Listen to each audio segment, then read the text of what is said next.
What's going on, guys? We have our win. All right, what's your name? I'm engaged.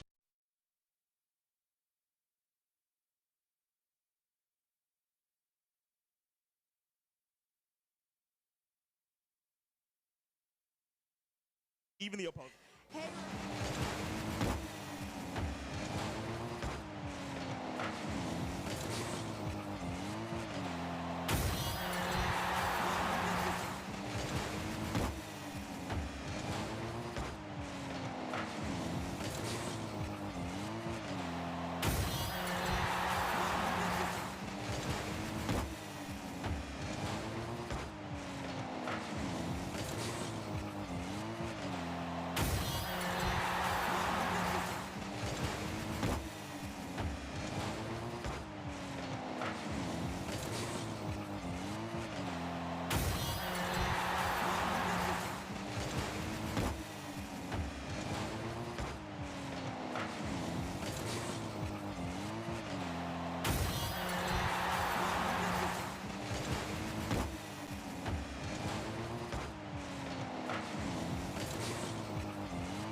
Guys, we have our winning team up here. Guys, give them your names. Give them your name.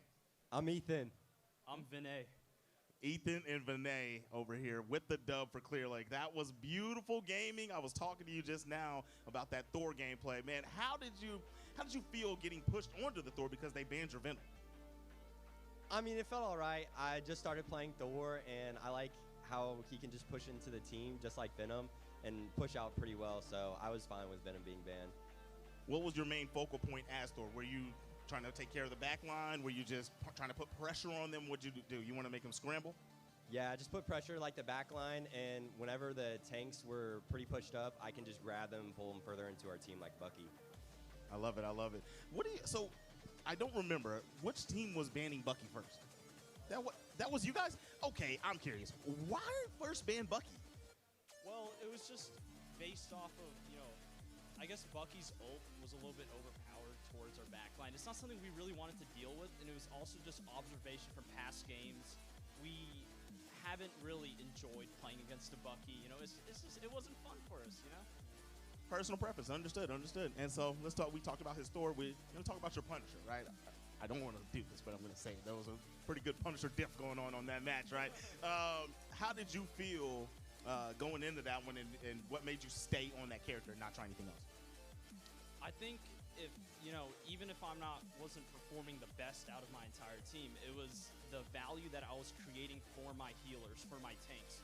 I was able to see, isolations from the enemy, say, hey, this person isolated from the rest of the team. I can just target them, beam them down, get my team to target switch on them. If they have someone get a little bit too close to my healer, I just pull out my shotgun and take care of them. It's just the space I'm able to create for my healers, and how I'm able to just kind of put so much pressure on their front line enabled me to stay on Punisher. Very dominant character, very smart observation, and very good way to use the character. All right, guys, you guys are still in the bracket. You guys got a ways to go. How are you guys feeling? Going to give a little shout out here, and how you guys are feeling going into the rest of the bracket. I'm feeling great. That was some of the best communication of our team that we've had. So many combos throughout that game that I just felt like like team wipe after team wipe with our ults, I think we're going to be doing pretty good going into the next of the bracket. I'm feeling good as well. I think we've come such a long way since the regional tournament. We've really been putting in that effort, you know, looking back at our games, you know, just grinding comp too, you know, and we really appreciate the feedback we get from people, right? Because we can't always see what we're doing wrong. And that's part of it too, is just taking that constructive criticism and building something out of it. Being coachable, there you have it, guys. We are going to be going to an intermission here in a moment. I am Groot, and this is TechSF, Texas Undisputed High School Esports Championship.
Welcome back. Look at that beautiful venue. We're about to get into some Hadoukens as we're getting to Street Fighter 6. It is the Texas Esports State Championship. I'm sorry, the Texas Undisputed Esports State Championship. I'm your boy, Master Flex, and I'm back at it again with my boy, Captain Smoker. What's going on?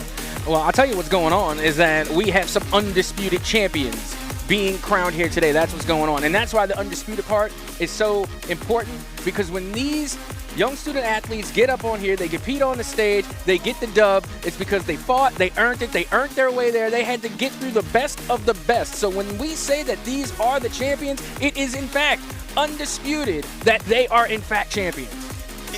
Another reason it's undisputed is because you got to think about this. Think about this. Every school around all of Texas can freely pull up here and compete with you. It is not anybody having to qualify to come over. You just pull up and you fight everybody. You can beat you have to beat everybody to become the undisputed. And now we're gonna find out who's gonna be the undisputed Street Fighter 6 champion as we look at this bracket. Capcom Man, second place of 2 years ago. Won last year, and now he's trying to do it again. And he has his teammate up here from SciTech, Oro Champ, going up against him. I know I've seen that name, but I cannot remember exactly where I saw him from.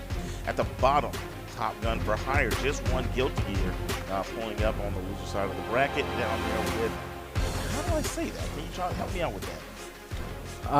If we're looking who it looks as though that Top Gun is going to be going up against, that is going to be, I'm just going to say for now, WMHS, because I can't pronounce whatever that assortment of letters is. So my apologies. We're going to get it there, though. Yeah. Trust me, somebody in the chat or one of the coaches, one of the fans, somebody's going to let us know how to say this name. 1,000. They always do. They never fail. That's for sure. That's for sure. You want the proper representation, so I understand it. And so if you guys want to, just come on over. Let me know. You know what I'm saying? Tell me the name. So, but yeah, this is going to be a nice little bracket here. Like I said, first game is going to be Team Kill, SciTech versus SciTech. We have Poro Champ versus Capcom Man. And I talked to Capcom Man twice already. I've interviewed him 2 times. And he said that he's very confident. He thinks he's going to repeat. So, I mean, from what I've seen from these TechSF tournaments, I mean, not many people are rivaling. I mean, if you are the returning champ, what other attitude could you possibly have? Like 1,000. I said, that's why these events are so important, especially here at Undisputed TechSF Esports State Championship, is because it's not just people coming to put their shine on and put their talents on display. We have people trying to defend their titles for years. This is the 4th year. 4 years going strong here at Undisputed. People come back to defend what is rightfully theirs. And Capcom Man thinks that this title is respectfully theirs. And here we are, Poro Champ on the Bison, my favorite character, versus DJ with the Capcom Man. Gonna do that nice little short hop knee. You know, sway, baby. Sway in the morning. Come here. Let me get them toes. A little snatch-a-rooney. Let's see what this pressure looks like. I mean, I was so close to calling. Again, just because of all the titles we did today, I was like a split second away from calling that man Eddie. I did that at DreamCon. I mean, it's I did it live on jiu-jitsu. cam. He's actually just a straight-up kickboxer. That's what they call his style. Well, if you look it up, fair he's enough. a straight-up kickboxer. It's been a long day. We had a lot I was of very games. disappointed.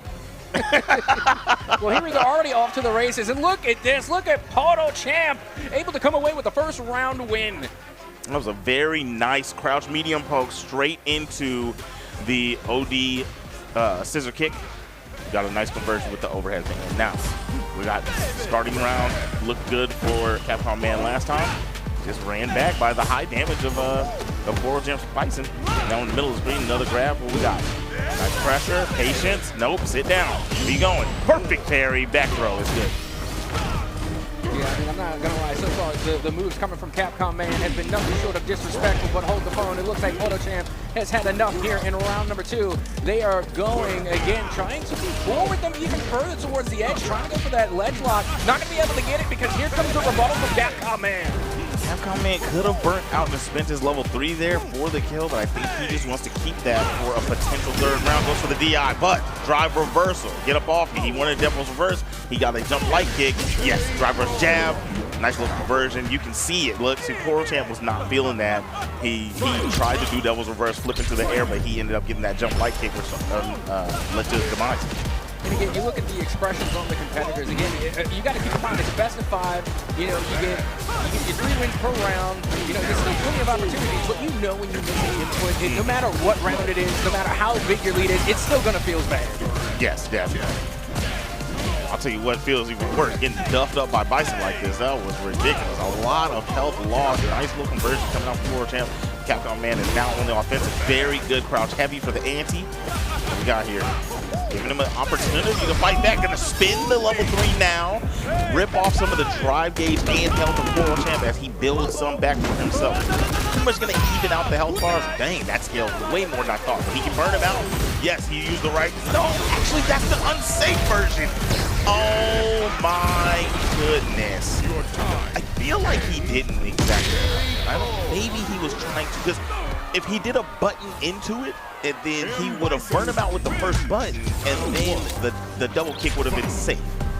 I think that's what he was trying to do. Yeah, I'm not gonna lie right now. Poro definitely putting on for the crowd. I mean, we've been hearing them go crazy all day long, but I gotta tell you, when it comes to the FGC community, they really love to make themselves known in the background. I mean, again, they are putting on for their players for sure, as Capcom Man now trying to get this next round win on the board, and they are able to get a perfect.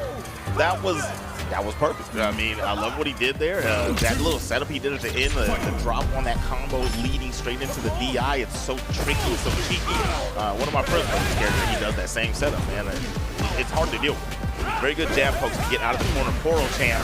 The missed anti-air from Capcom Man leads to big damage. Bomb on. What's the play? Wake up, get up off me, brother. That was very risky, but I respect it.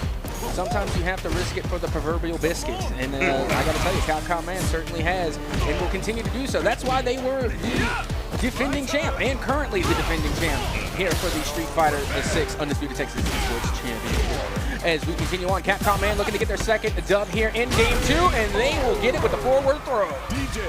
There we go. All right, Capcom Man heating up and out. Steamroll. Got Poro Champ over there taking a deep breath. He's got to think about it. That defensive end is not feeling good for him, and what's ending up happening is a lot of that offense that he's getting, he gives such a big moment for Capcom Man, and he's having a harder time getting Capcom Man off of him. Capcom Man on the reverse hand, right? And getting right back into it again. You can already tell. I mean, again, that's just Street Fighter. Always trying to edge your opponent all the way to the ledge, trying to get the ledge lock, and then this is the result right here. Again, this is just perfectly calculated. Watching for those zoning abilities, making sure they don't get hit by the util, and now just looking for the opening, looking for the space. They don't want to give up this position. Drive rush grab from the 3-point. That was crazy. Air slashers. Gotta be wary. What a check! He could have killed. Oh my goodness. He's got to be feeling. If he loses this one, he's not gonna be feeling happy. Buffering going on over here on Poro Champ's side. Get the Psycho Crusher. Yes, I understand. I would have did the same thing. You saw the startup frame of that air slasher and went straight through. Yeah, that one was looking a wee bit scary there. I'm not gonna lie. I mean, that one was coming down to the wire for sure. As we are now going into the next round, Poro Champ definitely putting on for this event. Again, going up against the defending champ, that's gotta apply a little bit of pressure to your Poro. His drive rush checks with this crouch medium have been immaculate, and this is definitely the round. Overhead. No, he just went straight with the stand here. Level 2. What you gonna do? Poro Champ up 2-1. And that would be our second perfect of the day. I mean, again, you can't underestimate the talent that we have here, because getting a perfect to me is just like peak Street Fighter. I love to see it. I love the voice animation, and being able to watch these players pull it off live and on the main stage. There can't be a better feeling. Definitely. Plus frames, but the backdash is there. Poro Champ making the right reads. This is, they're from the same school. I think that he's just seen it. He knows what's going on. That backdash read was crazy. Nice Psycho Crusher, and he's hit. Full extension, overhead. Foul, give me the bomb. What we got? Baited. Plus frames. Tearing his drive gauge apart. No. It's my turn. Capcom Man lands that jab with the drive rush. Full extension, throw. coast to coast, almost corner. Perfect parry though. He wants the combo instead. This is the back throw. This is not gonna kill. This scaling is way too high. No way that kills. Oh, there we go. That is a pixel of all pixels. But, oh my goodness. Okay, he's got grabbed. Burnout Bison is not what you want. You wasted the bar on the perfect parry combo, and then tasted defeat after burning out. That's unfortunate. Well, here we go. Poro Champ, they are on match point now. If they're able to get one more dub on the board, they are going to take the series against Capcom Man. Capcom Man are now working their way in, but they whipped the hit there on the ledge, on the corner lock, and now they find themselves in a very detrimental position. Good back throw coming from Capcom Man. Corner pressure inside, but that was a good check on the sway attempt. That was an OD sway, right? Most of the time, you don't even want to challenge that. He got his poke in there, but he's still back to the wall. Tick throw. We got it. Nope, not another throw. I know he thought it was coming, but that medium does start the combo. Neutral jump, perfect parry. There's an opportunity here for Poro Champ. Goes Cycle Crusher straight through the DI. The burnout is here. No, the jump medium will land. I'm not going to lie. Capcom Man has been absolutely on point with the overheads. There's been some times where I think they're in a detrimental position, and I'm expecting either the back throw, so that way they can get themselves out of the corner lock, but their overheads have been on point every single time. Now, they've had some missed inputs, but when it comes to getting out of those tough situations, they have yet to miss an overhead. All right, here we go. Nice. Ooh, a little stagger there with the driver's light kick. Jab. Got a little something going here. Bombs on. Here's the roulette game. You baited. No! He dropped it. That was an easy 50% damage he left on the table. But Capcom Man is burnt out. Anti-air cycle crusher. Beautiful. And back to the midfield now. Trying to at least find an opening here, but literally perfect inputs on the block, able to avoid the majority of that damage, and now just waiting for that opening, looking for the punish, and now pushing even closer towards the ledge. That will get the stun!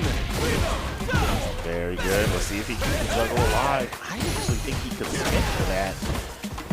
There's a lot of confidence in not spinning your bar, and it pays off as the hey, anti-air is there. There we go. Capcom Man tying that one 2-2. One of these boys are going to go into winner's side grand final. We're going to find out.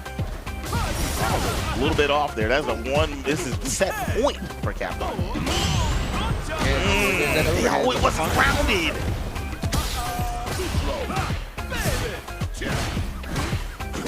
Nice bro. Scissor kick. Check. It's not your turn at that range. Use a little Gatling medium in the overhead. Capcom Man spending a lot of drive. Doesn't want to burn out here. Tough situation for him. Both under 3 bars. Very good. Yeah, the pace of play has definitely slowed down. A lot more respect being shown between these two. Nobody wants to make the whiff. Nobody wants to leave an opening here. They're definitely making the most out of this clock. 50 seconds remaining. That should be level 3 right there. He goes for level 2. He could have did. Okay, so he's got the chip out here. It should be it. Yes, there it is. Sobot for the game as Capcom Man brought it back against his teammate Poro Champ. Poro Champ played phenomenal, but the defense and patience raised as the set went on from Capcom Man.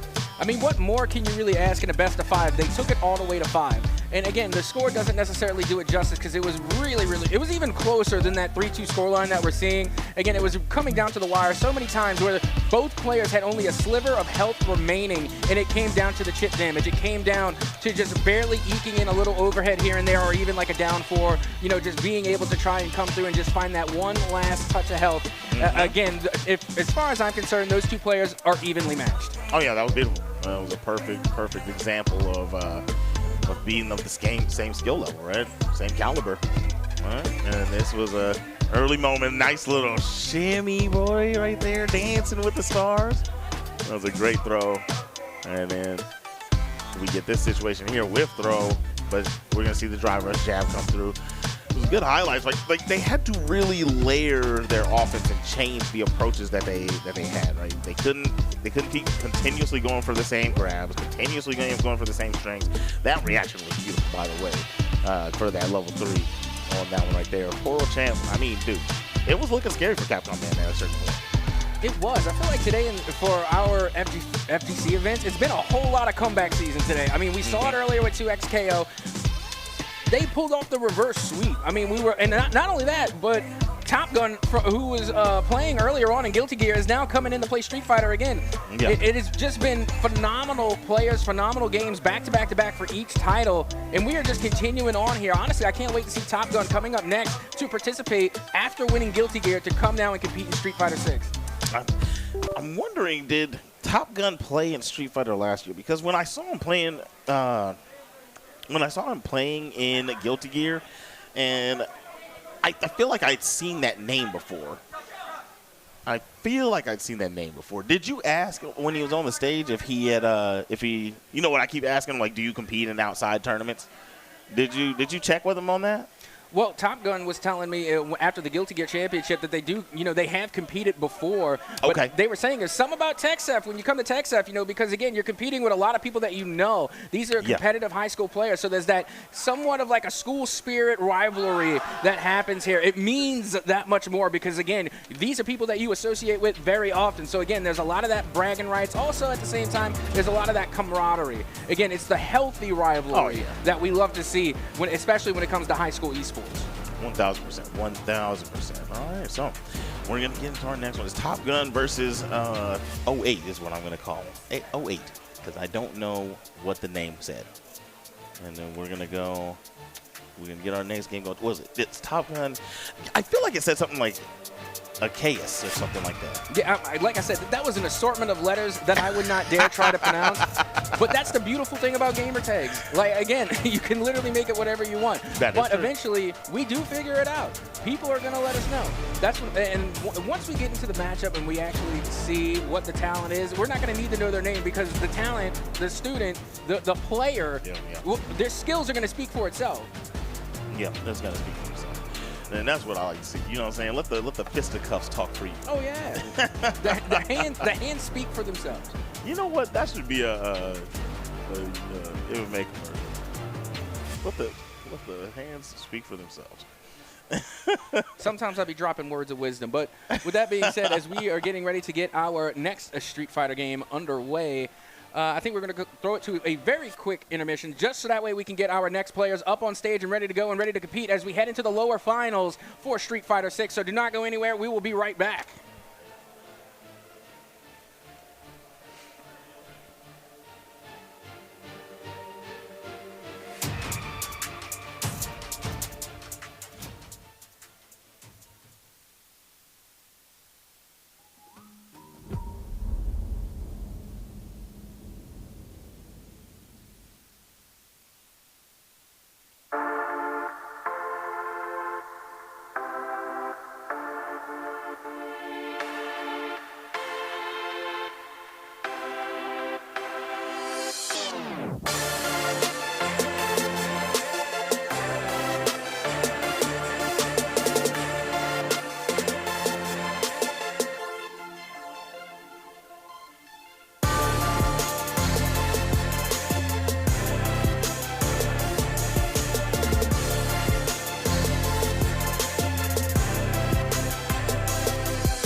you said, can you come back and watch some more Street Fighter? Sure you can. You like that one? Yes, I did, as a matter of fact, because I'm definitely ready to watch some more Street Fighter. Again, we've already gotten to see our upper finals that honestly pretty much set the tone for what we expect to see going forward. And I'm expecting nothing but good matches, especially the more and more that we kind of inch closer to the grands. But we're going to be having our lower finals come up, and we are seeing, once again, not lower finals, but I think it's the lower semis actually, but we're getting ready to see Top Gun, who we saw already has one championship underneath their belt today, looking to go for another one. Y'all going for another one, and I know what it says now. Acesu. Let's get it from West Mesquite High School. I used to hoop against the Bulls. All right, Lubbock High School over here is where we got Top Gun for Hire. Top Gun for Hire playing for the Westerners is actually fun. And this is a matchup as old as Street Fighter itself. Ken versus E Honda. Oh yeah, you know, this is the classic right here. This is what I like to see because again, I'm really old. You know, my year of birth is in the '90s. So this is where I'm home right here. Give me E Honda, give me Ken. Let's get this one going. You know, it's a trend here with Top Gun. He likes these niche, bigger characters. Like, not many people play Honda, and not many people play Batman. But a lot of people play Kenneth with the flame kicks, and he's got the overhead wake up from Top Gun, using a little bit of that drive bar, the OD headbutt. I was gonna say Ken transcends different titles. There's so many people that play Ken in Smash. You know what's funny? I feel like Honda could Smash. You know what? I think they would too. They definitely give off Bowser. Right? Nice bait. The empty jump. Safe jump, empty jump on the level 2 wake up. Able to get the stand fierce. Actually, that was level 1. Pardon me. Hey, did you know they were actually going to make a Street Fighter character named after me? What was that? Oop Lee. You ever heard of him? Oh, my goodness. You know what? I fired a dad joke off. You got to get one to the back door, man. I got you. And he's got him, Tatsu, to the corner, backing up a little too much with the burnout. Going to allow Top Gun to get some of that, I was going to say the infinite Honda pressure, but he wasn't able to get started. All right, here you go. Now he got started. Right? You want to get out. It's a frame trap. You can't really hold up. You can't do anything. DI attempt immediately. Top Gun could have responded with a super. You see him buffering. He said, press a button if you want to. The hands, straight into the super. No, straight into the jabs. I got to tell you, this is some of the better E Honda play that I think I've seen in quite some time. Because like you said, you know, E Honda doesn't get a lot of, not too much representation. Ken, again, a name as old as Street Fighter itself. I've seen plenty of Ken. Ken is literally in the Daigo parry. They have one of the biggest moments of Street Fighter etched into stone. E Honda, they don't have one of those, at least not yet. So again, I'm loving seeing, you know, some pretty good E Honda gameplay so far. Yeah, he's definitely gaming. Top Gun is definitely gaming. Here we are. Aces trying to place the defense. He went for the Kara overhead to go into the grab, but he checked him out. And I think next time for Top Gun, you let that rip because you're seeing he's willing to press. That's going to be a counter hit, big combo. Right now, neither one can get a touch. He went for the Kara again, and this time he still did the grab. He said, you know what, I'm just going to keep doing it. You're not going to react again. I know that's right. Boom. Stopped him from gathering the sunlight. Burnout is here. Super is on deck. Do you send the DI or do you just keep chipping away at him? Anti-air, no, he didn't get it. You send the DI at the wrong time. And now Top Gun finds the touch, and you have been blessed. I mean, you got to also keep in mind that the momentum Top Gun's got to be feeling already just from getting the Guilty Gear Championship. They're already feeling good. They're feeling themselves. So, I mean, that's like kind of the X factor that you have to go against here against Top Gun as they continue just to lay on an onslaught. And not to mention, in Guilty Gear, their inputs were on point. They were perfect. So, I mean, right now, their inputs have been correct. They're just getting blocked more often than not coming from Assassin. Yep, I agree. 2 hits there. Didn't get the third to break the DI. A little bit of pressure. Gonna burn out for this into the level 3. Okay, good. I get it. Stall hit, drive meter gaining. You're gonna get some back, and you have a giant health lead now. About at the same of the drive regain. Pressure's on here. Snatcher room. Top Gun. What's the play? Nice air to air. Jabs are beautiful. Top Gun. Into level 3. See you later. Yep, E Honda is definitely one of those characters where his cheeks clap you.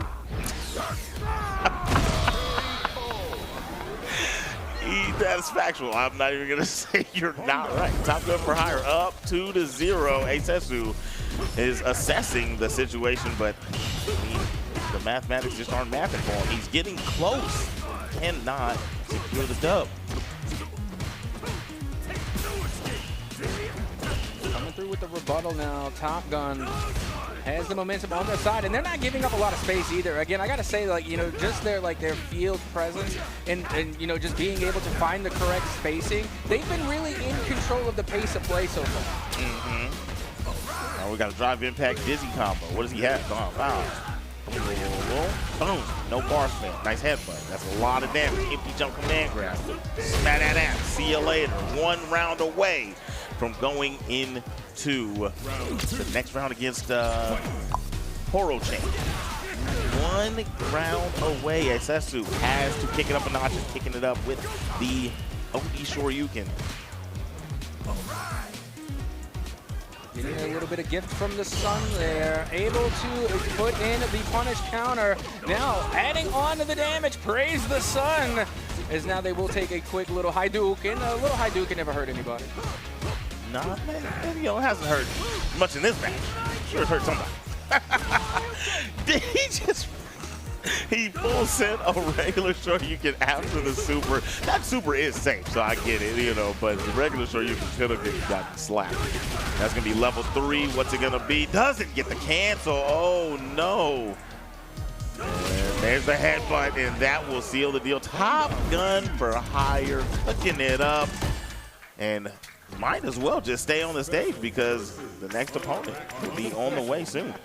About to say, he earned that chair. That's their chair right now. They earned the seat. And, you know, with that being said, we still have to get to the lower grands. I mean, I'm pretty sure the upper finals have already been decided. So this was the lower semis. So we still have more to go. Again, Top Gun definitely putting on for their school. And, you know, I actually I got a chance to sit down and talk to the coach from Lubbock High. And, you know, they talk about how well that Top Gun is, not just as a student athlete, but also as a student in general. They are the overachiever, and you know what? It's showing in their skills here in Street Fighter. I love it. I love it. Good student, good gamer, slamma jamma. You know when he does that command grab, he says, "Here comes the beef." I can see that, and you know what? There's definitely a smell about it in the air, and it smells like victory. Oh my gosh. All right, yeah, that right there. If you saw how much health he had 60% plus health, right? Honda is a high damaging character because that combo almost took him out without the level 3 at the end, right? If the level 3 was on top of that, that combo does 70%. 70% is nothing to sneeze at in Street Fighter 6. And, you know, we're going to go ahead and throw to an intermission here because we have more Street Fighter 6 coming, but we're going to take a short one, maybe about 2 minutes, and we'll see you guys here in a moment. First one-on-one.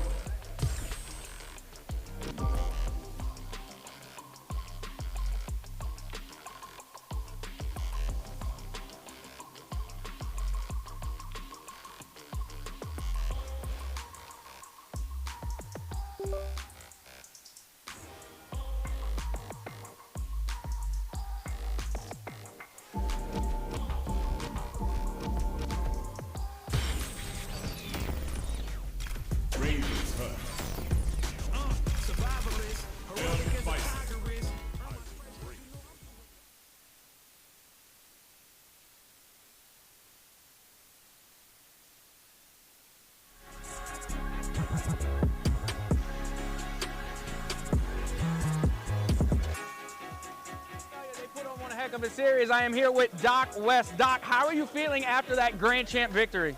Super pumped. We're really super pumped. We're proud of Drake. I know that he could, you know, close the deal. He's done it before. He's a great competitor. He's actually competing in Street Fighter here in a little bit. Hopefully he'll make it to the finals there. He's an excellent competitor, puts the time in. And he's also like a fantastic student. At Lubbock High, where we got coach at, we have an ABIP capstone program, one of the best in the state. And he's on the IB AP capstone track. He's done tons of like AP classes, over 4.0 GPA, great athlete, great student, great person. You see, it's the stats at the school, not just the stats on the scoreboard, that matter. You love to hear when our student athletes are being successful. But I want to know a little bit more about what's happening over there at Lubbock High. What is it like having that esports program, and what are the challenges to running it? Running an esports program is really about getting students to buy in and get that dedication. We find that like 100 students show up, but only maybe like 25 stick around. They don't realize that playing a game and competing in a game are not the same thing. I try to explain to people, it's like the difference between just playing a game is like playing, tag football outside versus when you have pads on and you're in the stadium. You're playing the same game, 12v12 football, but fundamentally the overall mindset and the overall end game is vastly different. And so trying to instill that in some students who are coming in, you have to show up, you have to practice, you have to play when you don't want to play when you're sick, make sure you get your grades in. All these things, it's really hard to kind of bridge that gap, because they're all about just playing when they want to have fun, but showing up when it's not really convenient because their team depends on them. That's really hard. And we're slowly building the community, we're building that capacity, but it's still definitely, I think, in almost any school, one of those big gap hurdles that we have to overcome. Yeah, Lubbock clearly has a pretty good esports program running over there. They have a great coach, they got great players, but I want to ask a little bit more about Coach Doc West, okay? So clearly, we have our first championship win going your way with Guilty Gear, Street Fighter coming up next. As a coach, what is the hurdles to having to coach multiple esports titles? I think it's surrounding yourself with good people. As a coach, honestly, I consider myself more of a general manager. I find people who have the talent that I don't. I try to depend on them. I coach them up on how to manage other people, how to coach and play as a group. Like with Drake, Drake is far better than this game I'll ever be. He has a deeper understanding than I'll ever be able to have. So my goal is to support him and give him what he needs to reach his full potential. And so my role is not like you would see in a classical sport. It's more of me trying to find the best tools and opportunities for Drake and other students as possible.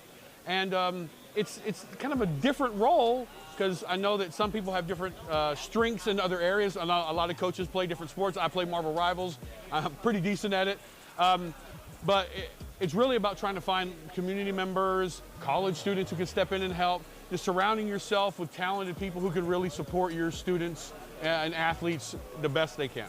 Yeah, and when it comes to esports programs at a lot of these high schools in Texas, I just really want to ask, especially for maybe some high schools out there that are looking to create an esports program, how important it is to have events like this. What is it about TechSef that really just gives the opportunity for these schools and these student athletes to come and show their talent? Well, like I was stating earlier, there's a big difference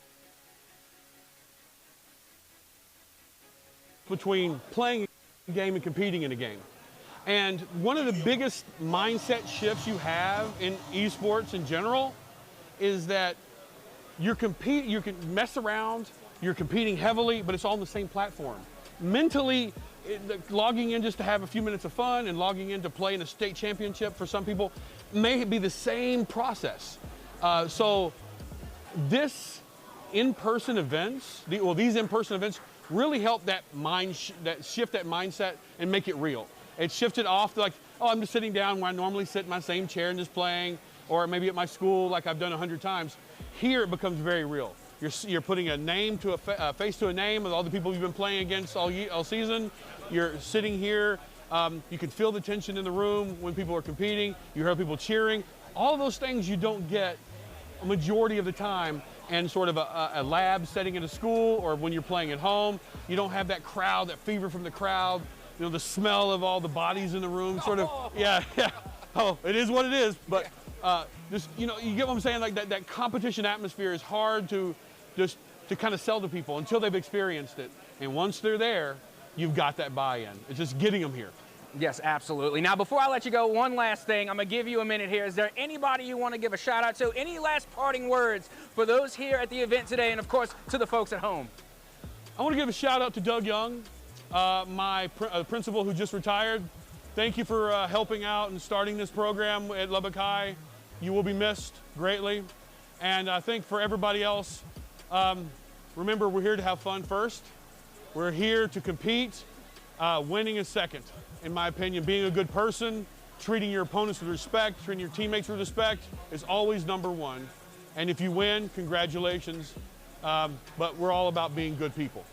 And that's what it's all about. Thank you just for taking the time to talk to us. Appreciate it. Doc West, again, it was an absolute pleasure to talk to you. Thank you. But we still got more action to get Let's to go. live here at the TechStep Undisputed 2026 Texas Esports State Championships. Woo!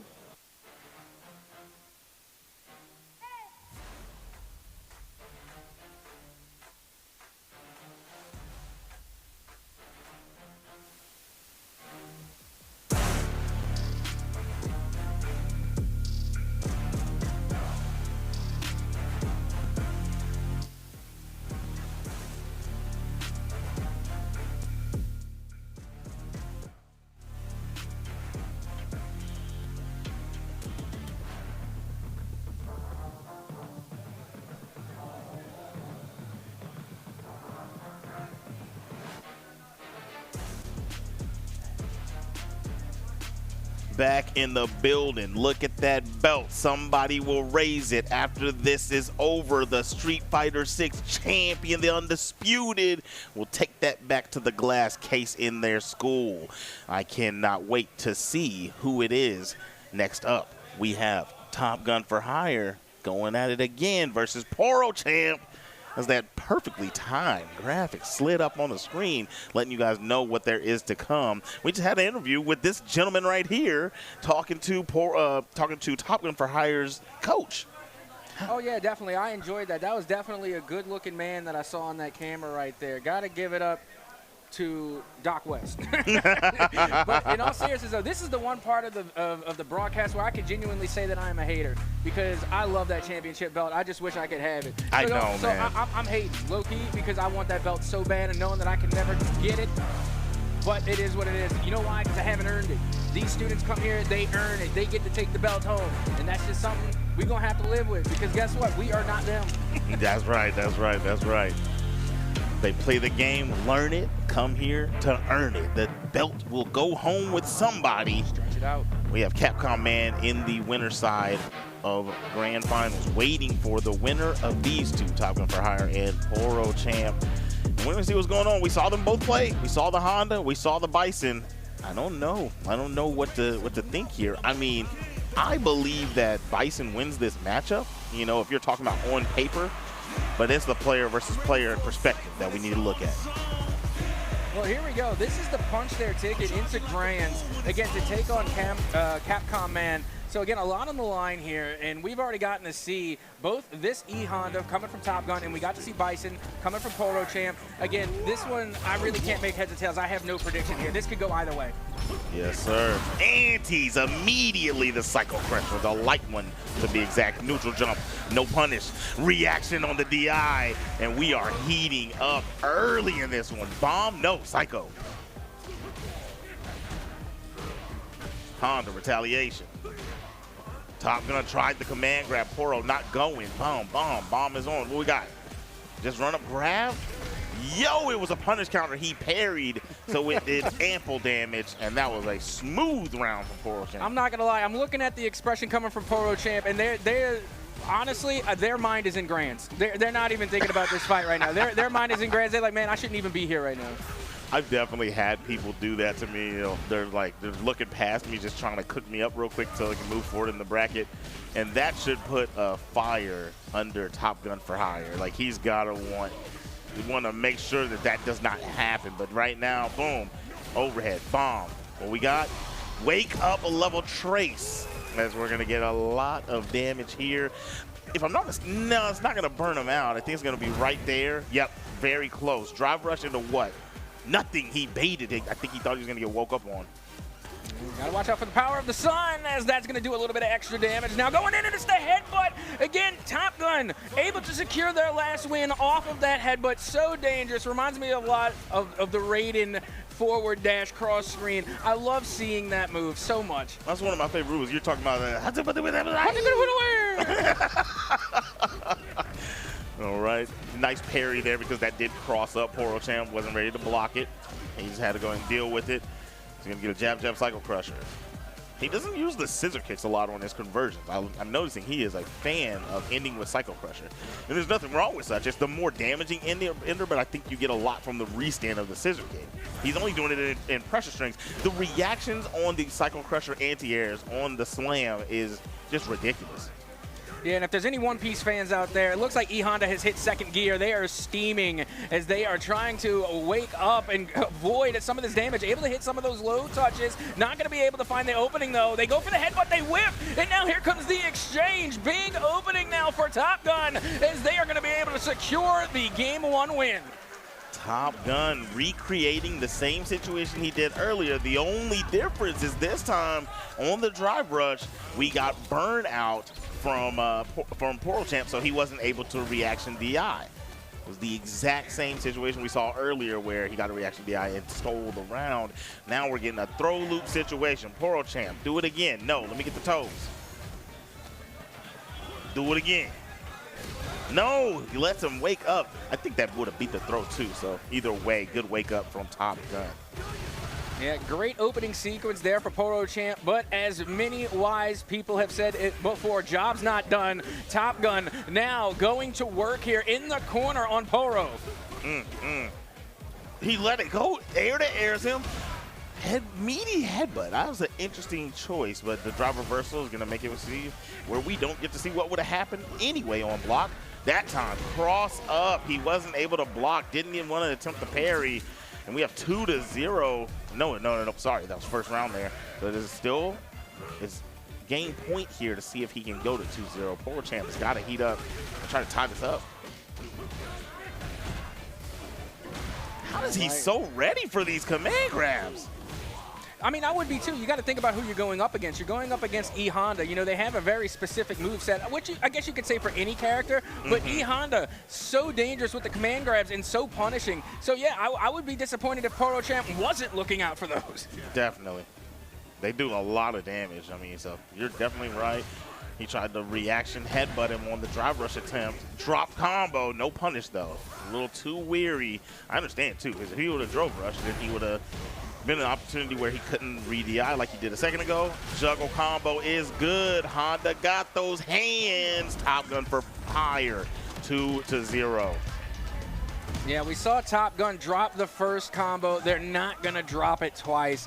They were able to come correct the second time around. And that's honestly, once you get that first drop combo, that's where Polo really needed to take advantage. Unfortunately, they weren't able to punish the whiff. And then the second time, Top Gun came correct. They were not going to drop that twice. It's a coaching moment here from Capcom Man, talking to his boy Porochamp. Porochamp looking a little defeated in the face. All right. Honestly, Top Gun was looking dangerous from the get-go. Even during, like, you know, the pre-shoot where we got to see, you know, them on stage, what was Top Gun doing? Stretching. They were stretching it out like that. If you're stretching before a game, yeah. I'm not going to lie, I'm going to consider you dangerous. 1,000%, 1,000%. Getting into this one, reaction headbutt. That's what is going to be his plan for drive rush attempts. I'm noticing Cycle Crusher a little early, doesn't get the anti-air. Clash in the air? Yes. Into the neutral space. He's just being patient and reactionary on his gameplay. I like this. Top Gun saying, hey, man, I got the lead here in this game.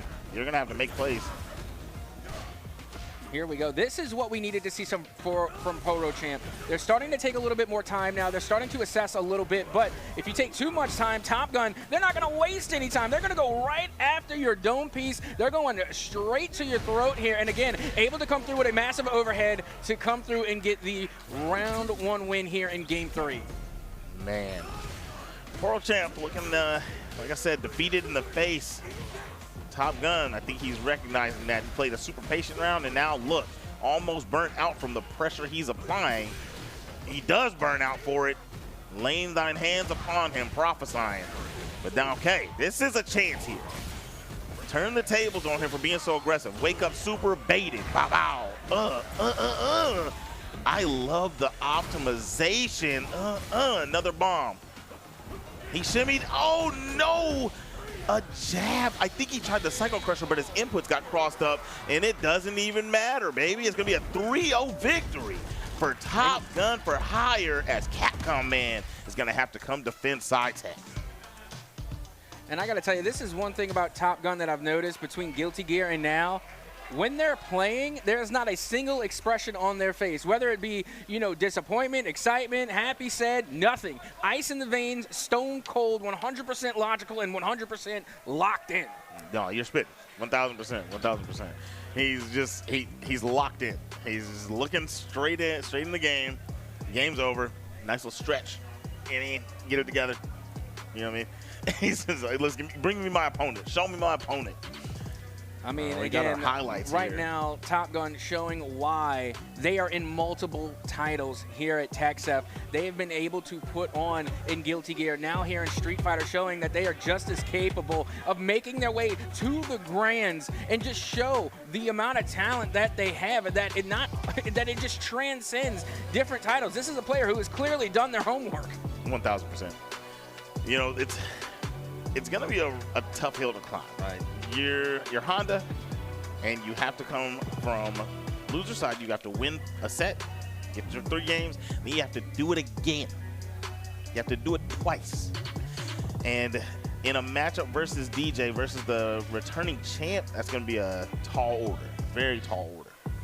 Yeah, especially with a name like Capcom Man. We already know Capcom Man, defending champ here, so that already is going to be a tough order. Now, like you said, bracket reset is in play. Top Gun is going to have to fight them twice. But before we can get into that next fight, we are going to take a quick intermission, so do not go anywhere. We still have the grand finals yet to go. It is going to be Capcom Man. It's going to be Top Gun coming up next here at the TechSF Undisputed 2026 Esports Street Fighter 6 Championship right after this.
Desperado versus a Dragon.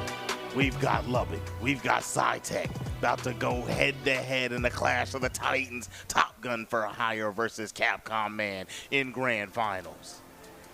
I mean, you really can't ask for nothing better. Like, I was coming on here thinking about something cool to say, but I don't have to say nothing because the players have been speaking for themselves. I mean, it has been nonstop from the moment we logged in up until this point. We are now all the way in the grands. It's Top Gun, our Guilty Gear champ, taking on the defending Street Fighter 6 champ from Undisputed Tech Seven last year. It's literally the battle of the champions getting ready to happen here live at Baylor University. I mean, you cannot ask for anything better than this.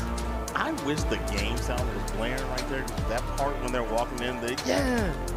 I love that so much, man. It gets my juices flowing. It gets me ready to rock, and they are ready to rock as game number 1 of Grand Finals is underway. DJ, Honda, let's see what we got cracking.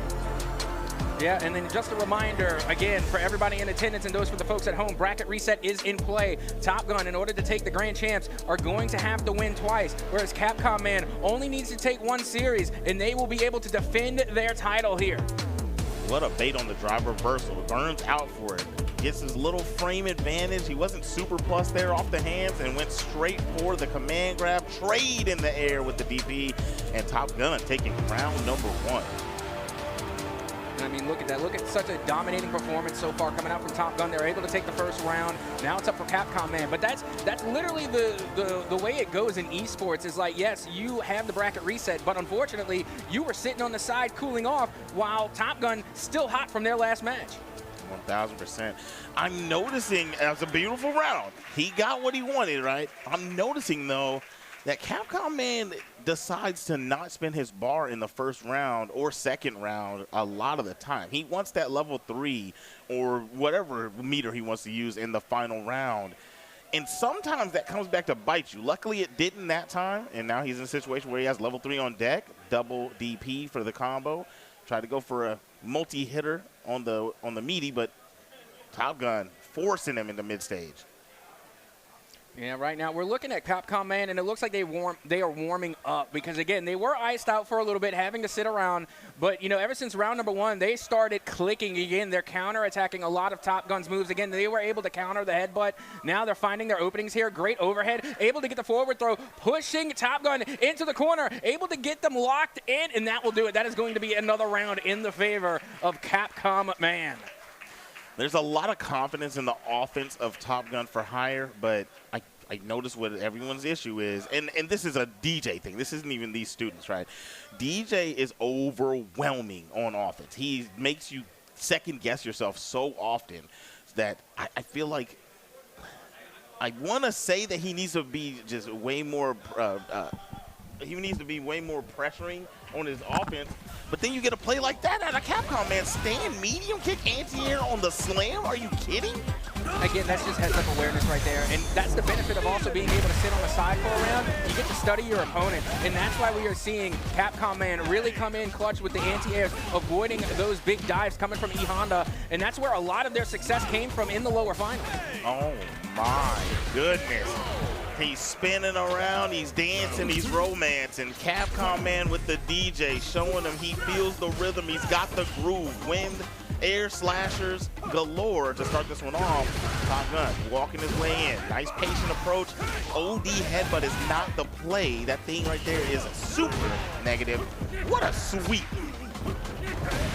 I really love seeing the trades come out. Again, you can see where they kind of neutral out on a lot of these exchanges. Goes for the crane grab, not going to be able to connect. That is a big whip. Luckily, they didn't get punished too heavy for it. He was just a little early on that command grab. I really love the idea of it. All right, he's got burnout. He's got to really get rolling here. Oh, man, I don't like the burnout there. The OD hands were unnecessary.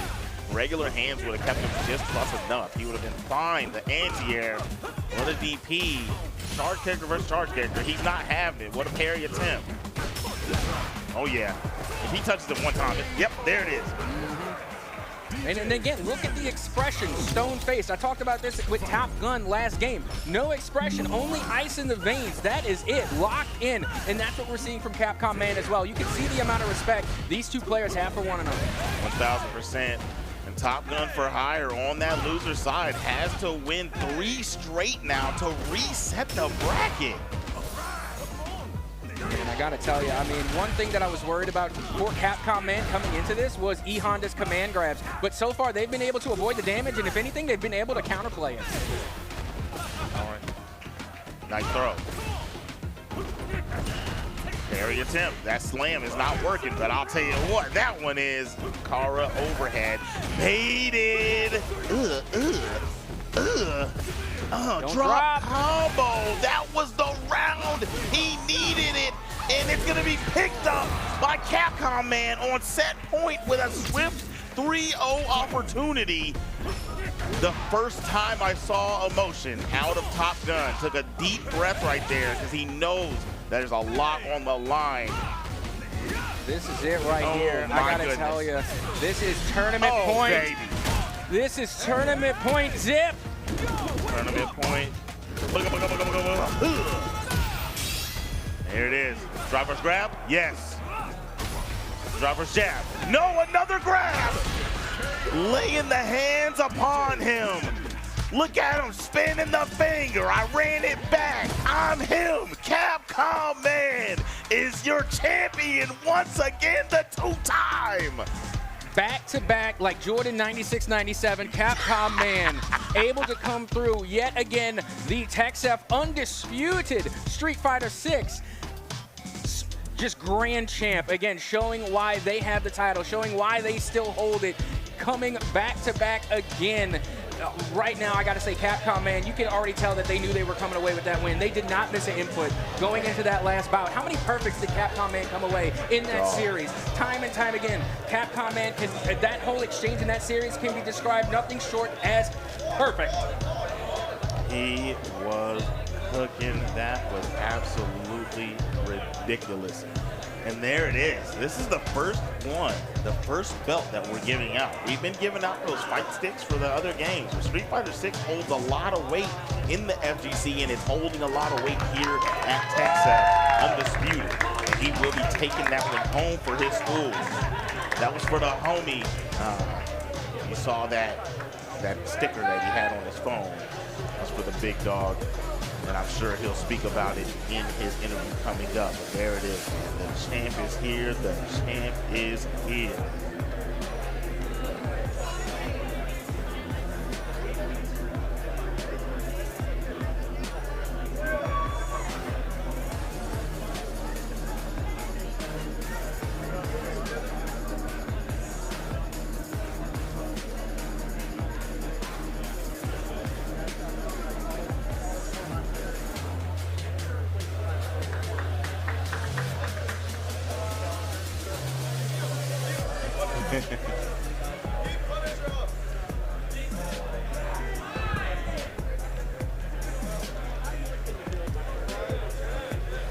Once again, congrats to you, Capcom Man, man. You did it 1 year, you're gonna do it again. Once again, can I get a round of applause from you? Capcom Man, walk me through your feelings for securing another victory. It's just very overwhelming. I came into here obviously very nervous. I wanted to be very confident. A lot of people were asking me if I think I was going to go back to back. I didn't want to be too confident, however. So I was still like saying realistic expectations on myself. But now that it's over, I'm very happy. Back to back like Drake, right? You did it. You did it. You did it with a perfect. Tell me, walk me through. Did you expect to do that, especially with another grand champion as well? Well, it was really just game planning, so I kind of did expect one of us to perfect one another, especially because our characters are very steamroll heavy. And right when you get one hit, it's basically just another guess away from just winning the round in general. That's how Street Fighter 6 is, very volatile. You guess wrong once, you lose like 50%, so. Well, guess what? You did not guess wrong at all. Honestly, you went perfect. Tell me, is there any other thing that you want to tell to anybody else here in the crowd? Anything else that you really want to let the mind know, especially going back to back? I just want to thank everybody here that's watching, and obviously my esports program. I want to thank my coach, Mr. M. I want to thank Tonali. I want to thank Gia. I want to thank Alan. I want to thank Luis. I want to thank Rafa. And most of the people, some of the people that aren't here and are here and especially my mom, as she was the one that really started all of this. And obviously, I want to thank everybody over there watching from the RGB. Shout out to the RGB. Shout out to Ham's Arcade. If you should ever go to the Valley, make sure to stop by there. Thank you to Frank. Thank you D4C. You guys help me out a lot when it comes to matchups, and I thank you a lot for going on 20-game win streaks on me, but helping me get better. Capcom Man, your back-to-back Street Fighter Grand Champion. Congrats to you again, my friend. So much. All right, throw it back to you, casters.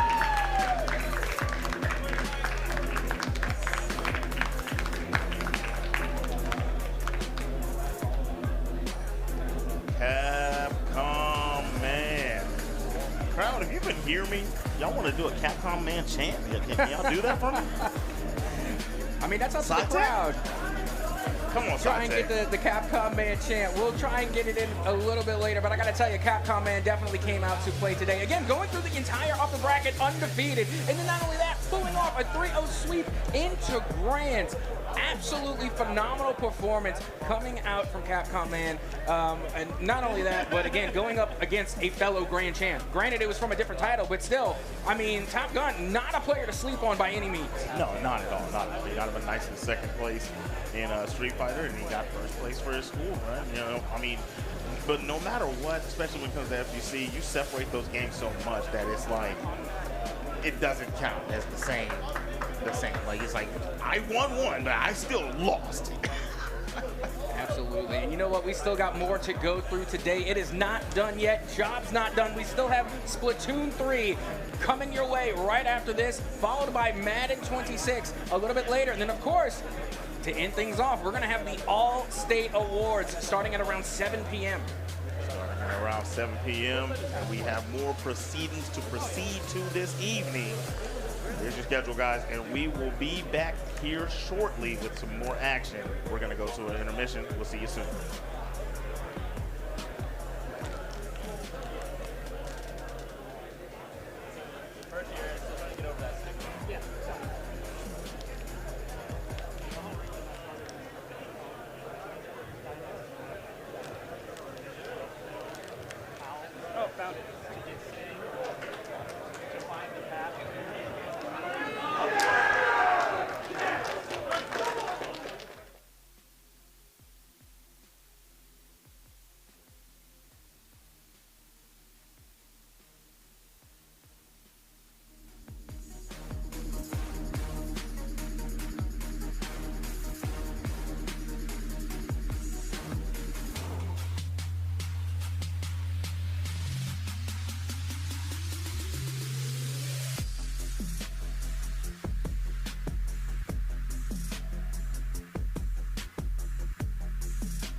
Ethan's going to do the usual thing of raising his hands, and then what your volunteer's going to do, he's going to have start.gg available next to me, and I can see what games are still needing to be played. Okay.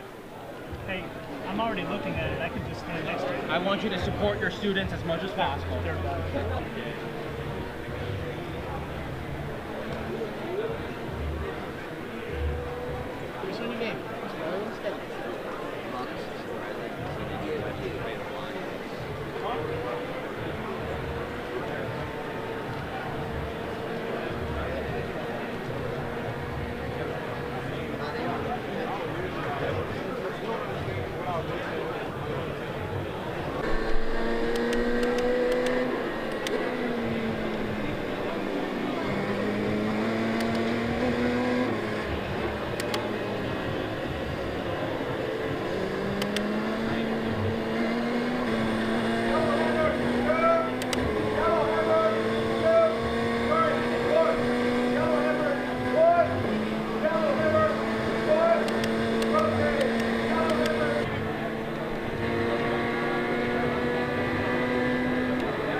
so as long as you guys are on HU1, you guys are good to go.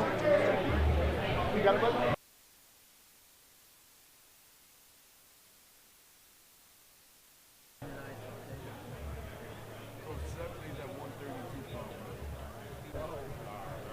Yo.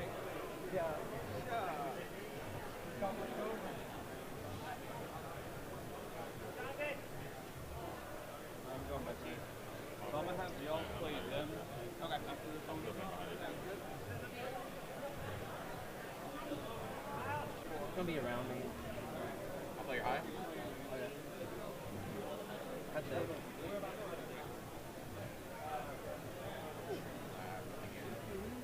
Try it. That's my team. Yep. Throw on that, nice. Nice. Stay on that, stay on that.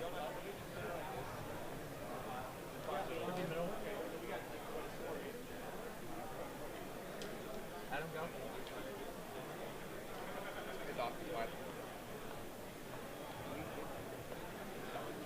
Go, go, go, go, go.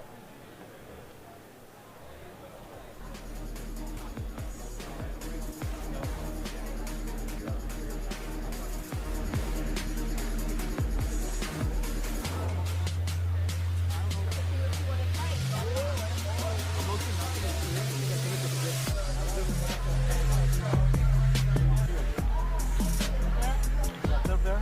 They're going on the right. They're going on the right. You walk right. Go up here. Okay, below me. Below me inside, right here. Here. Side, come on. Go. Yep.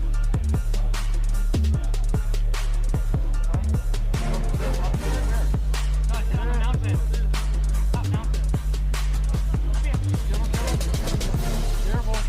Way back. I got one.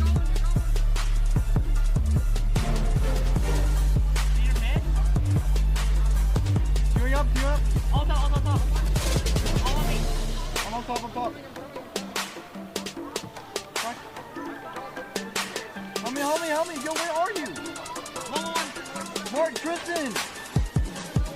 Where the fuck are you? Dude, I thought you were coming with that. I told you to go up there. Oh my god. No, you did not.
Easiest way people remember it.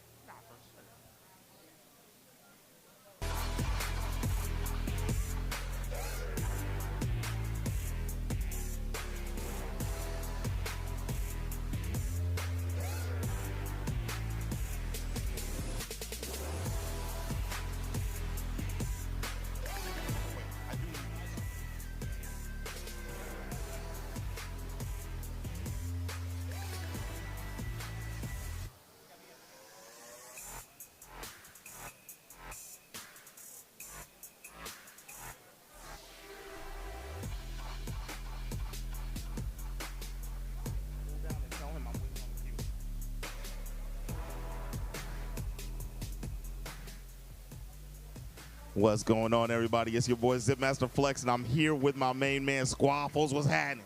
How we doing? How we doing? You know, I'm doing pretty good. Having a good day here at Texas State.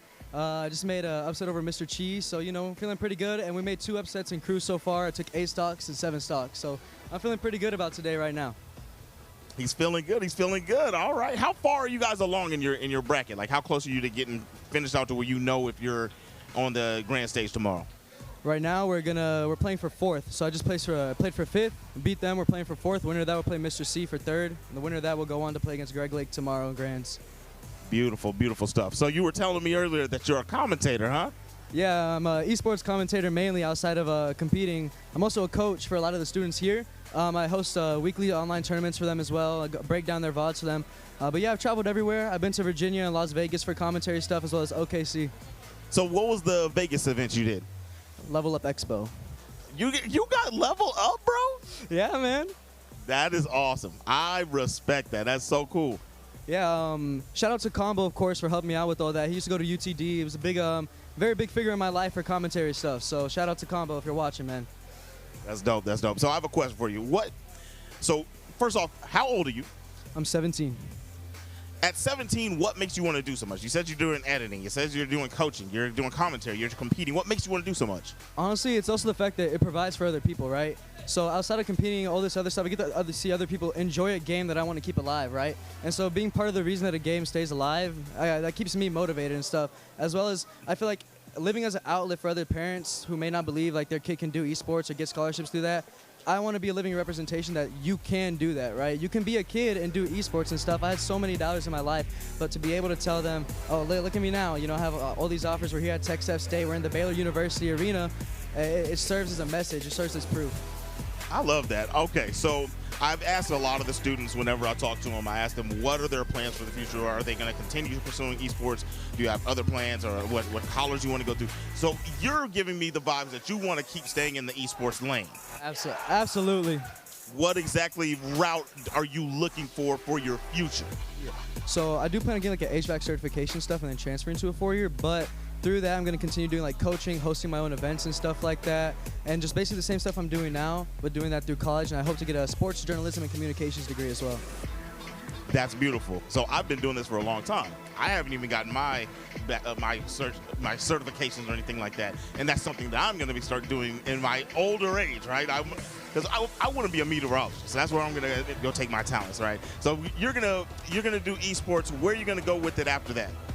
After I get my esports, you know, if I continue with the sports journalism stuff, maybe branch out to real life sports, other games too. I've casted COD. I've done real life sports like volleyball and stuff too. So maybe get a job doing that at a college itself, or maybe being able to be a coach alongside of having like a side hustle like HVAC. You ever thought about doing something like radio? Absolutely.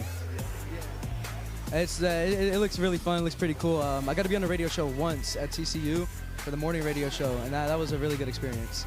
This is so awesome. This is probably my favorite interview yet, man. I love how a lot of you guys, when I talk to you, you guys have your head on straight. Who do you attribute that to? Somebody had to help you get to the space that you're at and the thought process you have about life and how you want to carry on. Who do you attribute that to? So this person, he's #1 PR in Ohio, Scotty Wade. He's a Dr. Curb is the gamer tag, but not once, whenever I doubted myself, whenever anyone else doubted in my family, he was there, he was on ready. He was like, don't drop it, because I'm telling you right now, you're just at a plateau right now. And I feel like anyone else watching this or hearing this right now, it's just a plateau. You know, just keep your head on straight like you were talking about. And I think that's the hardest part, is getting up that first little hill. And then after that, where there's an uphill, there's always a downhill, right?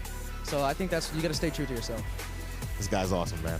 Squaffles, ladies and gentlemen. Do you have anybody you want to shout out here? I know you just gave a shout out to the person you were just speaking about, but who else do you want to talk about? You know, we got AZ is the only reason I ever did any offline events. When I was a young kid, he carpooled me everywhere. No gas money, nothing. He just sat there, coached me. Shout out to Nazo and all the other Tech Steph people here. Love y'all, man. It's been such a great season. My first year doing high school esports and stuff. And then Mateus Washington in Massachusetts. That's my close best friend through esports. And shout out moms. But anyway, guys, we're going to go out to an intermission real quick. But thank you. This was awesome. Zipmaster Flex and Squaffles out.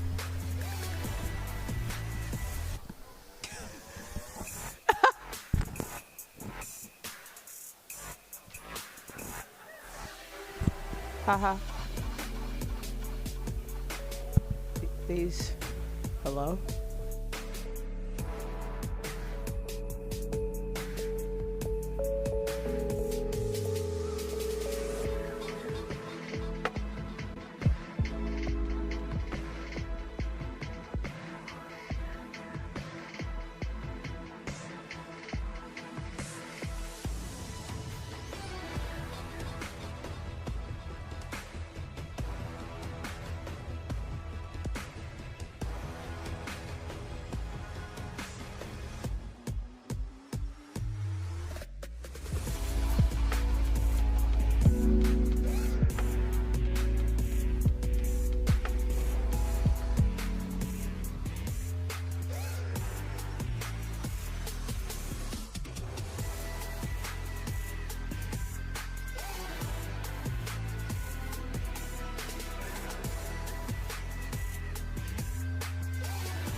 hey, I did a good job. These cars are not easy to handle. Yeah. So that is Axel just tossing it into the right-hand side. Marco not too far behind. Dylan a little bit further on back, finally out of the pits.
From going another lap down. So Dylan's still trying to chase him down, trying to get that way out and try and get that lead underway. Axel just about to come underway and get that cross for the checkered finish. So Jonathan, if you've won right now for that second round, next race. I would say I'd be pretty excited because, I mean, you just won you got more points, but the biggest thing, you can't let that get to your head. You can't think, oh, since I won this time, I'm gonna win the next one, the next one, the next one. You just gotta stay confident, keep your mind in check on what you're going on, and just keep going into the next race with the mindset that you're gonna be putting your best on the table. Yeah, you always want to put that best foot forward, like you're saying. But speaking of best foot forward, that is this second round for A done. So we're gonna go to the ground cam for a little bit of an intermission, and we're gonna start getting ready to get Pool B going here shortly. So we'll be right back, and we'll see you live here at Baylor University for the TechSef Undisputed iRacing State Championship. Don't go anywhere.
Yes. Okay. And then I forget the name of it. It was We've Grand had first Blue. one with Grand Blue, and Blue then is we the had name of it. 2XKO. 2XKO, and then we had our Tekken, Yep. and then we just had our Street Fighter 6. Yeah, so it has been Capcom, man. quite the day. And now we're all the way here into Splatoon 3. And this one I'm definitely interested in because I love me my Nintendo, okay? Big Smash fan. I love Inkling and Smash. Love Nintendo, so I'm definitely loving seeing some competitive Nintendo on the stage here at TechSouth. And I really love Splatoon because I feel like it's a very slept on, especially the national stage, esport. It's really intense, really fun, and I feel like it's just high as up there as some of these other fighters when it comes to the strategy, the acumen that you need in order to make sure that you can dominate your opponents. Slept on, but I feel like it's a growing esport, especially in the Nintendo sense. There's so many strategies, so many different weapons in order to take control of the map, and honestly, fun mechanics as well, because usually you go for TDEs, right? You go for team wipes and kills. Honestly, it's about map control, which I really enjoy about that concept. A little bit different for Splatoon. Yeah, and again, it's from my understanding, it's a lot about control, being able to control the map, being able to, no pun intended, but really mark your claim on a lot of these different territories. So it's going to be interesting to see on how all of this plays out. Again, we still have a lot more belts to give out. We have more champions to crown as we get ready to head into our Splatoon matchup here. And again, it's grands, okay? So it's not going to be a one and done, okay? We're going to have at least more than one opportunity for either team to try and make their claim on the championship. Yeah, flexing on us with a 10 rare going out there. Rare Pokemon cards out there. Obviously, it gotta have Comfort Animals there as we see Aubrey go against SciTech. Now, obviously, we saw Science Academy really sweep when it comes to rewards in the FGC world. Really, they're going to do some damage when you see over here, you got Smash on the other wall as well. So SciTech, one of the more acumen esports communities. We know that they have plenty of players. We're going to see what they can do in the Splat world. But then we also have Aubrey University going on and showing what they're about, as well as we get ourselves into the action. We're going to Hammerhead Bridge right here, a turf war in Splat. Which is the best kind of war. I mean, I'm all down for a turf war. That's where it all started. You know, this is my side, that's your side. Come and take it, you're going to get got. Now I'm going to come and get yours. You cross it, you're going to get dumped, okay? Or maybe you're going to get a bucket of paint dropped on top of your head. You have no idea, but I really love Hammerhead Bridge. One thing about it is in turf war, very narrow map, right? So in terms of backside understanding and owning your turf, you're going to have a lot of that control back there. It's the middle where it can get a lot big contentious. There will be a lot of players in close quarters trying to make sure to take as much turf as possible, but in a narrow straight as well. Well, as they have a completely kitted team, and again, correct me if I'm wrong, but this is looking like a 4v4 format. Again, there's going to be a lot of teamwork involved here. I mean, we haven't really seen a lot of team play. I think the most that we've gotten to see so far was yesterday during Marvel Rivals. Again, that is a 6v6 format, but ever since then, ever since Marvel Rivals, it's been the 3v3 and then just 1v1 straight hands throughout. Until now, we are back into team play with Splatoon. So again, communication is going to be key. Again, execution is going to be key, and I'm pretty sure that this game has no small amount of rotations. So again, there's going to be a little bit more nuance going here, because again, like, you know, fighting in 1v1s with fighting games, you know, you're only accountable for one player. There's only one player you have to worry about, and that's your opponent. Whereas when you're going into team battles, you have got to work as a unit. There's a lot more collaboration involved here. And you know what? I expect to see a lot of rollers, right? In close quarters, that means the rollers come to play, right? That's basically almost the equivalent of, I guess, a shoddy, a really close range type weapons. You have buckets as well that really do that damage in close range. But we might see a little bit of those chargers. That's basically what you see with sniper rifles. Far and away, big damage and big range as we load on in. Again, a narrow map right here. That means close quarters in some regards, but that also means far in others. Dualies is another thing, and we talk about it. You see a roller right here. What I really love about rollers is you can get it inside right? Obviously, it's very good, and I feel like at getting a lot of turf and controlling a lot of turf, which is very good. Oh, we're having some DC issues. No, not that. The passcode was 6767. Oh, my goodness. I was about to say that was definitely one of the students had to come up with that passcode. Are you not entertained, Captain Axoka? Come on, 6-7 crowd. Come on. Oh, no, come on, indeed. Come on. Oh, there it is. There's the crowd already. There you go. All right. You see, I'm too old for that. All right, I'm too. That is definitely past that. Again, I'm beyond that. But here we go. Let's get it going. All the 6-7s for the crowd as they do enjoy the memes. Do it for the memes, if anything. Do it for the memes, and I really like this tool outfit right here. I see some Gatling gun action, so that'll be cool. Actually, no rollers, so we're going back to it, but I do see some paintbrushes, which is very good for the coverage. Early coverage right here that you see. Obviously, you want to make sure that home base and turf is covered very well, so that's what's happening right now as we approach things right now. It's looking like either team, whether it be the pink team or whether it be the green team, is really covering home base as they're getting closer to each other with a really fun battle to start to pop off. Yep, and we got Science Tech on the green side and Aubrey on the pink. As you can see, we're already well underway. You got to look at the coverage here. It's very important, at least from what I can tell, to get your home turf covered first and then start voting after your opponents. It's really just going to be a mean tug of war here in the midfield, but you can already see a lot of progress being made. Again, trying to avoid the danger. Again, a lot of pop and go that I'm seeing so far as they already secured 3 eliminations on the side of Aubrey. They are starting things off strong. Aubrey's been doing some damage down low, but one thing about SciTech, never count them out. Obviously, coming back with a great response in which you're seeing it right there. You're seeing the Gatling gun being used in order to take a lot of control, really holding down the middle right there, and I love that the paint bomb in the middle in order to make sure to take control.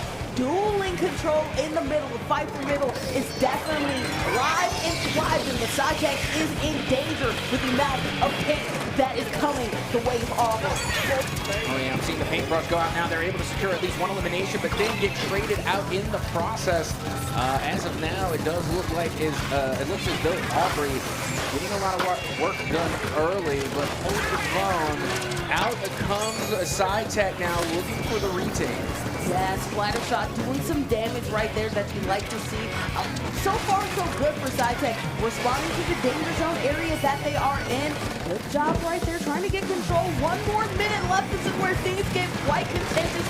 SciTech doing a great job coming back, but it looks like Auburn might just go ahead and take control with this right here. This just reminds me of like a 4v4 Jeff the Landshark match. Yeah, if I'm to be honest. Basically. That's exactly what it feels like with Splatoon. Obviously, you get a little bit more speed and momentum when you're down there in the paint and you can recharge, basically reload your weapon. You're seeing the crossbow putting some work right here. Unfortunately for Sci Academy, it's looking like Aubrey's taking firm control. You see the bomb right there, taking control of the center. They want more, unfortunately, backing up right there. So smart strategy couldn't get behind it because SciTech holds down the flank to make sure that they didn't get caught there. SciTech in the danger now as they run out of time. Only 10 seconds remaining. Aubrey looking pretty strong moving forward. Moving even further still inside of SciTech territory. Only a few seconds left remaining to try and salvage a little bit more. But no, it looks like Aubrey is going to be able to come through here. Or SciTech. It was hard to tell. There was a lot of pain. SciTech is. We got our wires a little bit crossed and a little bit flipped. Thank you so much. Somebody told me SciTech was green. Yes.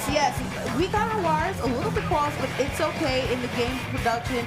SciTech was the one that went ahead and did damage and did control. Look at that. SciTech's such a great esports program. Which makes sense because their colors are green. Yeah, right? You would think that the colors were green, that they would be having the green paint, but no, absolutely tricked us a little bit right there. Either way, though, SciTech take firm control of the middle of the map as I talked about it. That is a map in which the middle is where all of the damage does. If you have control of the middle, you basically win. That's what happened. Great bomb control, good utility control in order to make sure you can lock it down, and that's why SciTech goes ahead and gets the victory. Go ahead and flex off that Pokemon card. I see that. That's rare. Honestly, I would flex just for having the Pokemon card. I wouldn't even have to be on stage. I wouldn't have to be an esports player. I would just be flexing the card. I mean, honestly, it's so hard to get some elite pulls, and honestly, it's hard to get Pokemon cards at all those decks, so I would go ahead and, you know, flaunt it if I had it. But great job right there. I think it was great, as I talked about, utility controls, the Splatlings were taking damage and doing a lot of great things in the middle as well. But we'll see if we'll go to a more wide open map. I feel like that's where we'll have a little bit more snipers. That's where we'll have a little bit more control. Maybe Aubrey doesn't do well in close quarters and high reaction time map control, right? But maybe they'll be better when they have a little bit more space to play. So depends on what the pull of the map will be coming up in the next set of games. Yeah, and I really appreciated like all the different types of utility they had, the different choices of weaponry. Again, I got to see a crossbow come out there. That was very interesting. The paintbrush was putting in a lot of work. I mean, again, a lot of field coverage there, and not to mention if you get hit by the paintbrush, I was able to see a couple of eliminations coming through there. Again, and the Gatling gun. You had mentioned the Gatling gun earlier. That was actually coming through in a major way, especially in that midfield position. So very interesting to say the least for a game number 1. Absolutely. Paintbrush very good in close quarters as well, but also for getting in that beginning stage too, right? Making sure that you can get as much of your own territory as possible.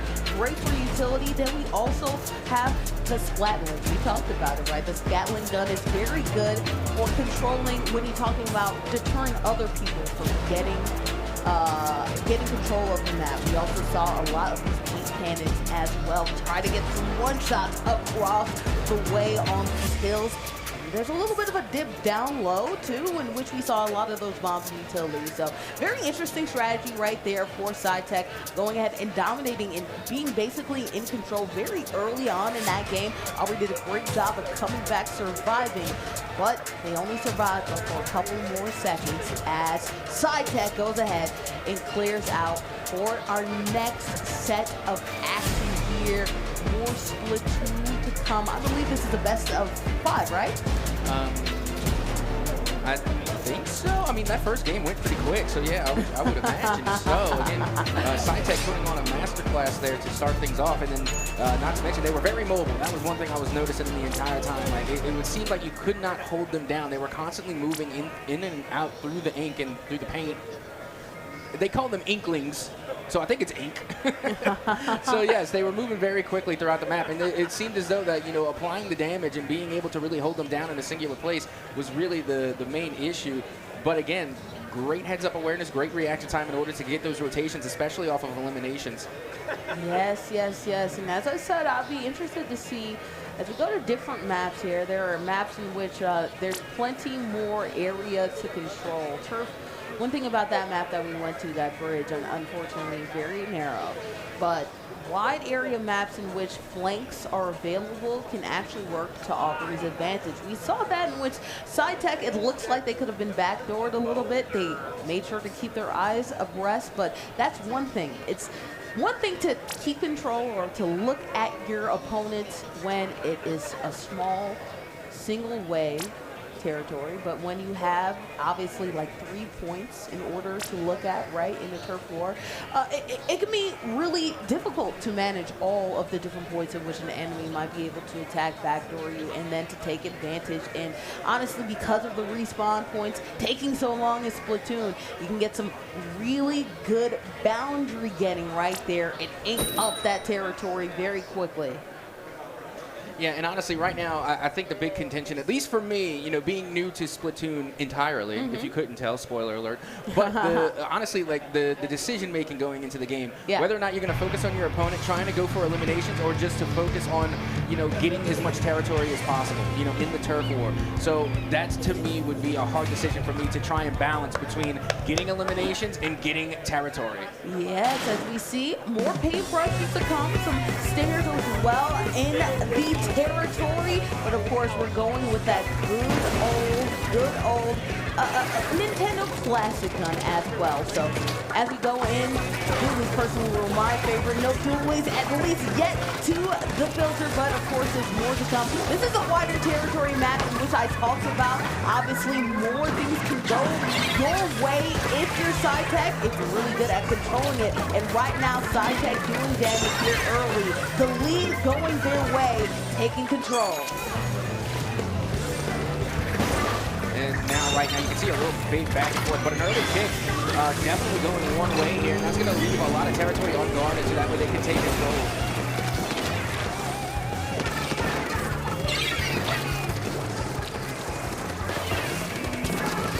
Right now, some great damage. One thing I love about the paintbrush is that you can go damage and you can also get a lot of territory as well. But great response right there.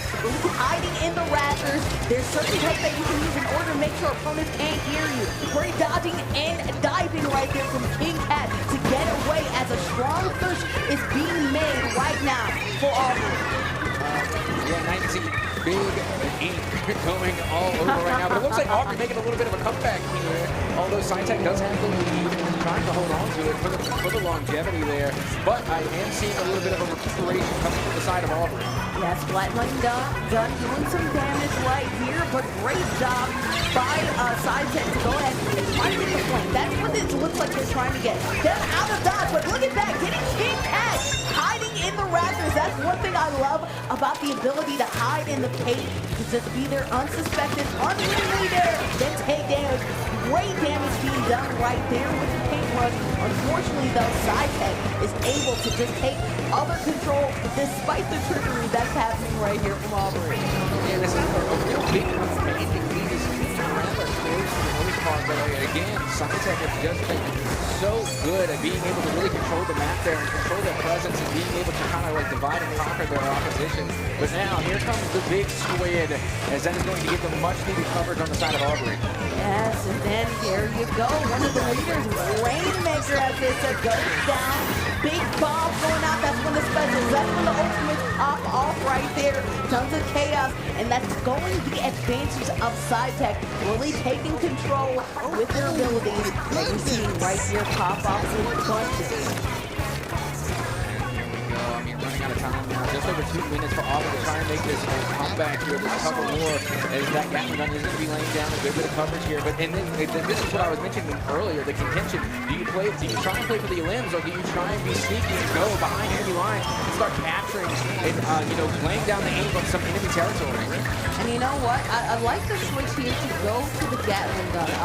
There really is a lot more room for error, especially with the way that these players are hiding and ducking. I understand why you would go initially with the Nintendo Zapper. The Zapper makes sense, but the Zapper, I feel like, doesn't get enough paint spread, especially with the way that these players are ducking and dodging. But a great job, a great push by Aubrey right there. It looks like they're trying to take control. Yeah, that they are, but the question is it too little too late? Is the lead too big to overcome? And right now, I mean, if you can clearly see SciTech putting on a lot of ground control. Again, they're utilizing the the high ground. That's the one thing that I've noticed is that we've seen Aubrey try and catch some of these players sneaking to the high ground and really taking advantage of again that height and being able to shoot them up on high and bring down in. Aubrey cracked right now. Whoever has a paintbrush is going in crazy, coming in with the squid, getting things done. King Cat trying to jump into the action immediately, but the paintbrush, one of the reasons why I love that, because great in close range, you want to get in the nitty-gritty, but it's also great at coverage. So great job by utilizing it. They've been really scary for Aubrey. Just over 30 seconds remaining. Big eliminations in the favor of Aubrey. They might be able to take it. That might just do it. That team wipe might be what they need in order to get the dub. Just over 20 seconds remaining. Oh, that was a great utility. Great bomb right there to do some damage. As we're seeing Aubrey take the lead at the last second. Science Academy looked like they had control, but big utility at the last second. The hammer, the bomb coming through. 5, 4, 3, 2. They have the lead and they hold on. No, it's going to overtime. Oh, here we go. We have reached extra time here. OT, it is not over yet. Hold the phone. SciTech trying to make a last-ditch effort here as they manage to get the respawns. They recoup, and now they are not going down without a fight. Big cannons, big clears, coming back. They're trying to get the lead. Get the set and match, man. Aubrey clutched it up, and despite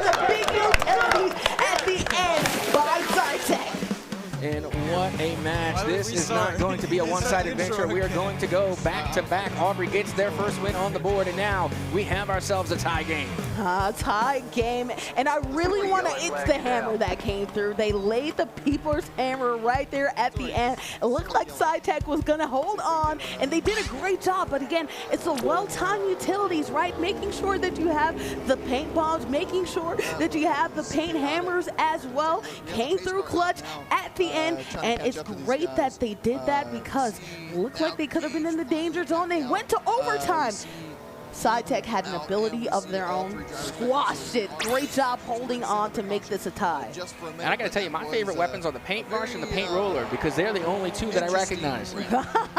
Again, like I said, I'm new to Splatoon, but I do know I have worked in many houses and have painted many walls. And the paintbrush and the paint roller were the most effective. Now, will a paint bomb be effective in a house? Maybe, maybe not. I wouldn't recommend it. You might make your, you might make your customer displeased. Yeah, but honestly.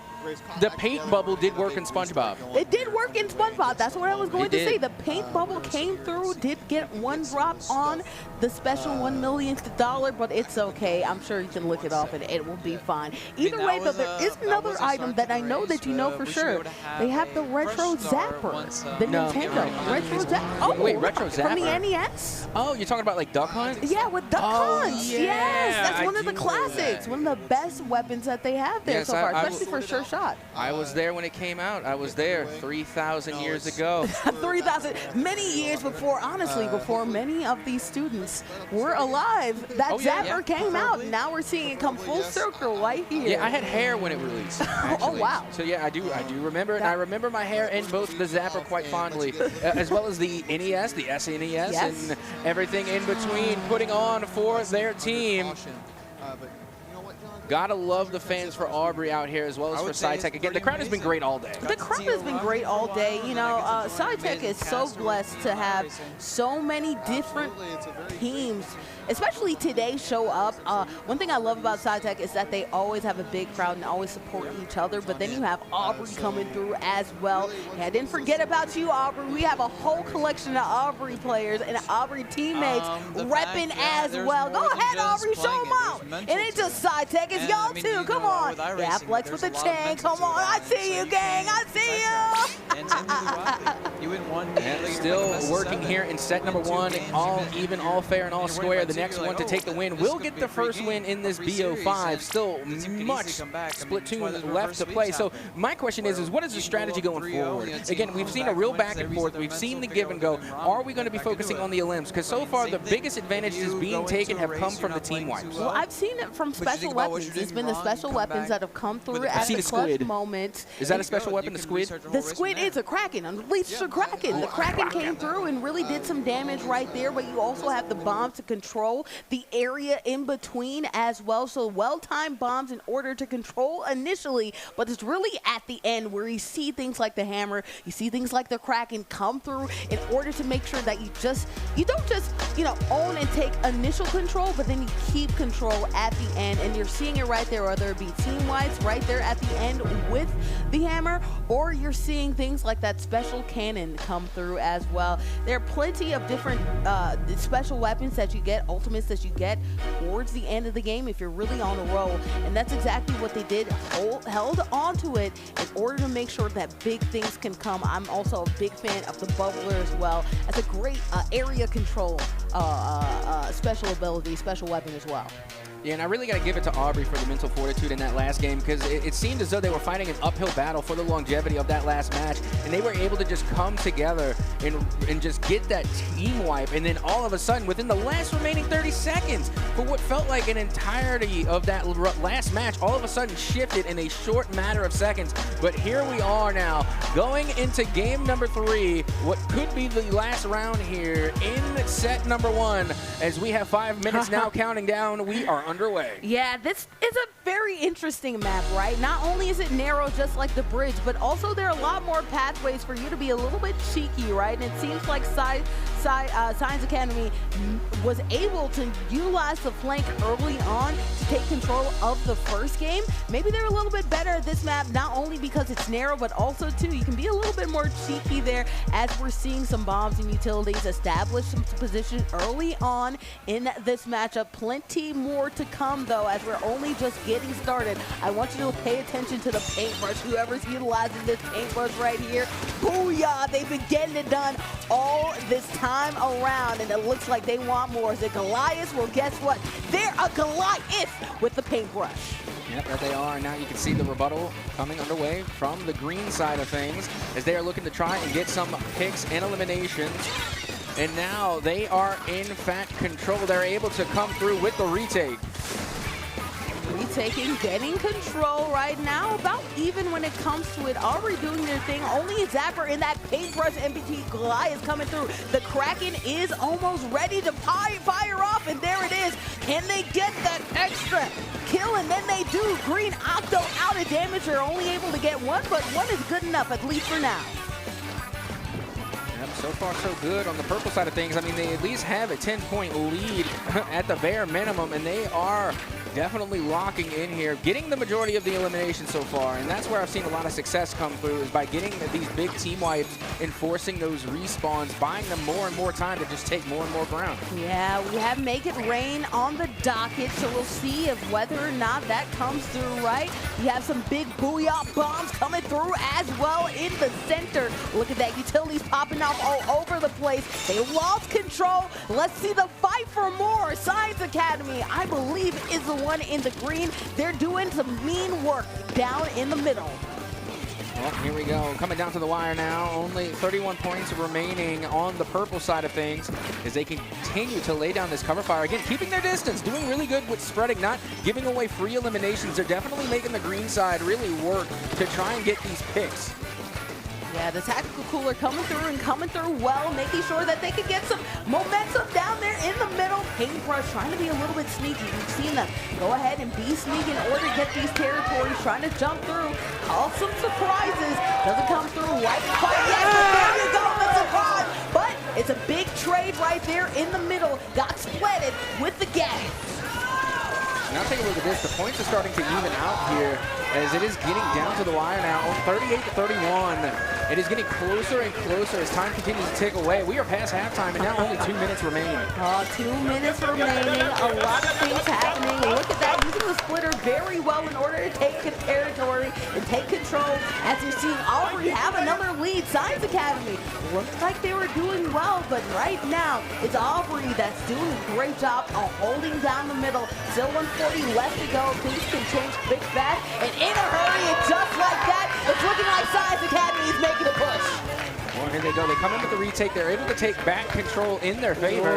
And once again, trying to use these obstacles to avoid the damage, and that's where we've seen a lot of contention, is when you peek out just a little bit too much and you get eliminated and you're forced all the way back to respawn. Snipe game has been strong right now. Good job for Science Academy, understanding that they could zone them out with the sniper, but you're seeing, I believe, the Kraken trying to get more territory with the Kraken. Great utility right there. They were able to take control of center field, and boom, it did result in a trade.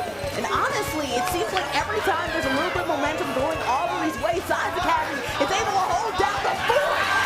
The cannon right there. A double play right there. Come on. Well, and there you have it. It will be the Mean Greens that come through and take the dub for SciTech, as they are now able to secure their second win on the board. And if I'm not mistaken, that is game number 1. Yeah, great control in the middle. The Tacticooler did a great job of just holding down the fort, right? That's a great constant supply of paint in order to make sure you can hold down an area. And although Aubrey tried to get a little more momentum with that unleashing of the Kraken, Goliath did a great job of holding it down with the paintbrush. At the end of the day, SciTech was able to control the turf war, and that will be the first game of our best of 5 series.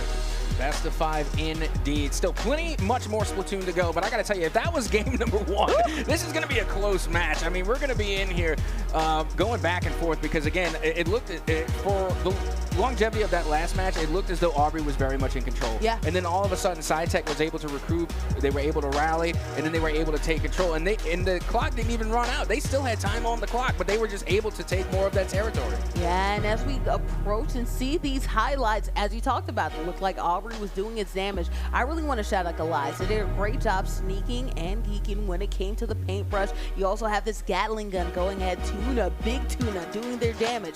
The Kraken was a really good paint controller and a really good setting that territory, right? I feel like the Kraken allowed them to get and approach the middle, but really Science Academy, that in spite of these special weapons, was able to hold down the fort. Again, they were able to take control with their special weapons, and it came through at the end. You want to make sure that you hold on to the tactical cooler because, as we talked about, that's another thing that you have to just make sure to constantly supply some of that paint, that even if there is a team wipe, they're there to take control and really take control of not only the center of the map, but effectively the game. Yeah, and that's another thing I was really curious about. At what point do you start trying to play the clock? Do you start trying to run the clock out? Because, again, in a lot of esports, the clock is a big factor. It's the unspoken extra player in the game because it can be your best friend or it can be your worst enemy. So, again, as the games continue to go on, we have seen several games be decided simply by the clock running out, but not that last round. SciTech was able to get the job done within the time limit.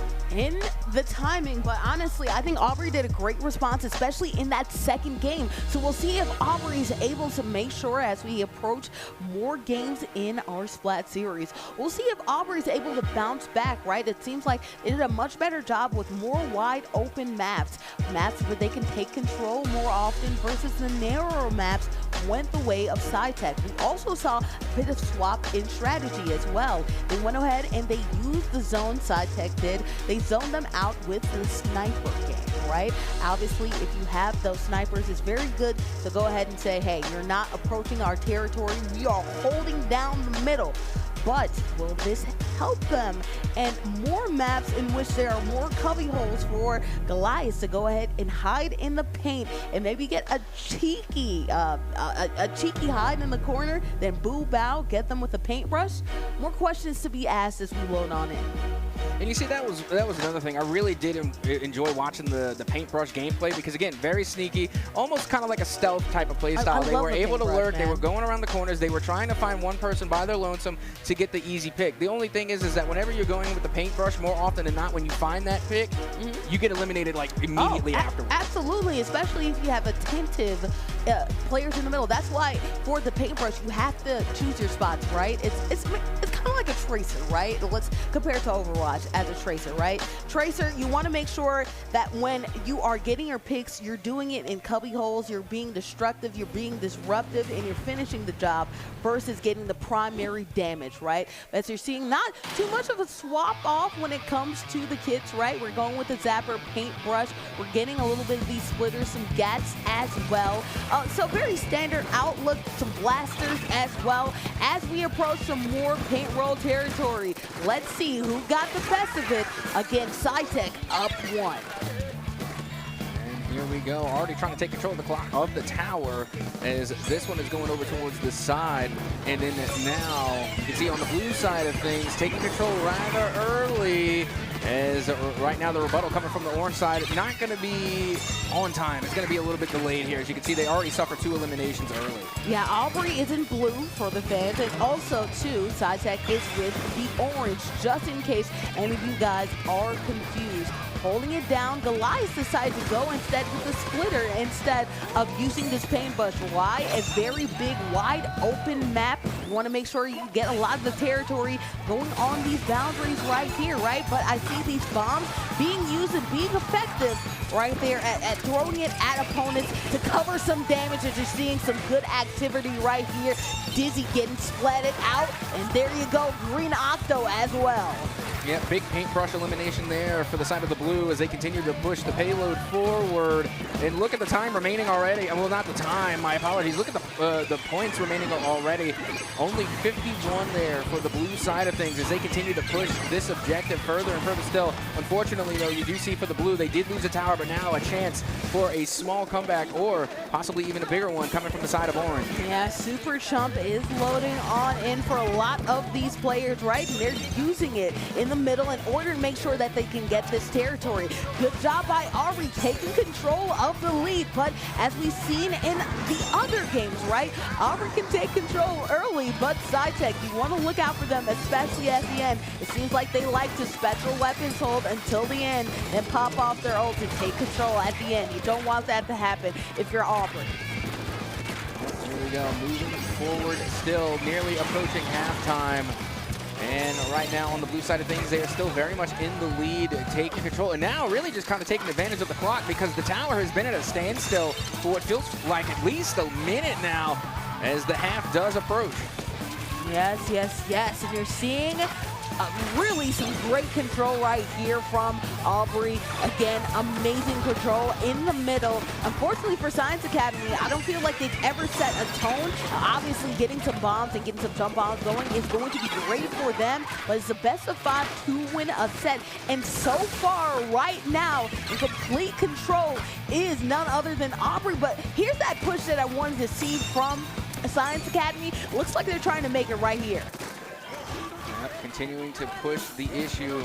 I mean, still, when you look at the blue side, I mean, it looks as though they've just been holding on to their lead. And this was kind of the argument that I was bringing in earlier. At what point do you start to take the clock into consideration? When do you start playing the clock? And I guess that time is now because this tower has been at a standstill now for the last 2 minutes, not really giving one way or the other, but now Orange finally starting to move it forward. Starting to move it forward, starting to make headway. Let's see if we can get some major damage as we're seeing right there. We reached the checkpoint. 1 minute 30 left to go. Good utility of the bomb. I think that Science Academy is still trying to make headway on their push. That's why we're hearing so much cheer from the crowd right now as they took the tower and they effectively took the lead right there. I mean, take a look at that. Look how quickly that managed to happen. I mean, the tower is at a standstill for nearly 2 minutes, and just in a matter of seconds, it starts to go the other way. As now you can see blue starting to kind of recoup here. They do manage to get a pick, which is going to give them a little bit of breathing room as now they try and send the tower the other way. Less than a minute to go. Is there enough time here, or will Orange be able to eke out with just a 1-point lead? Time keeps on ticking into the future. We'll see if Science Academy can hold on for dear life. But one thing you want to know about Aubrey is they can come through in the clutch as well. We do have ults on the docket. No more Trizuka is looking like, unfortunately for them. But it's a big lead. It's being held on down for Science Academy. What will be the response for Aubrey? Big Gatling gun activity right here. Bombs all over the place. So far, not looking good right here for Aubrey to take back advantage of this lead. I mean, this is so dangerous and so close because it's only a 1-point deficit. This really could go either way, especially with OT in play. I mean, only 10 seconds to go here. Yeah. And already Orange able to find a very big elimination. If they can take advantage, they might be able to secure the win with just 1 point ahead. Wow! The lead being taken at the last second by Aubrey, but we are going to overtime. It could be anyone's game as we're right there in the 50-second mark. It's looking like Science Academy might be holding on for dear life. Science Academy, can they make the big push, or will Aubrey come through? A big elim right there, as it's none other than Aubrey, who's looking like they might close this thing on out. It's very close, but that spawn time is going to be huge. It's going to be a big delay, and now a team wipe is able to clear the tower, and that will take it. My goodness, wow. What a game coming from SciTech. Science Academy clutchness all day long. What a play to make sure to take control at the map right there at the end. Science Academy coming through strong. Look at Capcom Man and crew. They're doing the hugs. They're doing the victory circle. Go on down. They are just so happy because they took control of this game. My goodness. I mean, that literally came down to the wire for the longest. It was, for what felt like eternity, was literally a 1-point deficit. And again, having to go through that constant tug of war and barely turn it out at the very last second, again, that is just true mental fortitude coming from the side of SciTech. Absolutely huge for them and crew. You can see the elation from Science Academy. It was hard fought. Obviously, Aubrey did a great job. They held on to the lead for most of the turf war, but at the end of the day, the MVP, the key sword on strong, your winner and grand champion right now is SciTech for Splatoon. You gotta love the Keyblade. Big Kingdom Hearts fan, by the way. So yes, I definitely appreciate the Keyblade. Again, putting on for Kingdom Hearts. You'll love to see it. Absolutely. We are going to the highlights. Obviously, you want to see this overtime clutch win that SciTech went ahead and shirt on up 3 champions from just one team alone here for today. Honestly, the day that SciTech had, it's something out the movies, man. Oh, yeah, again, it was really getting close there towards the end. And again, got to give a shout out to Aubrey there because, again, they put up one heck of a fight. They were able to take a win on the board and nearly were able to eke out 2. We almost went to a whole other game. We almost made it to a game 5. But still, just a fantastic showing from both teams. You could tell they had to coordinate, they had to communicate.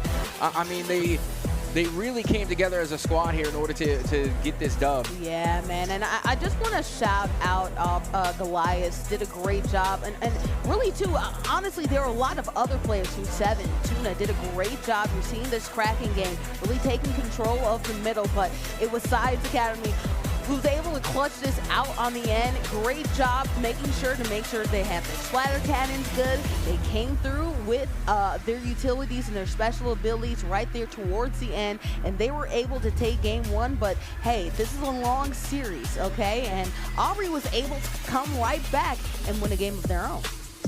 Yeah, and then SciTech, what I really like what we saw from them, again, even after they went down a game, it didn't phase them. They just came back correct the next game. They were able to really communicate and then take control. So even though there were times where it looked like they weren't going to come out with the dub, they just were able to really just lock in and steal, not necessarily steal the win away, but it kind of felt like it, especially when you only see a 1-point difference. Oh, absolutely. It felt like it, right? Especially because if you look at it, it was back and forth, but for the most part, it was controlled entirely by Aubrey. It was right there, that last push at the last second, clutch play on down to do some team clears, some team wipes, throwing it to Zip for. We are done with Splatoon 3. We had a prolific performance from SciTech themselves. Another dub on the docket. We have our mans come over here. Come on down. All right, all right. How does it feel, brother? It feels amazing to be back up here, and it feels amazing to win that belt again. That's awesome. You guys won it last year too. Oh, that's awesome. The 2-time. So you guys 2-time. You have Capcom, man, that 2-time. You guys at SciTech, man. What is it that they're feeding you guys for lunch? Strawberry milkshake, what is a hamburger allegedly, and I don't know. Mystery meat, man, and some wings. Tell us a little bit about y'all's practice. Like, how are you guys so good? How did you get to the point where you could do this? Honestly, so most of us got our start in Splatoon 2, right? We've been playing. I have 700 hours in that game, and then I think I have 200 hours in Splatoon 3. We honestly try to practice as much as we can. Obviously, it's difficult because we have a high school schedule, but as much as we can, play comms. On our way here on the bus ride, because 10 hours, right? We were planning our team comms, planning our map, our plans. We had to make sure we knew everything coming into this, and that was basically how we make our plays. I love that, man. So essentially the answer is you put that work in. That's what it is. That's what it is. So before we go and get your belt real quick, go ahead and show the people what that is and tell them what Pokemon card that is. That thing is fire. All right. So my best friend Luis, I don't know where he is in the crowd, he got this out of a pack that he pulled, Red Victini. He gave it to me right here because Victini is a victory Pokemon. He wanted me to have this with me at this fight, so I had my best side, I had my best pals, and it reminded me, all these people out here in the stadium, my friends, my family watching back at home, and the people that we have lost, they're all here watching us today, right here, right now, to all of us to try our best. I love that, brother. That was Chef's Kiss. Squad, come on over. Everybody come on over, grab the belt, and I want the crowd to say it with me on 3. 1, 2, 3, side tag!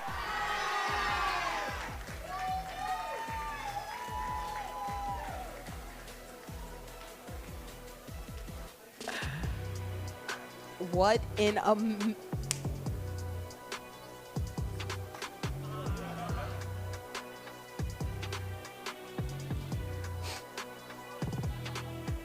What an amazing victory that we're seeing from Science Academy.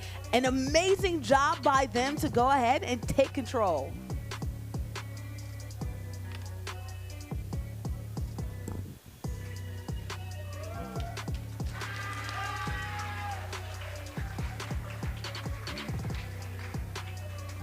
And I love that, right?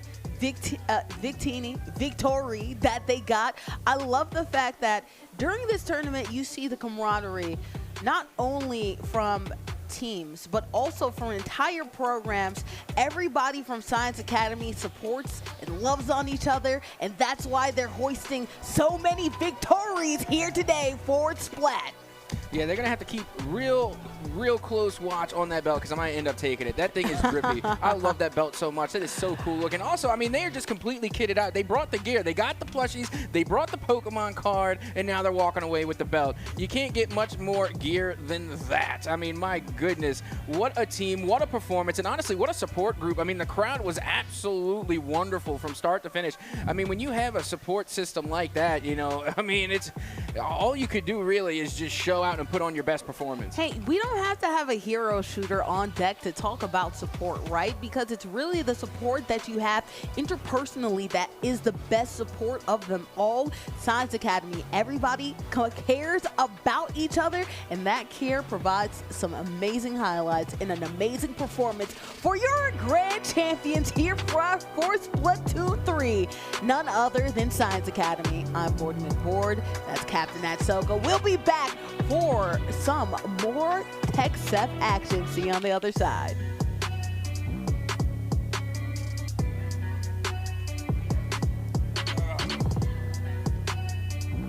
Esports event has, obviously in between the Zordon Towers that exist here at the Baylor Welcome Center, exists some activations for the students to really get acclimated and enjoy their time here at the TechSep Esports State Championships. To the right of me right here, we have Lobos Gaming having a little bit of a booth, a hangout session for Lobos Gaming, obviously promoting all things happening here. It's not only an opportunity for these students to have fun with their peers, but then to also get in contact with these colleges. I'll talk a little bit more about that later, but talking about hangout, look to the left of me right here, Baylor University going ahead and activating with a nice esports lounge. There you have Rocket League, you have Mario Kart, you even have some NCAA. I do see Baylor being represented, so shout out to Oso Esports, aka the Bears, for making sure that we're all acclimated. Speaking about acclimation and making sure that we're representing the Baylor Bears well, thank you for your hospitality. We have none other than free accoutrements, right? We have things like mouse pads, we have pens, we have buttons here from the undergraduate admissions. Shout out to Baylor University to make sure that things like these are possible. We also have none other than the computer science representation too, an engineering degree, so many different things that you can get here at Baylor University. This esports event would not be possible without the help of them. That's a little bit of a preview about what's happening here at the atrium, but best believe here at TechSep, we always have fun. Thank you so much for joining on in. I hope you love all the activations we have here to come. Here at TechSep, we have been blessed to have none other than Oso Esports here for Baylor University to go ahead and make sure that we're comfortable not only in inside the conference room, but also outside of it as well. We have an esports lounge with plenty of activities here. Obviously, you see a 4 game of Mario Kart. These gamers getting ready to get their sticks loose and obviously get ready for grand finals Mario Kart action. But we also have some gaming all the way in the background. What is that? Ohio State versus Baylor. We're hoping that those Bears go ahead and win. NCAA football happening there as well. And get ready, we also have some Rocket League loading on in as well. Pure comfort, pure vibes here. Opportunity for these gamers to meet each other, to chill and hang out. Competition, friendly competition here. Even if they didn't qualify, they still have a good time here at the Oh-So Baylor University Lounge, which, you know what, I'm chilling and I'm probably gonna get on the sticks myself. See you then. Here to talk about the possibilities that you can go in the esports world. I'm here with Pretty Boy Jackal. And Jackal, I want to talk about how esports is a multifaceted tool. Obviously, I am usually in front of the desk, but you're unique because not only are you in front of the desk, but you're also behind the scenes as well. Tell me, what is your journey through the esports world, not only doing behind the scenes, but also being in front of the camera as well? Yeah, for sure. So I started out as a competitor. I've been sponsored by 2 separate teams, traveled the country. I've won tournaments. I've been a finalist multiple times. And when I stopped competing, you know, I was thinking about what I wanted to stay involved in esports, but I wasn't quite sure what I wanted to do. So I just started trying things out, and one of them was commentary. So I started getting on the mic, and I also started learning how to run my own events as well. And pretty much through that pipeline is when I started actually meeting folks who work behind the scenes, who started teaching me, you know, some of the things that I needed to learn, and that's how I ended up, you know, working on like replays and videography and all these different, you know, aspects that go into making these events so great. You know, there are a lot of different types of personalities, right? There are people who are a little bit, though, more reserved, right? So front-facing camera role isn't necessarily for them. You know, for introverts or people who don't necessarily want to be on camera, tell them about all the different opportunities there are even behind the scenes in the esports world. Yeah, for sure, because I mean, it takes a village, right? Yeah, so, you know, there are so many different opportunities that are available in the esports space that are outside of just competing or being on the mic in front of the camera. Right. You know, there's what I do, which is replay operations. There's also the technical director. There's also the producer, right? There's also the you know, the observer, right? If you're good at watching the gameplay and you know what the people want to see, there's, you know, opportunities for that. There's so many different pieces and so many different roles that go into play that are outside of just being in front of the camera. And real quick, what's something that you'd like to say to this next generation that's hoping to get into the esports game? Yeah, start early and have fun, and don't be afraid to fail. You know, it's all a learning process. You know, it's all growing process, and times change and technology changes, and you know, things happen, and that's okay. You know, don't be afraid to make mistakes because that's how you grow. And honestly, I know that I failed a lot being behind the desk. Trust me, I know you also have too, whether in front of the desk, behind the desk. But either way, it's a learning experience. Thank you so much for your time. Absolutely. Pretty Boy Jackal.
on in for some bonus action here. Obviously, you want more content, you get it. We are going to see the Smash Losers bracket, best of 5, Lucina versus Zelda.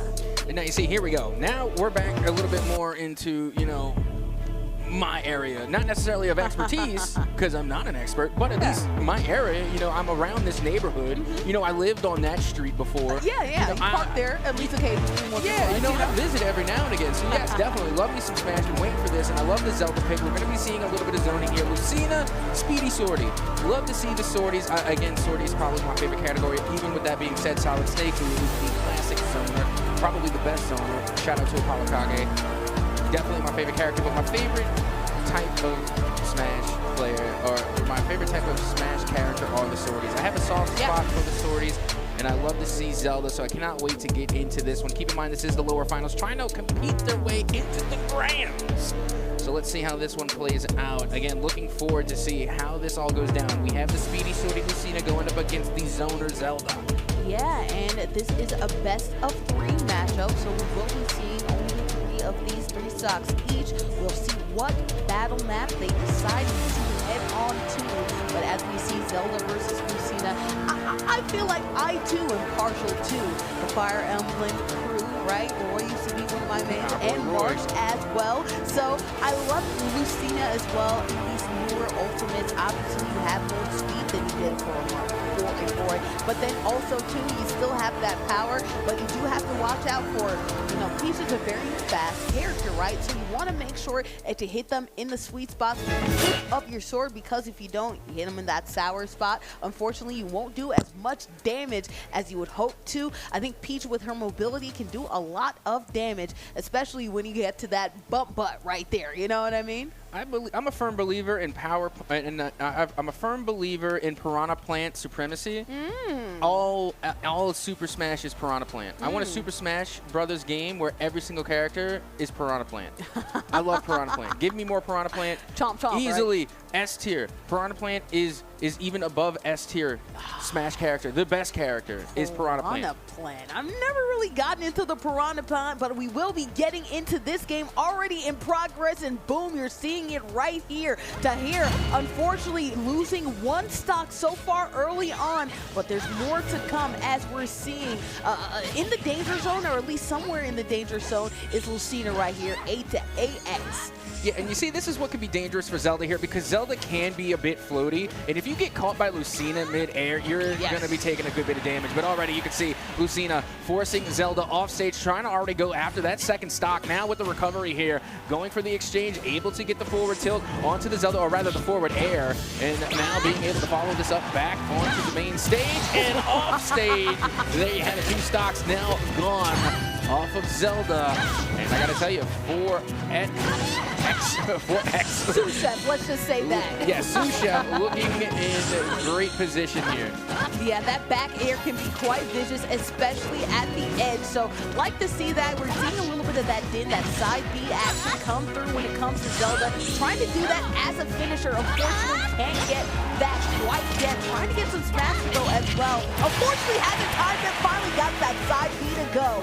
A 1 stock left for Tahir, 2 for Sous-chef. Yeah, I mean, think about it though. I mean, you're already in the red with 1 stock remaining, and Sous-chef has 2 to their name. They're looking pretty strong right about now. Actually, that forward smash would have been enough to, I think, to get the elimination, but wasn't able to connect there as they try to close the gap. Back air just to get a little bit of chip damage. Now looking for the down throw. Was expecting the up tilt or the up air to follow, but they weren't able to catch it. Now going back off the recovery. There it is. And there you have it. The up smash, out of here. Sous-chef cooking right now with Lucina. Wins the first, but this is the best of 3. Again, loser's final. So if you lose this, you go home. You're wrapped up. No more games for you. There's only one thing to do in a situation like that, and it's switch to Piranha Plant. It is the only thing. The Piranha Plant propaganda will not work with me, okay? It's the only thing you can do in a situation like this. You have to bring out Piranha Plant. No Incineroar, right? No Sheik, I no love anything Incineroar. like that. I was even seeing this when we were casting Street Fighter. I love Incineroar, Bowser, anyone that has a command, Kazuya, anybody that has a command grab, I'm instantly a fan of. However, all pales in comparison to Piranha Plant. Well, your plan for Piranha will not happen, at least so far. We're going back with Zelda. Mr. C is. Well, so we'll see if anything changes. We're still at small battlefield as well, so we really like the conditions that are happening here. Zelda feels like they believe in their ability. We'll see what happens and what changes as we see down grab right there. Yep, trying to get through the platform here, and now being able to play the mid stage. Looking for the down throw, able to follow it up, a nice up air in order to get onto the top of the platform, and now being able to hit through the platform. Lucina now able to recover, trying to play to the platform as well. And a big forward air deals a nice chunk of damage here. The things are looking a lot more evened out. I spoke too soon as the recovery from Sous Chef was enough to take the first stop. Edge guard, down air, get out of here. But speaking out of here, we're getting a little bit of a trade. Sous Chef and Mr. C both 1-for-1 down with the stocks. I definitely do like a good revenge stock. You know, don't get me wrong, I was expecting it, but I thought it was going to be a little bit tougher to secure it. So again, really good on Mr. C to be able to secure that revenge stock, and now we're basically all square. 2-2 stock, only a 10% difference between the two, and now we're playing for control of the stage, avoiding the damage now. Sous Chef trying to close the gap without trying to take too much damage, but they find an opening there for Mr. C, and we are just deadlocked here on stock 2. Yeah, deadlocked on stock 2, right there in that medium zone. Not quite yet in the danger zone right there, but a good job trying to get them up and out of here, and then finish them off with the side B. Unfortunately, that does not happen. Has not been able to set that up, at least so far, early on in this matchup, using that neutral air to get a little bit of that damage there. Right now, some great zoning practices by Mr. C, and as you see right there, taking advantage of that, right? Punish, grabbing them, throwing them out of there. Great job in the response, trying to get that final edge guard just a little bit off target for Mr. C. Yeah, I got to give it to Sous Chef. Their offstage presence is absolutely insane. Their recovery has been on point non-stop because not only have they been able to recover and avoid the threat coming from Zelda, but they've also been able to try and counterattack. Meanwhile, we do see Mr. C secure that second stock, and now they have the one stock advantage as they begin to chip away at Sous Chef's final stop. They've been leaning on that down B all day, man. That down special all day, all day, all day, all day. Really using it as a zoning tool, a finishing tool as well. Trying to get the grab. Instead, they got written to their grill. Sous Chef made sure to get a great damage on that one. Couldn't quite finish them off, though, with the forward slash. Yeah, when in doubt, up tilt. That probably explains why I'm so bad, because honestly, my go-to is the up tilt. But it's going to be the down air that's going to be able to secure the stock, and now all but even at this point. All but even, but still left to go. As you're seeing right there, Lucina is in a disadvantage state, not only when you talk about the fact that they're being pretty heavily edge-guarded, but then you also have the mid-range damage that's happening. Now approaching that danger zone, trying to get that down special and forward special to go. Unfortunately for them, though, good counter right there as you're seeing a reversal from none other than Sous Chef. Sue is playing with their food here. I mean, they love to try and bait out moves to leave an opening for an attack, and they like to go towards the ledge. Again, they love baiting the ledge. They like fighting off stage, and this is where Sous Chef has been so dangerous. I mean, look how quickly they were able to recover a lot of this damage, and now the advantage going their way, going off stage, looking for that forward air, not going to be able to land it. Oh, that was so close. That could have been the game. That could have been the game, but not so fast. They're both in the danger zone. It's the up area out of here. Good luck with that, Sous Chef. Again, well, it's actually Mr. C, I believe. Yeah, there you have it. I mean, what a game there. Being able to secure yet another win in their favor as they were able to come through, nearly getting eliminated off of their last stock, but being able to secure the dub, as that will be 2 back-to-back in their favor, and they will be moving on. Yeah, Lucina goes ahead and wins the bracket. Shout out to them, getting some good damage, good control, and really just dominating, right? Very good Sous Chef is at really utilizing that reversal, right? Anytime it looked like Peach was trying to set up that Phantom Slash, they did a good job of dodging it, weren't in the area, and actually did a great job jumping over it, was able to reverse it and get control. Yeah, and again, they were able to secure both wins here in the lower finals in this best of 3, which means they should be moving on to the grands. I assume, as we continue on. But still, that Lucina is going to be tough to beat. I'm literally curious about what is happening over there in the upper bracket. I want to know who is awaiting there, lurking for the upper finals to take on this Lucina. Because, again, a lot of picks have a lot of different results and a lot of different opportunities to be had. You brought up Incineroar. We were talking about the command grabs and about the different possibilities that could go into Grands. And, again, all the different characters and their specialities. Again, I'm a sucker for the command grabs, but as I have mentioned before, I am a big believer in the in the Piranha Plant supremacy. And I want to go ahead and apologize. It's actually Mr. C that will go ahead and secure the victory, not Sous Chef. Instead of Sous Chef cooking, they got cooked, unfortunately. Mr. C goes ahead, utilizes the Lucina to secure the victory, but like you talked about, Kat, it is a lot of adversity that they can't come through. Obviously, in the loser's bracket, you have to get an L at first, but the L's turn to victories as long as we continue to keep on going. We're going to keep on going with some more Madden coming up and plenty other titles as well. Morty McFord, Captain Atsoka, we have more for you after this.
My name is Rachel. I'm with Edge Esports, and Edge actually stands for Esports Development, Growth, and Education Foundation, and we're a nonprofit out of Corpus Christi, Texas. We are really proud of the program that we have built because it just started simply because my daughter wanted to compete in Smash Bros, and we didn't have anything in our area that she could participate in. So we decided to start something, and it very quickly grew, and we really quickly realized how beneficial it can be for students in our area. And we don't just focus on gaming, we also focus on STEM education, leadership training, student wellness, all of those things that will help our students propel into adult life and make their lives better, and also the communities in which they live. We're really excited to be here at the state championships.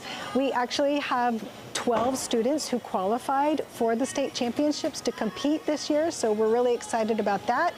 And even better, we have one student, our only senior this year, who actually got a full ride scholarship to play varsity esports for Texas A&M Kingsville. So we're really proud of the opportunities that our students are getting, and that this represents something that can really impact their future. My name is Brandon Augustus. I go to Texas A&M Texarkana. All time, my top 3 games would definitely be Call of Duty, Fortnite, and Apex. The first game that got me hooked on like competitive gaming was definitely Call of Duty, but what introduced me to like just the sphere of games in general was probably like Mario Kart and Smash. I used to play on my little 3DS as a kid. So Apex, I usually play like Skirmisher Legends or Assault Legends, so like Horizon, Rev, Maggie, Alter. What guns do you usually pick up when you play Apex? Definitely R9. R9 every game, best gun in the game. And then secondary usually changes to like what's meta. So right now, Hemlock's really like just hard meta right now, so it's pretty much just Hemlock R9 every game. My name is Zadrian Mack, or Zay. I'm from Texas A&M, University of Texarkana. Overwatch being my main game, I like to play as Winston a lot.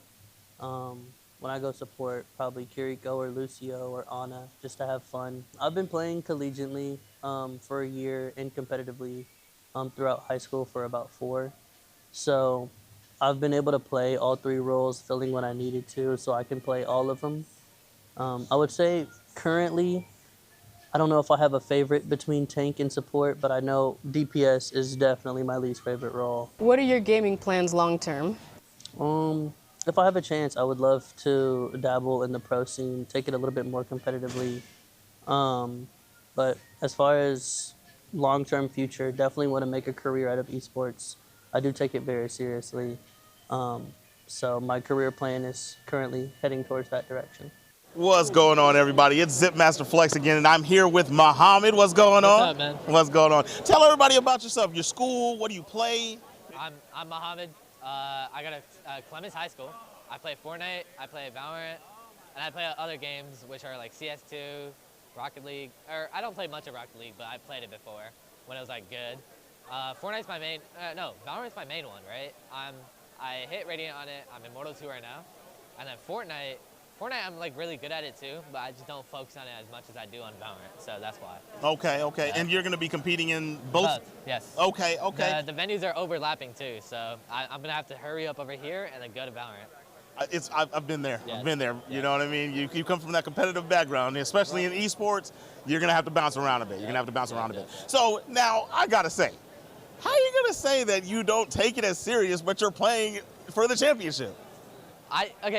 I'm just too good at it to like, not play it. So I still keep playing it. And I would say I'm pretty good. I would say we have a good chance of winning this. Yep. I love that energy, yeah. It's just if the championship like overlaps with Valorant, I'm gonna have to choose Valorant because all my friends, they're all seniors. So I'm gonna go with that instead of Fortnite, Fortnite's all sophomores. They're all my friends, yes. But I'm gonna have to stick with the team that is gonna leave next year. I dig that. The respect. But just so you know, the lucky thing is the championships won't overlap. They're all going to go in cadence. So you'll be able to play in both if you guys make it to that point. Yeah. That is awesome. I'm excited for you, man. Thank you. So let me ask you a question. Outside of your school's esports, have you ever played in any other online tournaments or anything like that? Yes, actually. We played a UH tournament for Fortnite, and we got first place over there. Yep. It was that, and then we played one in Hillsborough, but we sadly got 3rd place as me and my teammate were awake for 24 hours. Yeah. We got no sleep. We were low-key tired, and my teammate was just like sleepy, so it was like a little iffy. So we got 3rd. Understood. Now, that's awesome though, man. Yeah. Was there a good prize on the line for those, or? Honestly, no, not really. The Hillsborough, we drove 4 hours and there was no prize at all. No awards, no anything. But you do get state qualification, so that's a prize. For UH, state qualification, but they had prizes. They had a medal, and then they had like a little plaque that you were holding, right? And you just go up, take some pictures. That's it. That was it for awards at UH. All right, next question for you. I know you're doing the esports thing, and I know that you have a lot of confidence. You're really good. You're ready to show people what you got. Is this something you're pursuing esports, or do you have different plans for when you graduate? What are you gonna do? What are you planning? I have plans. I'm not gonna pursue esports as much. This is like a side gig hobby, right? If I'm good at it, I'll play. If I get scholarship, maybe. That's an if, right? But for now, I'm mainly pursuing accounting. Accounting? Yeah, so you're a numbers guy. Yeah. What's your favorite class right now? Right now? Right now. Not a numbers class, though. That's what I was wondering, I'm a because that's numbers what guy, happens. but Yeah. I don't like the numbers. Yeah, okay, Yeah. okay. I got you. Right on. Well, Muhammad, it was great talking to you, and good luck out there. I'm going to be looking for you in Valorant, looking for you in Fortnite to see what you guys bring to the table. I hope we win. Right on, man. Thank I you. hope you do too. I'll be looking for you. All right, guys, signing out.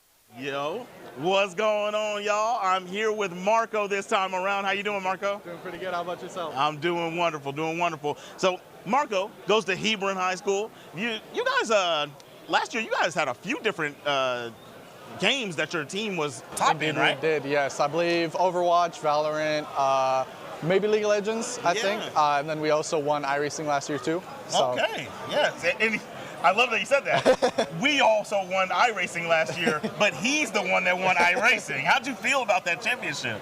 It was really nice to win it. I worked hard all season, a lot of practice, and just a lot of map knowledge, or track knowledge, as we call it. Yeah, just a lot of review, and on race day, just put in the effort and outrace the other drivers. Yeah. So I've competed in different various titles, mostly third-person shooters and fighting games. The most difficult racing game I ever played was Gran Turismo. Yeah. How different? That's one of the hardest racing games. How different is that to iRacing? Very different. From my perspective, Gran Turismo isn't very realistic at all. iRacing is a whole different beast. Okay. When you get into iRacing, you can't play with controller, you can't play mouse and keyboard. It's not that simple. The mechanics in the game a lot more advanced than something like Gran Turismo, Forza Horizon, anything like that. So it takes a lot more commitment. As you can see, the setups are a lot more advanced. It's nothing just like picking up a controller and getting going. So it's definitely a lot more of a sport that you have to invest more money in. And it also takes a lot more practice to learn the mechanics, because it replicates real life. They take real scans of the tracks, they take real telemetry from actual race cars, and they implement that into the sim. That is so intricate and so interesting. Are you interested in real race car driving, or are you capping it here at iRacing? I would absolutely love to race in real life, but the problem is just money. It's so expensive. And that's why iRacing is great, because it kind of breaks that gap between the budget you need for real racing and sim racing. Sim racing's, you invest a lot at the start, but that lets you go a long way, right?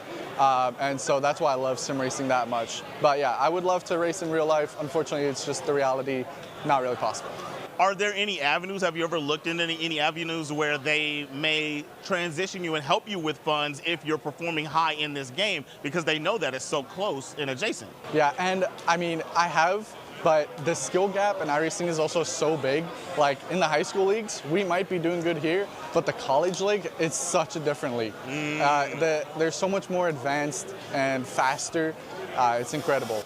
Are you going to play in college? Are you planning on doing such? Yes. I will be doing iRacing in college. I'm going to still help run TechSF during my college time. And yeah, I'm going to be competing in the college leagues, which I believe it's a CIL league. And yeah, I'm looking to compete in that and continue on with my journey. Oh, right on. I love that. And to cap it all off, what college are you going to? Where are you? I'm going to Angelo State University. Where's that at? That is kind of like more western Texas from where we're at right now. It's pretty much smack bang in the middle of Texas. Right on, right on. Well, good luck in your adventures. I hope that you get better at this game. I understand you know that you're at a certain ceiling, but you still can climb higher than that. You know what I mean? I have faith in you. Gotta put in the effort. You gotta put in that work, Absolutely. So good luck in college, good luck in your iRacing career, and maybe I'll see you racing NASCAR one day. I don't know. Hopefully, that's the plan. Marco, it was great talking to you guys. Thank you. Here, my name is Bordy McBoard, back with some interviews with some parents, obviously here with Nicole, but I have somebody very special to talk to right here. Go ahead and introduce yourself. Nadia from Abernathy, watching our kids. Watching your kids, obviously, esports is such a growing sport, and you've seen a lot of these competitors here get scholarships. What's some of the things that you have seen in your child that made you inspire to support them in the esports world? I don't know. It's new to our school. We're just in the second year of it, so the kids just showed interest in it, and then the first year that we had it, they ended up here. And so we're back again this year. So just whatever our kids do, we just support. So it's really new to us. So. And I like that too. It is new, but obviously sometimes some parents can have a little bit of abrasiveness when it comes to the video game aspect of it all. Be honest, right? When your kid said, "Hey, I'd like to be a part of a video game club," what were your reactions and how did you feel about it initially? Well, I don't know because I didn't really know what to expect.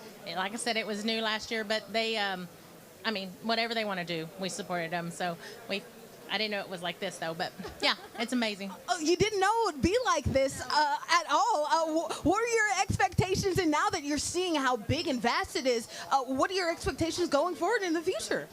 I hope they keep coming out here. So yeah, it's amazing. We like it. We go back and we tell our hotel that it's, it's really something to come and watch and support. So now, growing up, you hear a lot about video games. Get off your controller, this, etc. What is your reaction to knowing the fact that not only do you get obviously a support from all of your friends, there are plenty of friend groups here supporting on your kid or being a part of your kid's team, but also too, scholarships are on the docket as well.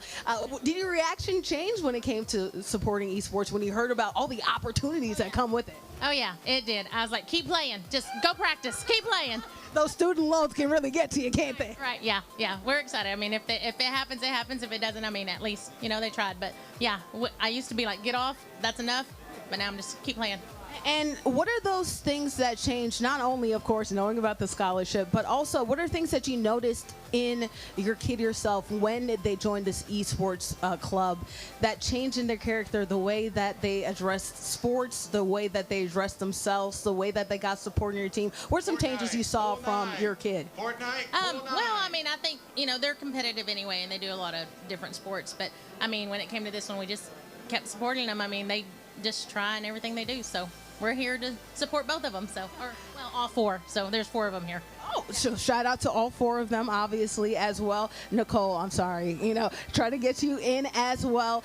What's your reaction to seeing this big event here on this stage? Tons of gamers, not only just within your circle, but obviously, too, there are teams on top of teams here. What's your reaction to seeing this big crowd? I mean, it's really exciting just to come out here from our small town to come out here and see something so big that we're normally not used to. It's just exciting and fun. Yeah, absolutely. And when you look at the future opportunities to esports, be honest, did you see this happening from things like just playing video games?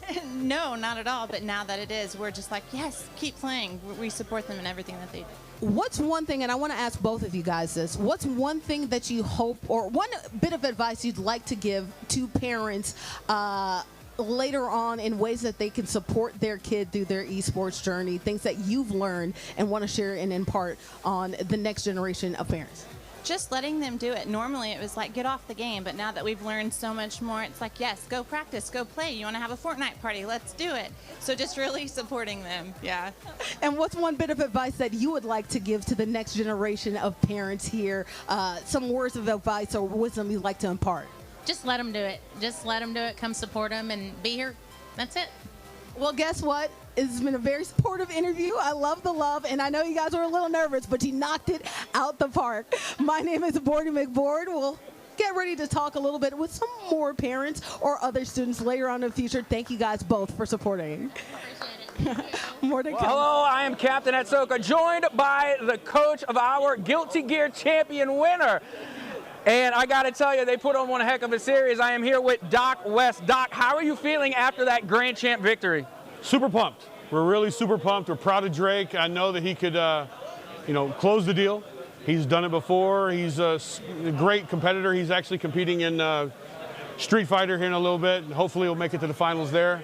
He's an excellent competitor, puts the time in. And he's also like a fantastic student. At Lubbock High, where we got coach at, we have an AB IP capstone program, one of the best in the state. And he's on the IB AP capstone track. He's done tons of AP classes, over 4.0 GPA, great athlete, great student, great person. You see, it's the stats at the school, not just the stats on the scoreboard that matter. You love to hear when our student athletes are being successful. But I want to know a little bit more about what's happening over there at Lubbock High. What is it like having that esports program, and what are the challenges to running it? Running an esports program is really about getting students to buy in and get that dedication. We find that like 100 students show up, but only maybe like 25 stick around. They don't realize that playing a game and competing in a game are not the same thing. I try to explain to people, it's like the difference between just playing a game is like playing, tag football outside versus you have pads on and you're in the stadium. You're playing the same game, 12v12 football, but fundamentally the overall mindset and the overall end game is vastly different. And so trying to instill that in some students who are coming in, you have to show up, you have to practice, you have to play when you don't want to play when you're sick, make sure you get your grades in. All these things, it's really hard to kind of bridge that gap, because they're all about just playing when they want to have fun, but showing up when it's not really convenient because their team depends on them. That's really hard. And we're slowly building the community. We're building that capacity, but it's still definitely, I think, in almost any school, one of those big gap hurdles that we have to overcome. Yeah, Lubbock clearly has a pretty good esports program running over there. They have a great coach. They got great players. But I want to ask a little bit more about Coach Doc West. Okay, so clearly we have our first championship win going your way with Guilty Gear Street Fighter coming up next. As a coach, what is the hurdles to having to coach multiple esports titles? I think it's surrounding yourself with good people. As a coach, I mean, honestly, I consider myself more of a general manager. I find people who have the talent that I don't. I try to depend on them. I coach them up on how to manage other people, how to coach and play as a group. Like with Drake, Drake is far better than this game I'll ever be. He has a deeper understanding than I'll ever be able to have. So my goal is to support him and give him what he needs to reach his full potential. And so my role is not like you would see in a classical sport. It's more of me trying to find the best tools and opportunities for Drake and other students as possible. And it's kind of a different role, because I know that some people have different strengths in other areas. A lot of coaches play different sports. I play Marvel Rivals. I'm pretty decent at it. But it's really about trying to find community members, college students who can step in and help, just surrounding yourself with talented people who can really support your students and athletes the best they can. Yeah, and then when it comes to esports programs at a lot of these high schools in Texas, I just really want to ask, especially for maybe some high schools out there that are looking to create an esports program, how important it is to have events like this. What is it about TechSef that really just gives the opportunity for these schools and these student athletes to come and show their talent? Well, like I was stating earlier, there's a big difference between playing a game and competing in a game. And one of the biggest mindset shifts you have in esports in general is that you can mess around, you're competing heavily, but it's all on the same platform. Mentally, logging in just to have a few minutes of fun and logging in to play in a state championship for some people may be the same process. So this in-person events, these in-person events really help that shift that mindset and make it real. It shifted off to I'm just sitting down where I normally sit in my same chair and just playing, or maybe at my school like I've done 100 times. Here it becomes very real. You're putting a name to a face to a name of all the people you've been playing against all season. You're sitting here. You can feel the tension in the room when people are competing. You hear people cheering. All those things you don't get a majority of the time in sort of a lab setting at a school, or when you're playing at home. You don't have that crowd, that fever from the crowd, the smell of all the bodies in the room, sort of. Yeah. Oh, it is what it is. But just, you get what I'm saying? Like that competition atmosphere is hard to kind of sell to people until they've experienced it. And once they're there, you've got that buy-in. It's just getting them here. Yes, absolutely. Now, before I let you go, one last thing. I'm going to give you a minute here. Is there anybody you want to give a shout out to? Any last parting words for those here at the event today, and of course, to the folks at home? I want to give a shout out to Doug Young, my principal who just retired. Thank you for helping out and starting this program at Lubbock High. You will be missed greatly. And I think for everybody else, remember, we're here to have fun first. We're here to compete. Winning is second, in my opinion. Being a good person, treating your opponents with respect, treating your teammates with respect is always number one. And if you win, congratulations. But we're all about being good people. And that's what it's all about. Thank you just for taking the time to talk to us. Appreciate it. Doc West, again, it was an absolute pleasure to talk to you. Thank you. But we still got more action to get Let's to go. live here at the TechStep Undisputed 2026 Texas Esports State Championships. Woo!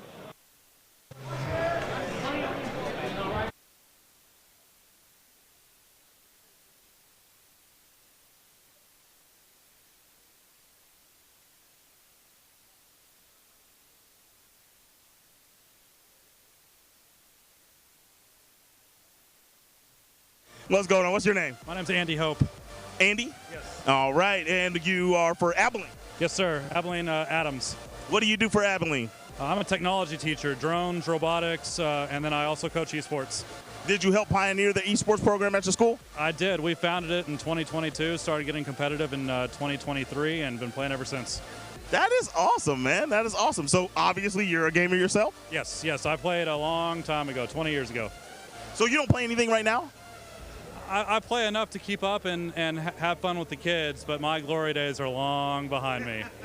Did you ever compete in anything? Yeah, so I played Counter-Strike back in the day. It was Counter-Strike 1.3 to 1.6 were when I was really good. Of course, back then, YouTube, Twitch, all that stuff didn't exist, so we had to go around to different LAN tournaments around the state of Texas and compete there, and so that's what I did. Right on. That's pretty cool, man. That's awesome. CSGO is a game I never really got into, right? I feel like that's like a true gamer's game. You know what I mean? Yeah, that's awesome. That's awesome. So if you did get into any game right now, if you wanted to lock in and really play something, what would you play? I really enjoy playing Overwatch right now. And so it's cartoony enough and different enough than my old glory days that I enjoy doing it instead of getting mad at myself. So it's understandable. I respect it. So how are you feeling? Do you feel like you're going to win this again? Are you feeling that energy?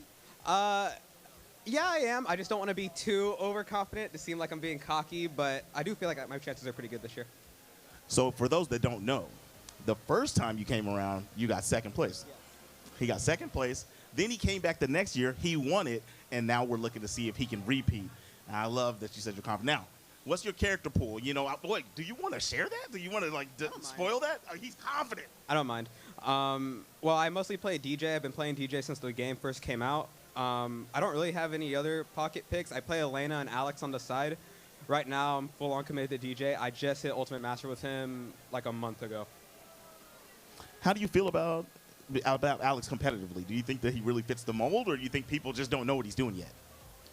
Alex is very interesting, as I was playing against the top Lily player just to get some sets with him. He's very gimmicky. He involves a lot of just baiting out with a bunch of gimmicks, and he's very steamroll heavy, so you literally have to get a hit in order to make him work. And if you're just getting zoned out by like a Sim or a JP, and even Bison's one of his worst matchups because of some of his buttons just beats out all of his options, it's just really tough to get in.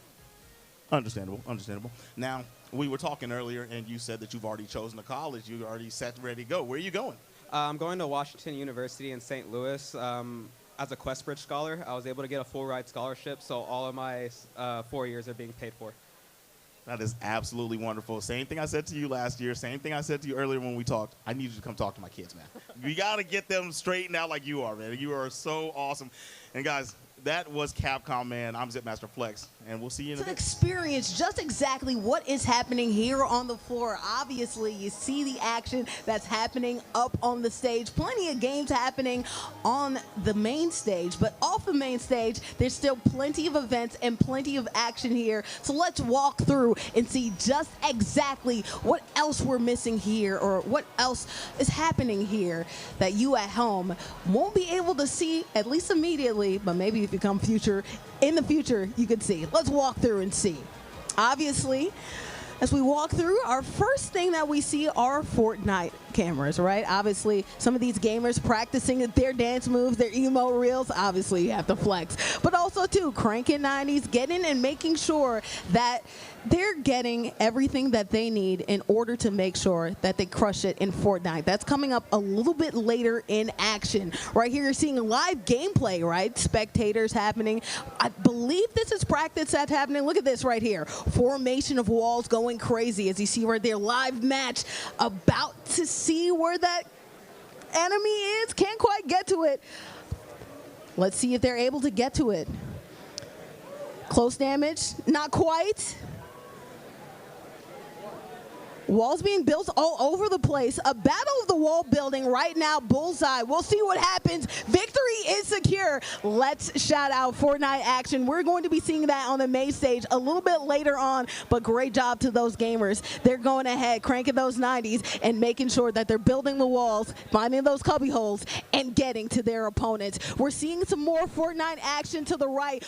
Everything that you're seeing right here is a Fortnite wall. Obviously, we're playing a lot more games than what can last in a Fortnite. A lot of Fortnite action. Excuse me as we make our way through this event center. Obviously, some gamers loading on up. Excuse me. Do you want to go ahead and say a word? It's okay. You can say no, or do you want to say what's up? No. No, you're good? Okay, we'll go ahead and we'll move on to somebody else. We do have, I'm sorry, you're a coach or are you a parent? I'm a parent. You're a parent, so obviously we're here enjoying the vibes. It's our first day of action. So far, what is your reaction to this massive event that we have so far? Crazy. Have you ever seen this many gamers in one space? It's exciting. Is this your first year here at TechSep? And a proud parent of a female player. Oh, absolutely. How do you feel, obviously, supporting a woman gamer in such a male-dominated sport? How are you able to support her and make sure she can keep on going? You have no clue how proud I am of her and of all the females that I see. There's not that many, but let me tell you, she can hold her weight with these guys. Hey, she's in the state championship for a reason. As a woman gamer myself, I love to see players like your daughter shine, and I can't wait to see what she does. Thank you very much. I appreciate it. Absolutely. Do you mind just saying your name and what school your daughter's representing? Gloria Silvas. My daughter's representing Esports. Okay, absolutely. Thank you so much. I appreciate your time. Obviously, there are plenty of proud parents and plenty of proud gamers here. Let's go over here. Of course, we have event sign up. Make sure that you're over here registering, making sure you're in the right space. Obviously, you qualified for a reason. You want to make sure that you're playing the games. Let's come on down here. Obviously, Fortnite to the left of us. We see some Smash to the right of us. So let's see if we can come through. Gamers setting up, practicing right here. And of course, we have a matchup going on right now. Polenta versus Terry Bogard. We're seeing some action, obviously, up smash action happening right here. Terry Bogard doing a great job getting out of dodge. I love to see 2 stocks versus 1. Not sure if this is an active matchup or if this is some practice games, but either way, right now, 1 final stock on the right-hand side. Terry Borgard with 2. Let's see, Terry does some action, side B action. Over here, side smash. What's going to happen? Great counter right there.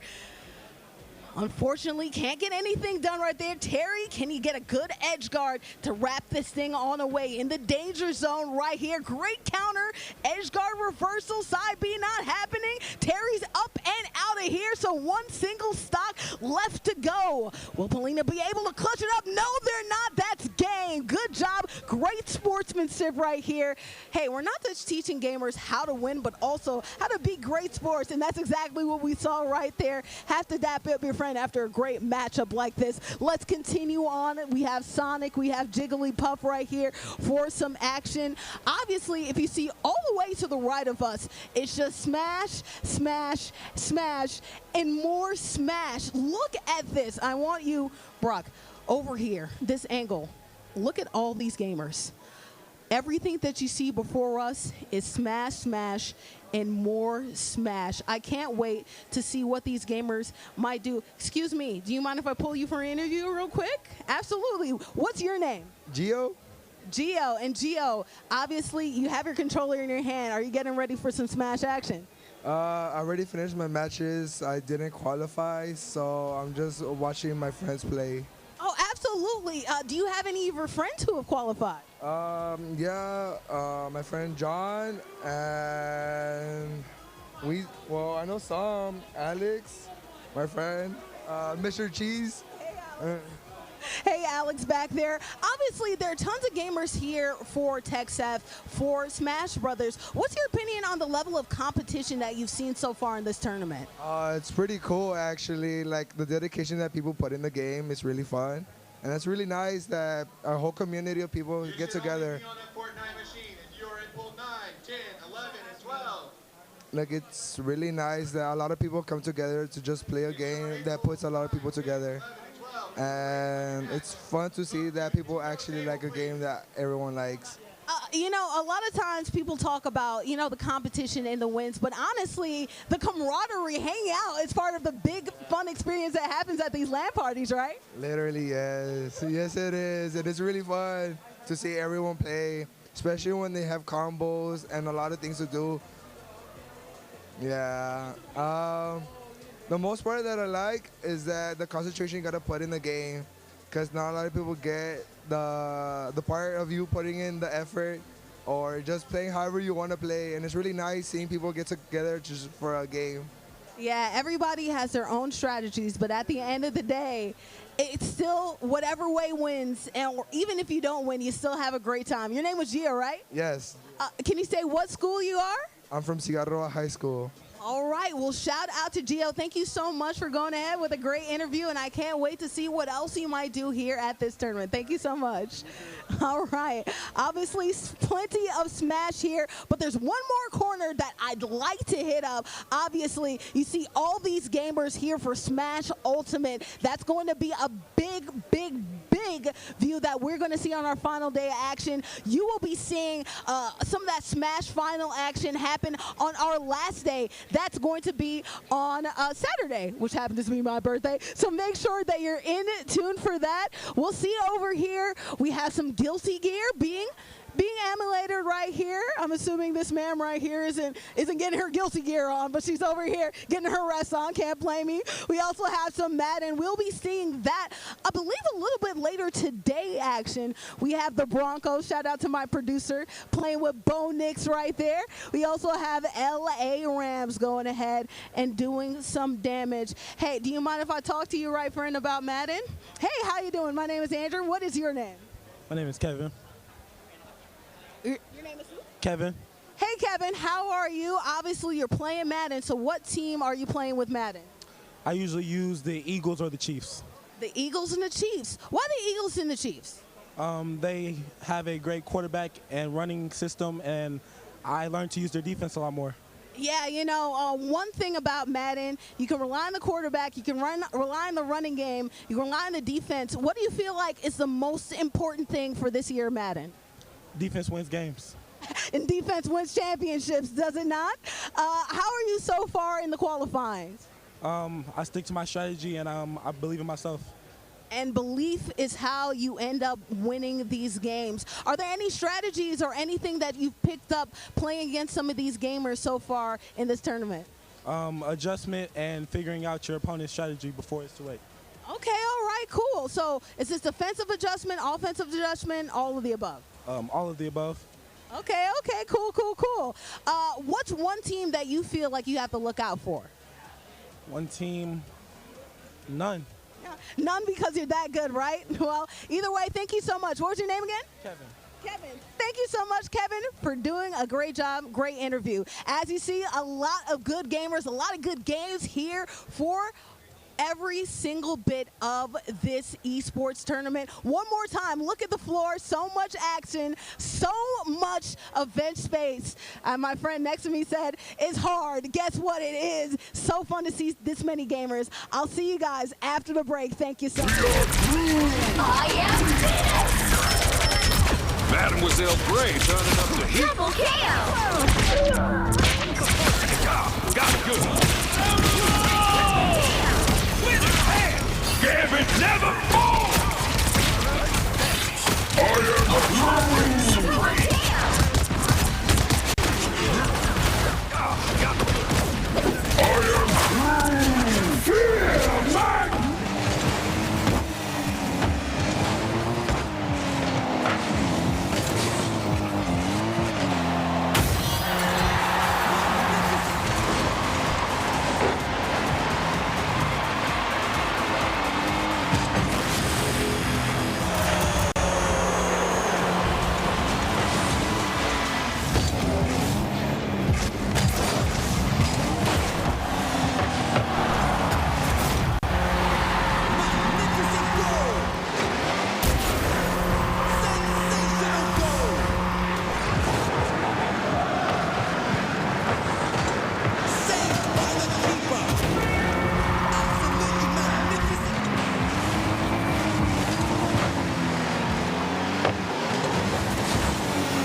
TechSep Esports action might be dwindling down today, but we still have one more grand final for our grand finale, at least for the day. I'm Morty McFord, and joining aside me is my director, Tony Monk, football aficionado. Hey, I had to sit down because, anytime football is happening, I can never be too far from the action. It's Madden, baby. And I'm super excited for this, bro. And I'm super excited to see some of these opponents because there's some history that we need to get to. We are going to see Don Paltry versus Jordan Talks for Mesquite High School. Don Paltry is repping, and also Jordan Talks is going to be repping North Crawley High School. Now, you have a little bit of background info on these two teams, Tony. Yeah, no doubt. Obviously, we got two Dallas schools here. So Shout out two guys Dallas. representing two Dallas schools. North Crowley is very well known in actual football. Yeah. You know what I'm saying? Been one of the best high school football teams around. Mesquite is Mesquite, but they got a good area, good kids, good athletes, good all that stuff. But, Good name, at least. we're about to see, does what they do on the field, does that translate to what these guys can do in esports? And I want to talk about Mesquite too, because we have Don Paltry being the sole rep for Mesquite High School here at TechSep. So they are the only person from their school repping versus North Crowley. We saw them earlier in Marvel Rivals all the way back on the first day. So Jordan Talks has a little bit of crowd, like a little bit of energy here today to support him versus Don Paltry all alone. But that lone wolf factor might end up bringing some more dog to his game. If you're a Swarm fan, the run could end here. We're about to find out. And it's so funny that Don Paltry is a lone wolf, just, much like a wasp that kind of tends to travel by themselves. Meanwhile, you got North Crowley, you know what I'm saying? They cast the Lions, whichever you want to call them. They run in packs, and you see they got a lot of team spirit here. So, we're in for a good treat with this Madden matchup. And again, super excited to see that. And speaking of Lions, the Lions might be a possible pick here when you talk about the outlook here for Madden. I know that both of us really love football and really enjoy the game of Madden. Who are some teams that you expect to be picked here, at least a little bit later on in this matchup? At least a possibility of teams that we will probably see. Me and you were broadcast before. Yeah, we did. we have. And, we saw a lot of the Baltimore Ravens, Ravens, Kansas City Chiefs, Philadelphia Eagles. We got two Dallas teams. I would love to see the Cowboys take the stage here. I know you'd love that. Yeah, I would love that. But the thing is we expect there to be some teams that's probably having, that's going to give us some real good comp. Yeah. So I expect their high-ranking teams, whether that's Philly, whether that's Buffalo. A lot of people like to run with Buffalo, as far as Madden goes and everything. But, we're about to find out kind of, what's about to happen. Yeah, no, one thing about this Madden is that the run game is so important, but also too, passing game can be quite the factor, defense as well. It just depends on your play style. Either way, though, this is a completely open field. 8 different schools joined in on the bracket. That means there was only one single representative in the top 8 when it came to the bracket. That being said, 2 men remain standing, Don Paltry and Jordan Talks. I'll let you know, right? We actually did have one of these gamers go up to me and say, hey, I feel like I could be one of the favorites, and hey, we're seeing them on stage right now. Because much like the games that we've experienced over the last couple of days, Madden is mono y mono. Yes. You can do team play and all these things to get on the same squad, but it's usually stick skills. Stick skills translate in the game of Madden. It's you versus me and how good you are versus how good I am. Right. Stick skills translate, and honestly, too, the mental game, the mind game as well. I feel like just as important as, being able to read and react to what happens on the field. One thing I love about Madden is that you also have, formations that you have to take into account of too. You have to be able to have pattern recognition, right? You will have somebody that lulls you to sleep with the run game, then boom, hits you over the head up top.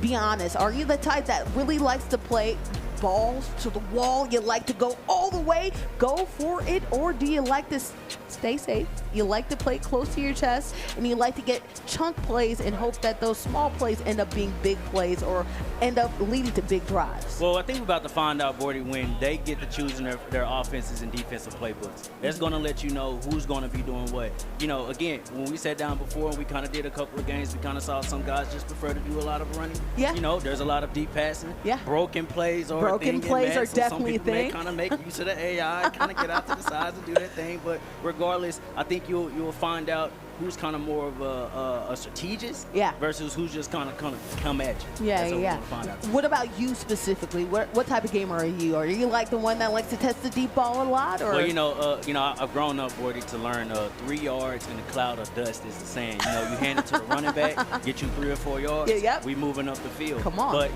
defensively, I tend to run multiple defenses. I like to give my opponent trickery. multiple looks.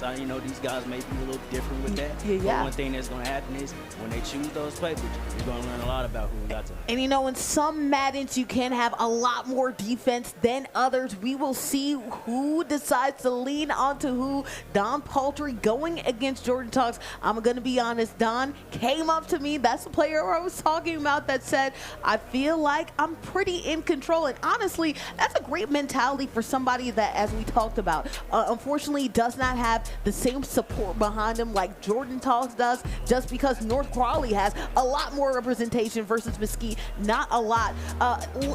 When you have such big confidence, do you feel like that helps you or can get you to a little bit of trouble? Because sometimes overconfidence can play really bad in Madden. Honestly, you can have all the fans in the crowd that you want. Yeah. And that does absolutely nothing when it comes to the sticks. These two guys are going to have to figure out how good is the next person that I'm playing against. You know what I'm saying? You can have your mama here, you can have your dad here, you can have your little brother if you wanted to, but they're not going to help you when that ball gets thrown. Yep. But when the run plays are going, it's up to you to be able to stop that. You won't be able to stop that. And you know what? I am somebody, like you said, 3 yards, cloud of dust.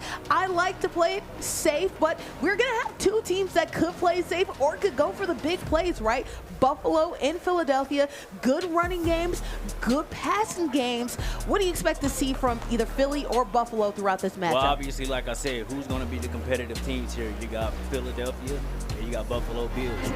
Think about how the Buffalo Bills are. That's a lot of Josh Allen. That's a lot of Josh Allen running around. There's a lot of Cook being involved. The passing game will kind of be a little erratic. There's going to be some steady defense. And then when you look at the Philadelphia Eagles, obviously Jalen Hurts, Saquon Barkley, come on, right? A.J. Brown, those guys. I expect there to be a lot of high offense here, but I expect a lot of resistance from Philadelphia's defense here, and especially how that pass rush and Jordan Davis and all those guys can get.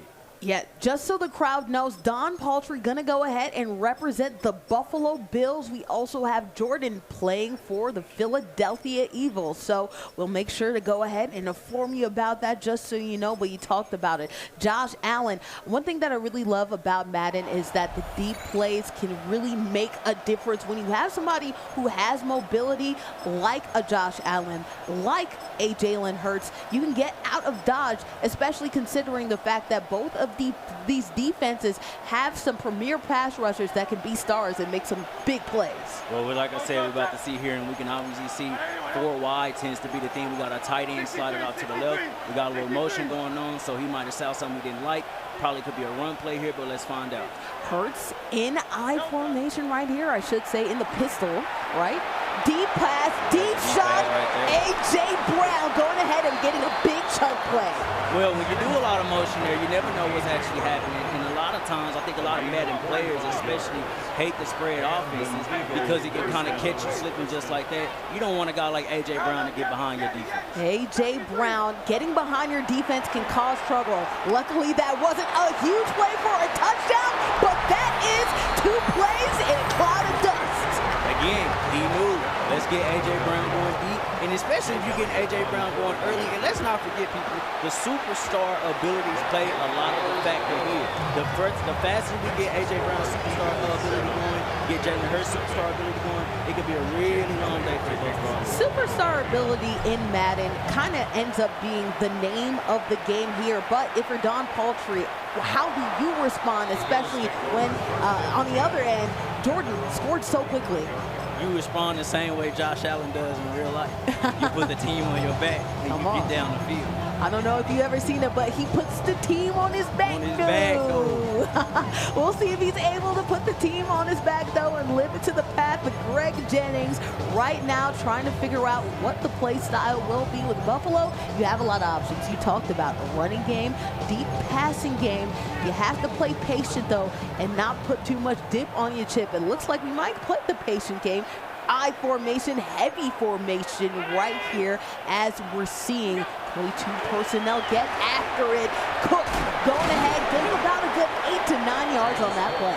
And again, you're getting James Cook involved early, right? And George's doing the smart thing. He's going into his 4-2-5 defense. It's the best defense to be able to take on this Buffalo Bills offense because you're really just kind of say, I'm just going to rely on my front four, kind of get my pass rush going with Jordan Phillips and them boys, but I'm going to kind of allow my back end with my DBs and everything to just kind of cover everything else. And if Josh Allen kind of gets out, I got somebody on that second level that can make a tackle. You know, you have to play a risky game here. Obviously, there are a lot of ways that Josh Allen could spread you out. Speaking of spread, gun right here could have been a pick.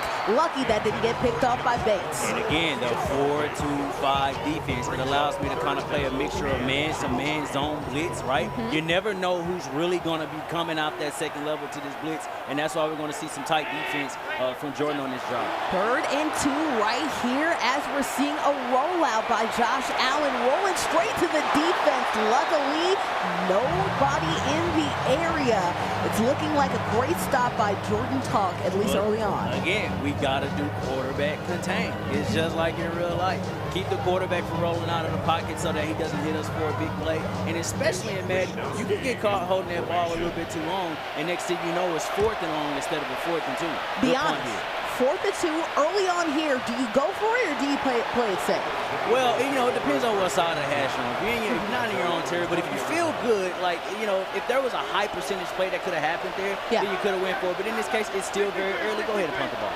Okay, well, empty formation here. Jordan Talk scored in 2 plays. Let's see if they can get some more. A little bit wide right there. Unable to complete the pass. First base incomplete here, you know. Obviously, I'm sure he's thinking in his head, how am I going to keep the ball from getting to A.J. Brown? Because it doesn't look like he's going to get out of this spread offense anytime soon. Showing blitz right here is paltry. They decide not to go forward, but they are going to go for a deep play. Saquon, he can also get it coast to coast like he's Space Ghost. Another deep play for Philadelphia. He is putting him in. You see the handshake there? Yeah, you got to lock back in, brother. Because he's putting that one-on-one situation on you, and you cannot guard these speed guys from Philadelphia's offense. Philadelphia was a lot of things last year with Jalen Hurts and everything, Nick Sirianni and what those guys are doing. But this is Matt. So in this case, you got to be willing to guard those one-on-one situations, and you don't do that with a linebacker on Saquon Barkley. Be honest, if you're Don, are you feeling a little bit concerned here with a lot of deep plays being really hit on top of their head over and over again? Forty, at what point do you pass the sticks? When it's 21-0 skunk. And we need to avoid that here, don't we? So now, that's why it's a good time to pause the game, make some changes, figure out what we need to do, because we don't need to go down 21-0 in a game like this. What would be your adjustment if you were Don in order to make sure that you don't have these over-the-head hits by Jordan Talk? Well, you got a 4-wide situation going on here, and you're probably going to have to rely a lot more zone, but you kind of got to be strategic. What I would probably do is right before the ball is snapped, adjust the defense, show some cover 2, show some cover 3, show some blitz, confuse your opponent here. Okay, well, we'll see the next series. Right now, he's on offense, and a good chunk play right there to get some momentum going. James Cook, you know, he can start to cook, and once he starts to cook, great things for Buffalo. Oh, always. James Cook, one of the best running backs in the NFL. Obviously, you know, when you're able to kind of get him involved, especially against the Philadelphia defense, that is obviously very good against the pass, and less so than they are against the run, obviously. But if you can establish that ground game, the passing game will come for you. Well, let's see if that passing game comes now or later. It does. Gun formation. We are seeing it kick to the wheel, and Cook is cooking right now. Boom, hit stick, but the hit stick not bobbling. That's what happens when you have a dependable running back. Luckily, no fumbles. But we got to be careful with that, though. You know, obviously it's a wear and tear game now. Yeah. They've kind of adapted that college football theme where it can wear on the player the more and more they take these hits.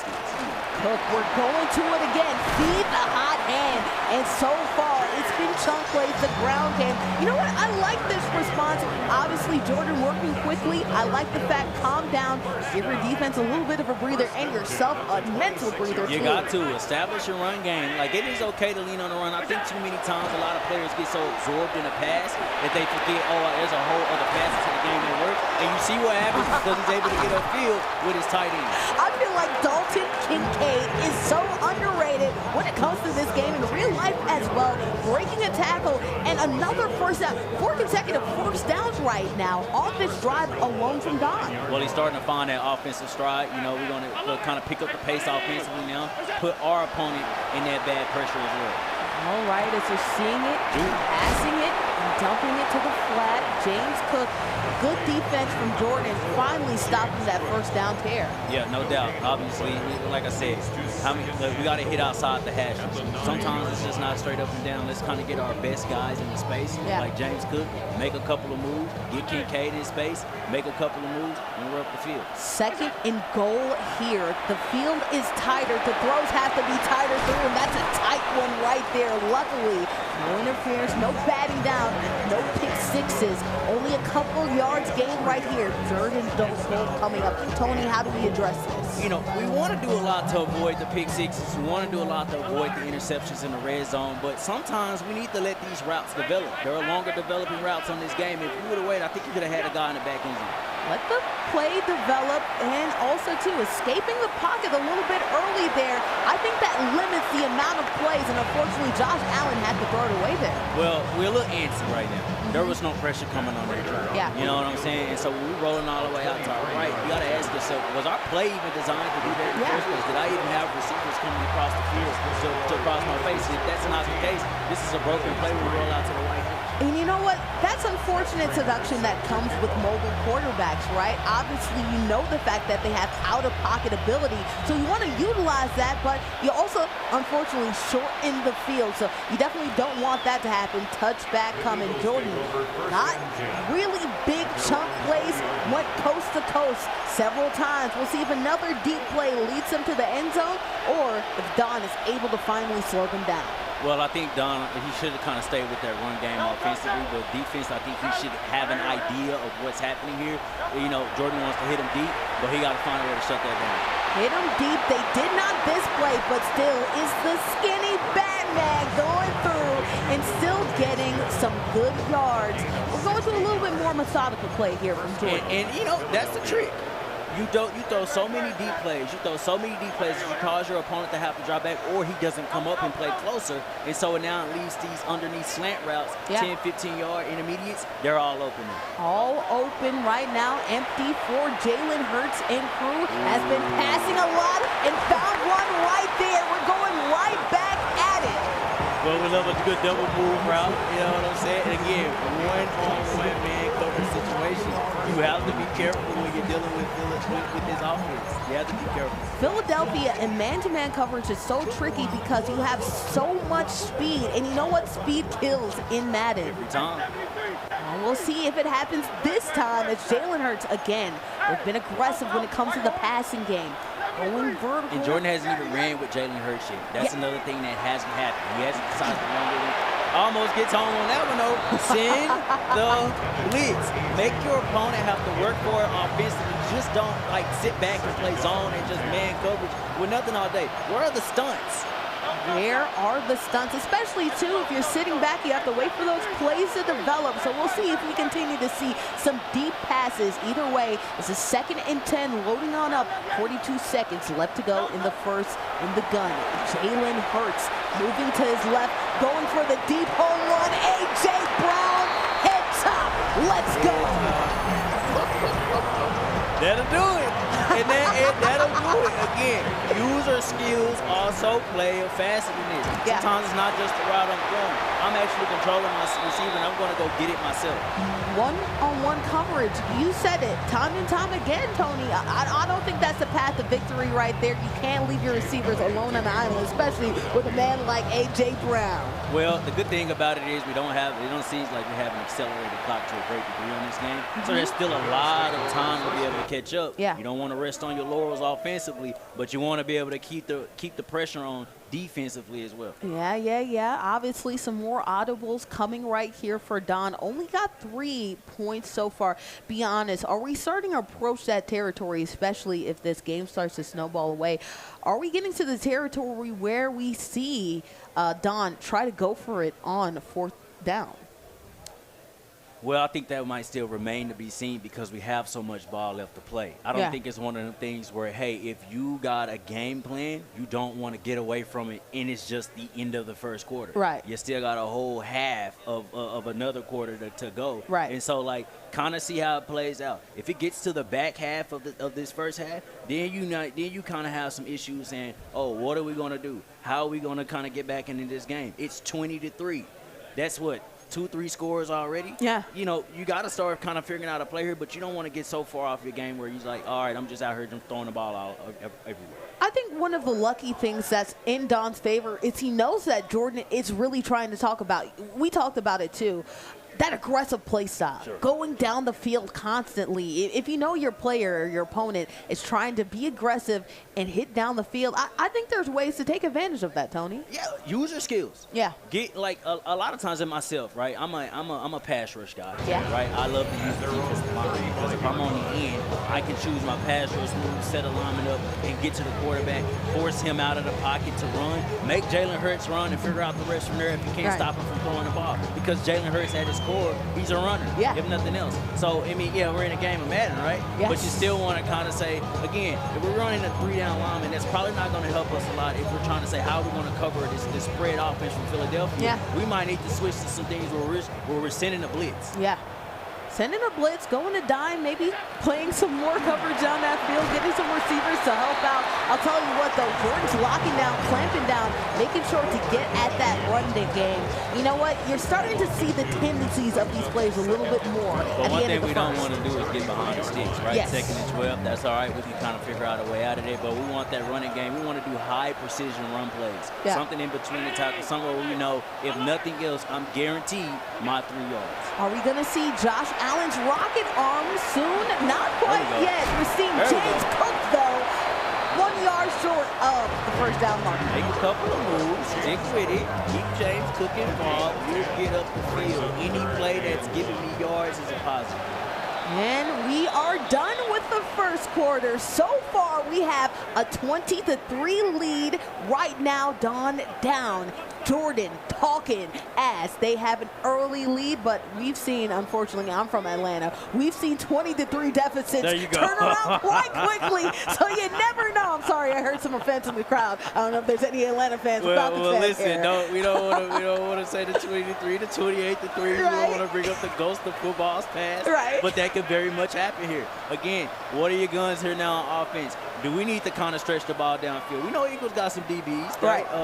The Cooper DeJean and Kenyon Mitchell, right? But we got to figure out how to move this ball downfield, and we're going to have to throw the ball so we don't get behind the sticks, because now what happens is 4th and 4 down 23, you got to go for it. And they are going for it, even though they are in their own territory. We'll see if we finally see Josh Allen start to air it on out. We are going to get an early timeout here. Jordan, you want to think that maybe they didn't anticipate another play to be happening there. Probably expected the punt. Could be. I think it's a little bit too early to try to say, hey, I'm going to go balls to the wall and just kind of go for it. Yeah. You know, you don't, because then that can easily turn into a 27-28. Turn or run down. And then what are you doing for that point? It's like you got to trust your defense here. But again, what did I tell you earlier? High precision offensive play. That could be a slant across the middle. That could be a drag. Yeah. Get your tight end involved. Something where you know for a fact, I got the first down here. Seems like the middle of the field, it's exactly where Don is eating, right? Or at least right there on the boundary. I know what he wanted right there. Totally covered. Yes. Was following that deep post. Unfortunately, did not happen. Ended up finding the out, though. Luckily, the curl, they were able to hold on to the ball, and we're moving the chains. Well, boy, it's a simple 10-yard curl route, right? But, hey, you got your running back kind of coming out of that backfield. I know that's the route that I probably would have wanted, because you're trying to say, I can get Dalvin to beat your man, but, hey, keep throwing your curls. Yeah, unfortunately, that's incomplete. We're headed to 2nd and 10. A little bit more momentum going Don Palfrey's way. I really like the way that they're managing the offense, but unfortunately down, you're going to have to make sure that you score on this drive to not get too far behind. Goes for it deep. Great defense from the Eagles. Well, here's the one thing that you get out of a guy when you facing somebody like Jordan, right? Yeah. Guys that have really good stick skills playing on linebackers really mean something. Yeah. Because they know how to strap. They know how to take your running backs out of the game, especially anything inside those hash marks. Like, they know how to take that stuff away, and it makes it a little harder because you're not going to be throwing on the outside so much. And there's a sack. Unfortunately, sack time happening. Right now, Jordan is talking, and he knows his game is talking right now, too. He's going to go ahead, and it looks like he's calling the timeout here to readjust. You got to adjust because it's getting to that point now. Like, it's 4th and 22. 4th and 22 is insane, but we'll see. I've seen crazier things been complete, especially for this Buffalo Bills offense. Will Don Parsley get into the mind of Josh Allen? 4th and forever to go. 4:10 left to go in the second. We're going to do barbecue or meal, dude. We're going deep. Use your skills. Give me that. Oh! Come on. Up high, down low. Give me that. Jordan talking not only offensively, but defensively That's as tough. well.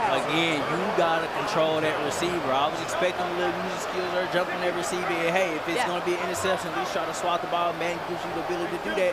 Hey, but we see Jordan, he's got his user skills on lock today. Almost.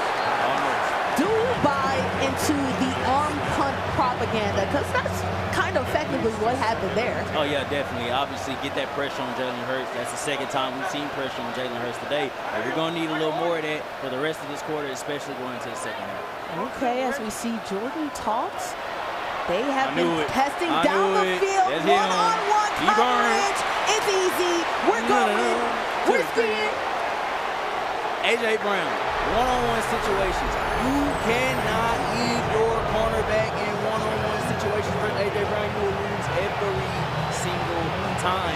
Where is your safety help? Jordan, the aura farmer right now, getting into the mind of Steph Curry, going to sleep on him right now. It's up, it's stuck, 27-3. If Don Paltry wasn't feeling the heat already, man, it's cooking in his kitchen. He has to respond very quickly here, Tony. Well, Bordy, one thing both you and I know about the Buffalo Bills, if nothing else, is their defense will always put that offense in some precarious situation. Yes, but they do. it's been up to Josh Allen, who we haven't seen a whole lot from outside of getting James and Cook and trying to get these receivers involved. We haven't seen Josh Allen do Josh Allen things. And you know what? I like going to the receivers here, especially. I mean, they've been doing a good job going to the running backs, going to the tight ends. But you have to consider the fact that Josh Allen, not the best wide receivers in the world, but does have a great arm. When do you test it? Well, hey, if nothing else, Josh Allen knows how to get the committee involved in some shape, form, or fashion. Again, we're looking for those routes with Dalvin Cook. It look like we got her here. Is that touchdown? Stretch out for it. There we go. Woo! Show him something. Show him something. Throw something. Use that big arm, and you can see the relief on Don's place. Finally, a big chunk play going their way. A great response for Don. But here. Don knows that ain't off. I finally got him on this one, but I got a lot of uphill battling to go. But hey, this is a good start. Making it a 17-point game. Definitely not over, especially with 3:25 left to go in the game right now. Don feeling themselves, listening to music, getting locked in. Jordan now needs to lock in and respond offensively, but they've been testing it deep. Again, Don, you have to wonder, one-on-one coverage, will they finally stop allowing that to happen?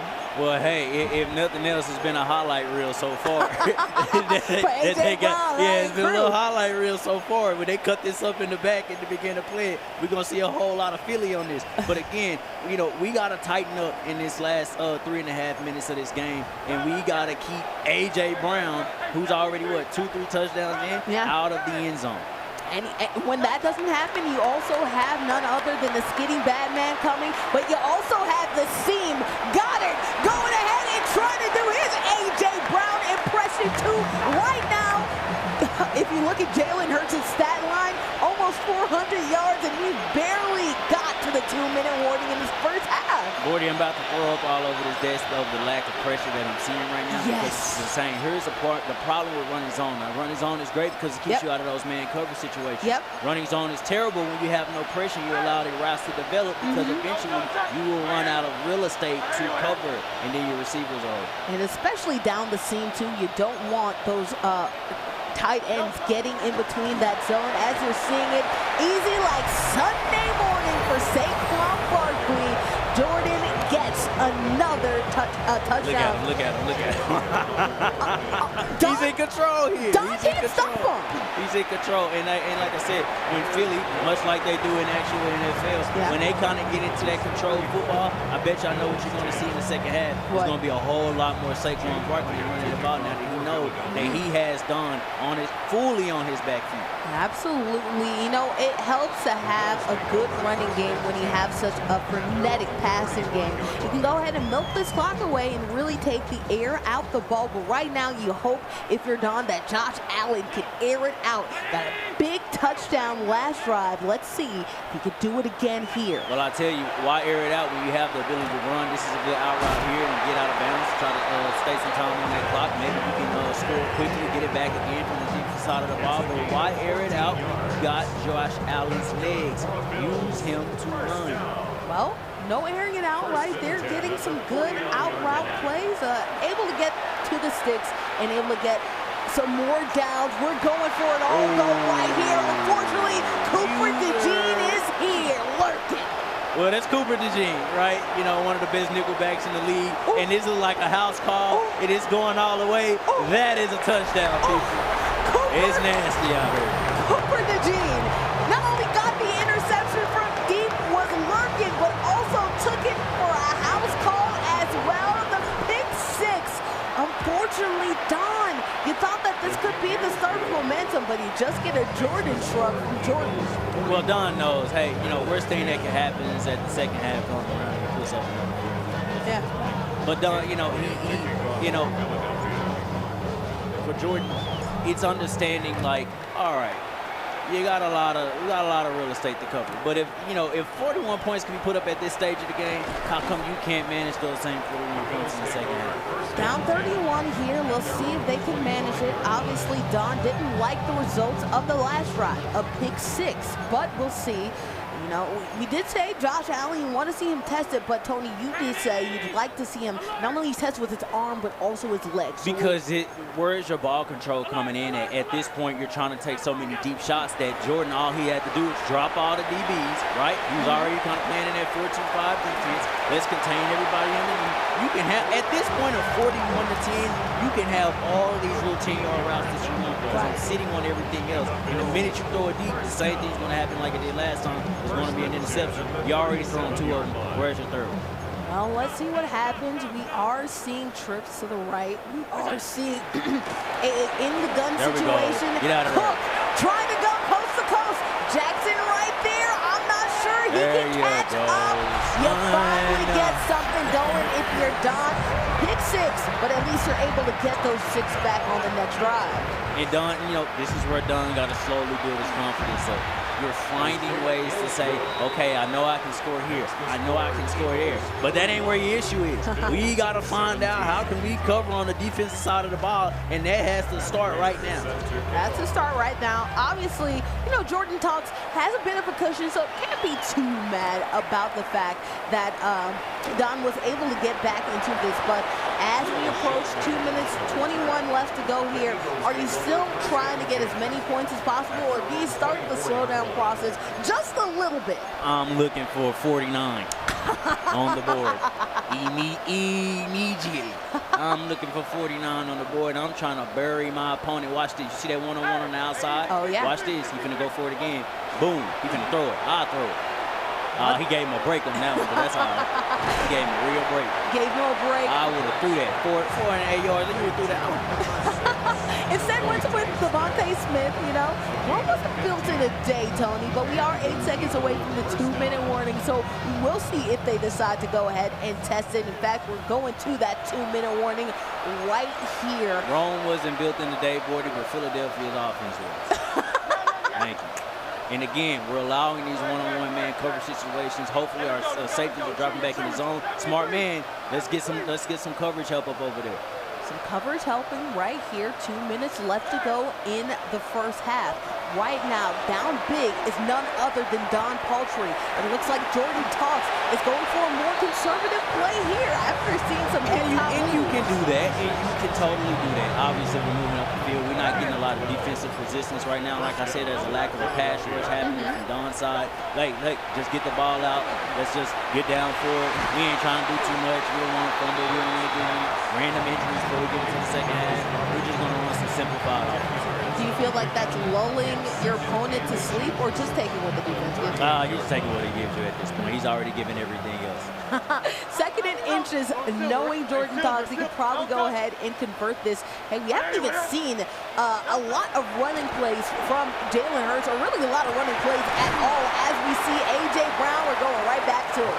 Well, just like, in real life, it's a passing league, so naturally enough, there's going to be a whole lot of passing. I probably would have expected Jordan to do a lot more running the ball with Saquon Barkley, but hey, he doesn't feel like that's his thing. But why does it have to be when I have wide receivers like A.J. Brown and Smith? That's a great question. Why would I, when I have such elite talent overall? If you look at the number of stars on the field, or X factors underneath these players, there's a lot of X factors for Philadelphia. And it's I'll tell you what I'm surprise. really impressed is how much he's really just trusting Saquon to work that slot against those linebackers, which is just fine. He's probably going to beat any linebackers against. But I'm very impressed on that. Oh, you had somebody else open, son, but I'll take that interception. Appreciate it. We'll see Jalen Hurts coming through with a tackle. Great job on that to prevent the pick six, but finally some momentum going Don's way. Hey, finally, one turnover can turn into two. Two can turn into three. All I needed was that one so I can figure out, get myself on the board. Hopefully we can get 24 points in. Yeah, down a big, but we'll see if they can go ahead and get some momentum going. 42 seconds left to go. Makes sense to play it close to the boundary. Good job getting out of bounds and also getting a first down as well. Hey, 40 seconds left. I'm trying to figure out how can I get to the sideline, right? If I'm done, I'm trying to figure out if there's going to be things that Jordan is going to allow defensively. I'm going to take that. I may be out of timeouts, but I got to hurry up offense, and I'm on the other side of the 50. 40 points is definitely enough to score here. Jordan has to play the boundary here, right? Definitely. Well, almost played it with a sack. Great timing with the blitz. I like mixing it up and not just going straight blitz. Oh, that's what I'm saying. Like, mix it up, show some different. Madden allows you the opportunities to show cover 2, show cover 3, depending on the defense that you lined up in. Shift your defensive line around, like we're doing here, shifting them inside, and that's where our pass rush is going to come from. Right. I got Jalen Carter and Jordan Davis. Somebody got him there. Almost came home there for a second time. 31 seconds left to go. Third and long upcoming on the 43-yard line. A little bit more work to go here for Don, but it had 2 down to do it. And that was Jalen Phillips coming off the edge this time. Obviously, he's one of the better defensive ends in the league. And even without controlling them, Madden knows where the wear down is coming in from, especially for this Buffalo offense. And, but hopefully, hey, we hold up here, we get in this end zone. Phillips, a mid-season acquisition from the Dolphins, almost got home. Kincaid did a great job coming back for that ball in a dangerous spot, but able to hold strong. 21 seconds left to go here. Buffalo, no timeouts. They have to work quickly out and fight the ball here, to be honest. Here's where it gets a little tough, though, because Jordan's playing some very interesting defense for Philadelphia. He's close enough not to allow it to be man coverage, but far enough where you won't necessarily, get beat deep. And it's kind of hard as the field condenses going into the end zone. Don's going to have to figure out some real creative ways in this next 9 seconds to get in. And honestly, if it ain't a pass towards the end zone, it's about to be halftime. Lucky that wasn't called as a ground. Either way, though, we are 29 yards away from the pay dirt. 9 seconds left to go. Only a couple more shots here for Josh Allen and crew. The blitz is coming. Boomstick coming. And that wouldn't have been a great play right there for Cook anyway. Well, that would have been it and sent them straight into the second half. But hey, it could be the football gods allowing that, because it allows you to try to get 3 points on the board to at least help your chances going into the next half. Field goal kicking a little bit harder in this Madden, but all the more good. 1 second left to go here, and at least Buffalo was able to make it a 21-point game. I'm kicking it smooth through the stadium if I was him. I'm not allowing Nathan. Unfortunately, doesn't get it, but no return right here. That's because he went through a deep. Will they be able to get a pass off right here? A Hail Mary. We've seen Aaron Rodgers get a lot of these Hail Marys to go. I've been on the bad receiving end as a Cowboy fan of a lot of those Hail Mary passes. But I think he's just running to look for somebody and just try to make it shut down. Prevent defense, smart play right there, no hit stick, and we're headed to halftime. 21-point game as we have Jordan going ahead with a 21 lead over Don, but plenty more time to come here in this game. What did you see in that first half, Tony? Well, again, the over-reliance on man coverage, and that happens a lot. But if you're going to be in that type of man coverage, you got to be aware if we're forced into these open, these wide-open offensive formations, man coverage sometimes isn't the best thing because it's a space game at this point. Right. Who's eating the most space? A.J. Brown, space eater. Smitty, space eater. Even the tight end, Saquon Barkley, space eaters. If they get a chance to get 15, 10 yards to just run and beat the next linebacker or DB in front of them, they're going to do that all day. Well, on the other hand, you got the Buffalo Bills, and we know that their offense is competent enough, but the receivers are not on the same class as what Philly is working with. Yeah, and also, too, if you look at the fact that their DBs don't have as much speed as the A.J. Browns, as the Dotsons, as the Skinny Pimp, none other than my friend Batman coming through and doing his job. So we'll see what changes in this first half. Obviously, looking at the sets, 4 touchdowns from Jalen Hurts. Not a lot of run plays actually by Jordan Talks at all, but he's been getting it even with the lack of run plays. Great job getting touchdowns. On the other end, though, Don has been integrating that pass and that run game. Do you see more of that, or do you see more reliance on that pass game in order to make sure you can get some touchdowns? Well, I think Don's going to try to stick, at least for now, with what's been working, right? 7 rushes for 98 yards, so obviously the run game has been efficient so far.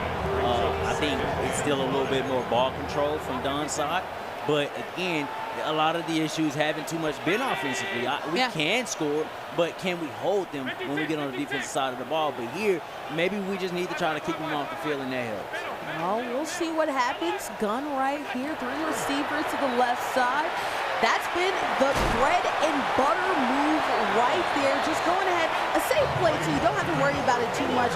Jordan on the flat, going ahead, getting some easy yards, 35 here. Well, hopefully we don't get to the point of mercy rule, right? But, in this case, you score here, and there may not be anything we ever have to worry about. Again, we're doing some motion things. We're trying to confuse our opponent. How can we get open? There we go, right there. Perfect. Use your skills. Let's go. Use the user skills. Doing a 7-round right there with none other than Kincaid. You can see Don. He looks focused, man. And honestly, gotta lock in here, man. You gotta have a good mentality when you're down 21. Well, again, now we're forced into a point where it's less running the ball. And again, I know he's not going to go away from it, but I don't want him to get to a point where we're running the same route slide, because this is what happens. And we got lucky on that one. Almost got 2 feet in bounds, but not quite. I think it hit the chalk, but either way, that's got to feel a little bit scary there if you're Don. Because Cooper has some great ball skills. We saw it earlier. Oh, definitely. Well, Madden gives you limited situations as far as going deep all the time, right? It's a lot of seam routes. It's a lot of just go routes. And you know that's where you throw, because the only thing I have to do at this point is watch James Cook. Yeah.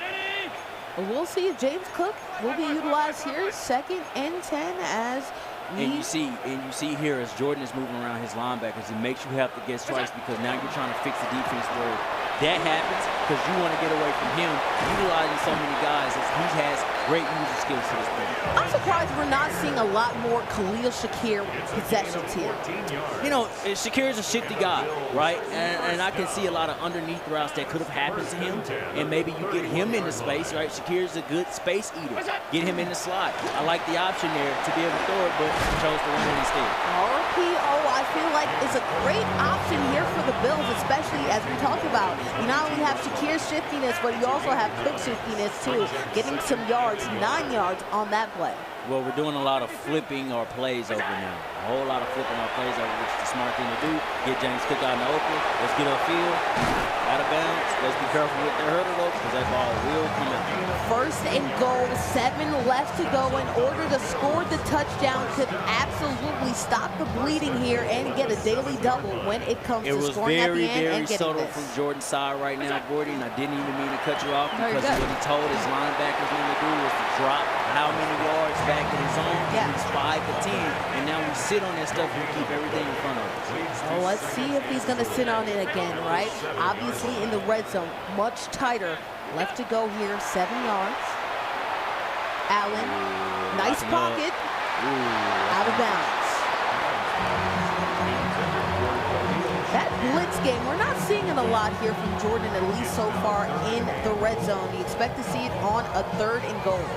Well, you know, Jordan doesn't have to do a whole lot of blitzing, and that may not be his thing. That may not be any of their things for that matter. But it's hey, how well am I holding up in the second level? Again, when you're kind of one of those guys that tends to use your linebackers or your safety as your user, you're kind of taking away a lot of those deep routes automatically anyway, and that makes you have to hold the ball, and then the pass rush ran by your computer is going to be able to get home. Allen, See it there? looking. Boom. Just tosses it away, as we talked about.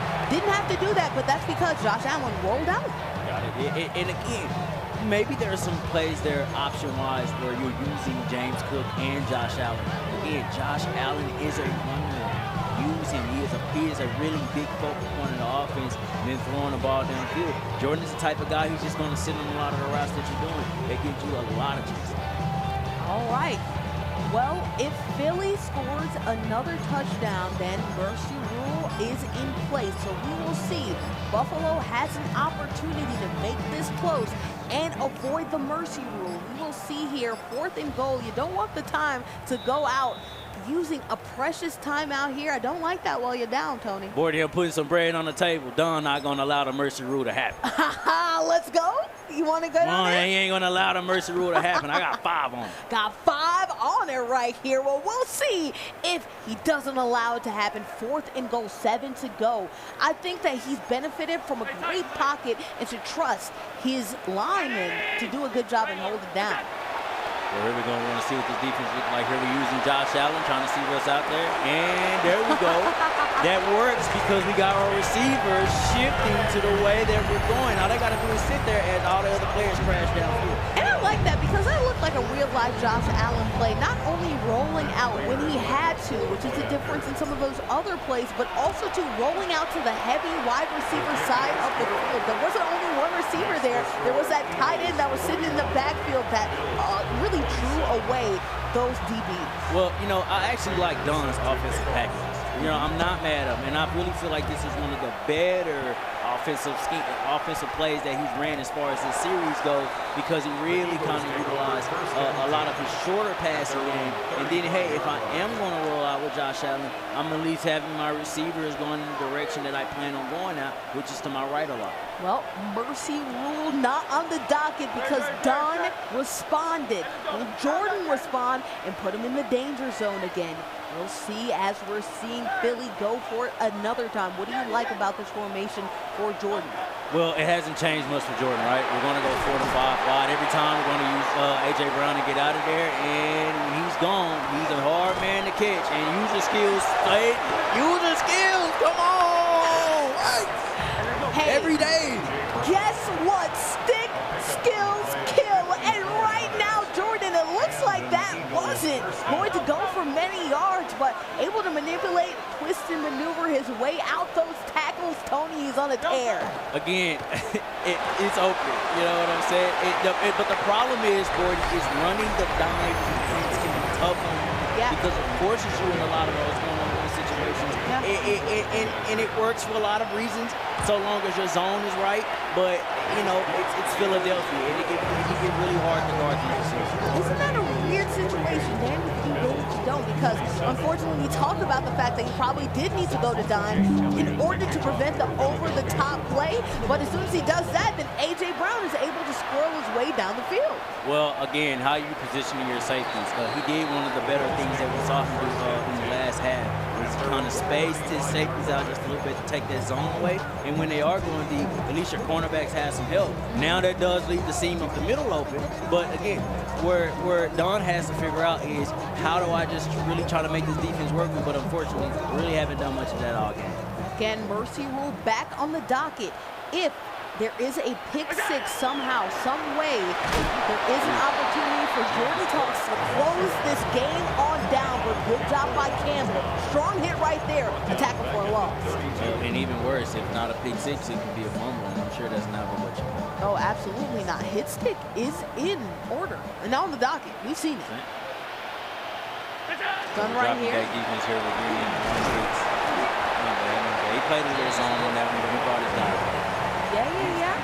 Obviously, inside zone 1 didn't end up working out there. 3rd and 11. We are in 4th down range, especially with that mercy rule working over his head.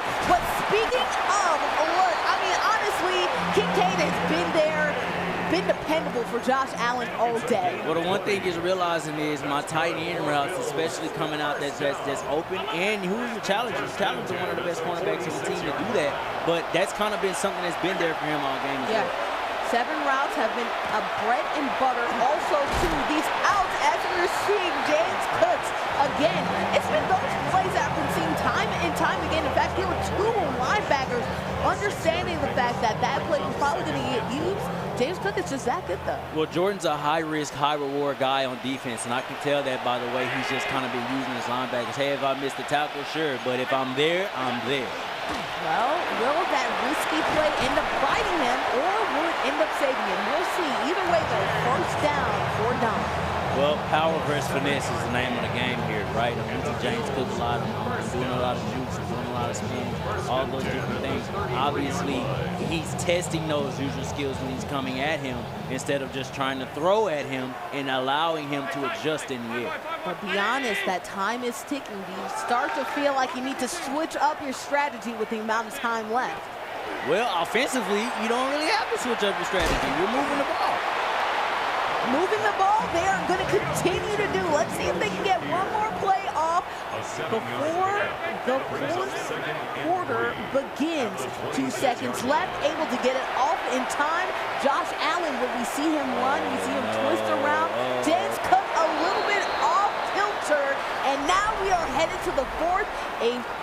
A really big blowout right here for Don, but a good recovery and good bounce back, at least in this 3rd frame. Well, Bordy's in football, they always tell you put your foes up, because it's the point where you got to lock in a lot, right? You put your foes up and you got to pray to the football guys that they can find a way to bless our defense.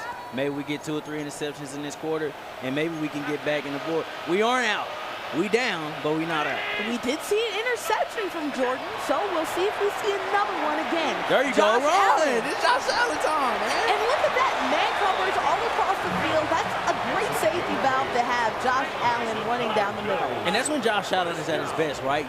Utilizing man coverage to get the DBs back turned, and I'm running straight at him. Well, we'll see if we see a lot more of that.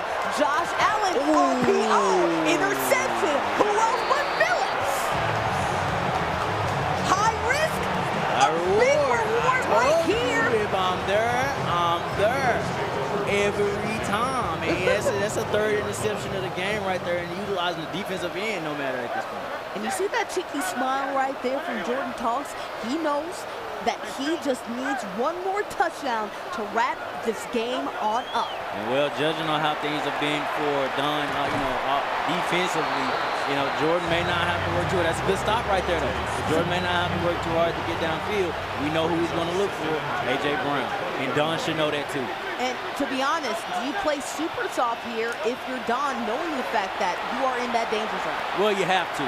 But at the same time, now you can kind of, trying to cheese the game a little bit. Yeah. And not that that's a bad thing. Who doesn't cheese the game a little bit? You're throwing across the field and stuff because you got to play back. You can't play man coverage no more. Can't play up because now we got to keep from getting hit over the head. And what? Mercy rule. Mercy rule on the docket. Has a lot of yards left to go. Let's say about a good 65. Will he able to get it? That's the question. Jalen Hurts, speaking about throwing across the field, doesn't end up getting complete to God. If I knew Jordan, I would tell Jordan, you know you didn't have to do that. You could have ran. And he know he could have ran. I just think he wants that big play on purpose. Well, big play chasing can be dangerous, but it can be rewarding too. Gotta go ahead, get off Anthony able to center himself right now. 31-yard line, 31 yards to go to wrap this game on up. Hit his safety blanket deep, Dallas Goedert. Obviously, we know Dallas Goedert can definitely be one of those yak guys. Smart play there. We'll see, as we're seeing, again, testing down the field. That's what Jordan has done all game long. Jalen Hurts throwing across his body. Very dangerous, but guess what? We talked about it. He's living in the danger zone and loving it right now. He is, and you can flirt with danger at this point of the game. Only over 3.5 minutes. It's virtually over at this point, boy. And you can tell in the style of play that Jordan is taking at this point. Oh, we will see as we're finally seeing a run play. We haven't seen that ever since, what, a halfback dive for a touchdown way earlier in the game. I think Jordan wants to revel in this victory. Well, that's Jordan's swan song and his love letter to the crib, man. I'm just kind of running out. You know what I'm saying? I ain't got to do too much. You got the fullback in the game. You ain't seen the fullback all game yet. Come on, man. Play action here. Jordan finally running with Jalen Hurts. He's pulling out all the stuff we haven't seen all game. Again, now I can just kind of go to plays I ain't been to this whole time. And now you see kind of done out the corner. Now he kind of want to hit me with the basic plays after he's had me spread out this whole entire time. He's just going to ease his way in his own, or at least attempt to ease his way in his own. Workshopping, right? Workshopping for, I'm assuming, the next game, the next play that he might be playing in. But it's looking like Jordan. False sense of security. It could be that. Either way, it looks like Jordan feels like he's going to win because he knows he's going to win. Jordan talks, and Jordan not only walks it like he talks it, he gets the win, the dub. He is your grand champion for Madden 2026. Well, hey, what I will say is, even from Don's standpoint, man, good game. Great game from Jordan as well. You know, these were definitely two competitors. Obviously, one guy just kind of jumped out offensively before you could actually blink. And it's tough when, you know, you're leaving yourself in so many of those one-on-one situations with somebody like A.J. Brown that's just to kind of run free and get to the end zone. Yeah, as you see these gamers go ahead and giving their adieu to you and you and you. Jordan Thought's already waving to the crowd. We have the highlight package ready for you to go. Obviously, this is the best of one series, and this game is basically all but done. So highlights ready. It is on the docket, and we'll switch to it very soon. But just for giggles, we are going to see Josh Allen running on out. Well, again, it's, you know, much like all of the games that we've seen tonight, whether that was Platoon, whether that was a Smash, you know, you got these best of threes, best of five. All right, in the pistol right now, Josh Allen, as we talked about, this is all for formalities. Jordan Talks already knows that he's going to win. Oh, we got a tight end pass. A trick play. Don getting a little bit cheeky here, too. Why not have some fun? Don just like, look, at this point, so gotta work. So gotta work. They're here to put on a show, right? Don probably not even really using defense at this point. He's like, look, we just gonna play it out, man. I'm just gonna jump on somebody and see what I can do. You see him put up the one. You see him put up the one. What is he getting for the one right here? Was one interception as Mitchell goes ahead and gets the interception. If it wasn't already done before, it's double done right now. Well, Bordy, a wise man once said, send them boys home, and that's what's gonna happen. And as we're seeing victory formation, Don Paltry did a great job coming back.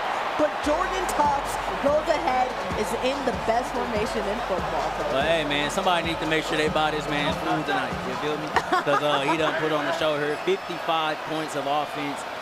Really incredible, man. A lot of defensive turnovers here. Again, Don played a game. Yeah.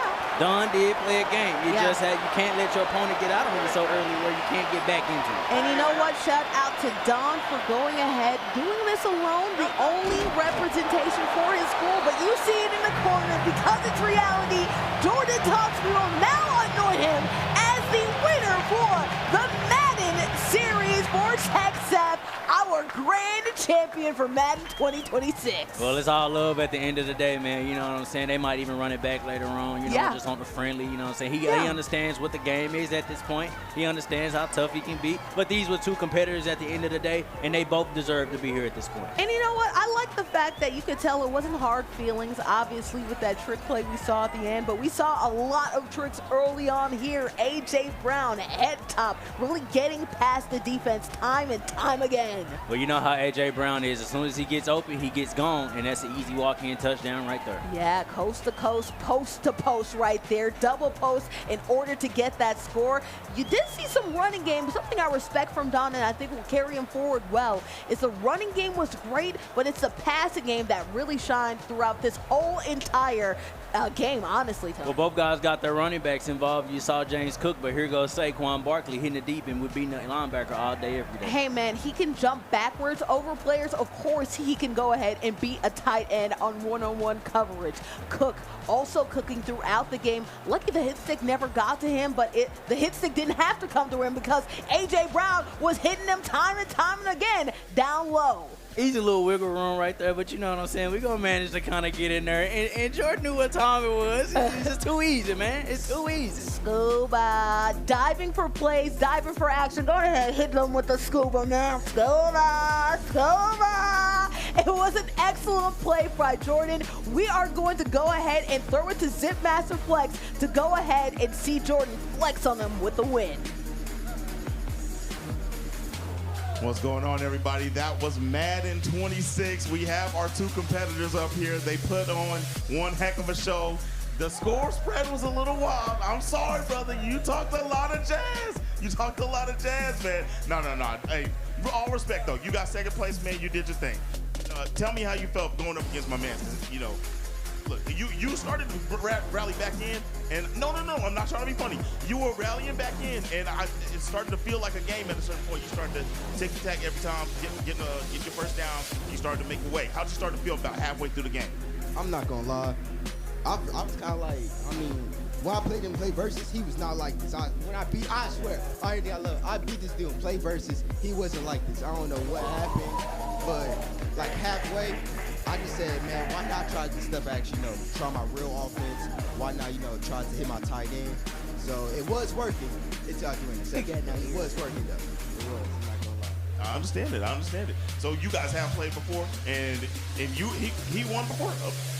Okay, right on. If I knew that he would have been like this, I think I would take him. Hey, I understand. Hey, be proud of yourself, man. You said you're gonna be able to come back for another year, right?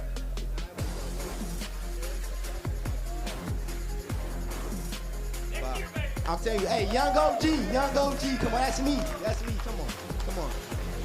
For sure. Shout out to the Swarm for the second place. Thank you very much, man. All right, let me get to him. How you doing, Chief? I feel good. I feel amazing. I got a question for you, man. What was all the showboat, man? What was going on with that? I got to put on for the city. A17 Fort Worth, North Crowley. We do it big out there. We the best at everything, and I just want to put my city on the map and my people on the map. That's why. I believe it, bro. I feel the Fort Worth energy on you. You know what I'm saying? I got some people out there. I understand. I like it. So where did you learn how to play like this? You know, if you said that your skill has upped that much in such a short amount of time, how did you get that good? I'll say just I play for North Crowley, football powerhouse. So they just taught me a lot of football and like basics, ins and outs, and I just kind of apply it to actual Madden. So I think that's why I'm so good. Do you actually play football for the school also, or do you just play Madden? I was a linebacker for him, but I'm a senior now, so that's over. But yeah, I play for North Crowley. That's real, definitely. All right. Anybody want to shout out real quick before you get your trophy? Shout out to my mom's right there. She made the drop from Fort Worth. Her right there, that beautiful lady. Beautiful stuff. All right. We got you. Oh, one second. Shout out to my homeboy Jeremiah. He got in a bad car accident. Just pray for his recovery.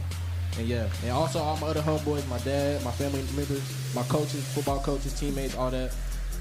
They the reason why I was able to do this. So thank you to everybody and everybody watching. Beautiful. Get the belt, put it in the air. Y'all already know what it is. Everybody out there that's for his school in the crowd, get up, go ahead and yell out the school name. North Crowley. Nobody gonna yell it. Come on, y'all. North Crowley, there we go. All right, we're going back to the casters, y'all. Shout out to North Crowley. Shout out, and we're praying for Jeremiah, but really shout out to not only Jordan, but also you, Tony. You talked about how good that this program is, and it makes sense that the linebacker, basically the quarterback of the defensive side of the field, does something like this, goes ahead and massively wins this Texas Esports State Championship. Yeah, North Crowley's been one of the better stories the last couple of years as a high school football program, you know, and I've had opportunities to cover those guys in traditional sports side. So, you know, everything that Jordan is kind of saying, you know, that's the truth. And it's good if all of those kind of things kind of came together to get him here. You kind of see even on the esports side, North Crowley is producing guys that know how to play football. But shout out to both of these guys, man. Again, I'm from Dallas. I'm from Oak Cliff. So we got two DFW kids here, man. It's definitely good to see them be able to represent in a space just like this. Yeah, there we go. There we go. Yeah, there we go. Yeah, representing a space just like this, man. It's really all love at the end of the day, Bordy. And I'm super happy to see that today. Hey, man, you talk about that dance, the South Dallas swag. Well, guess what? I'm getting that fourth word swag from him right here. Obviously, cool as a cucumber. Not only in the way that they went about winning, obviously doing a little bit of flexing, but then also too doing a little scuba afterwards too. Gonna go ahead and do some scuba for you too.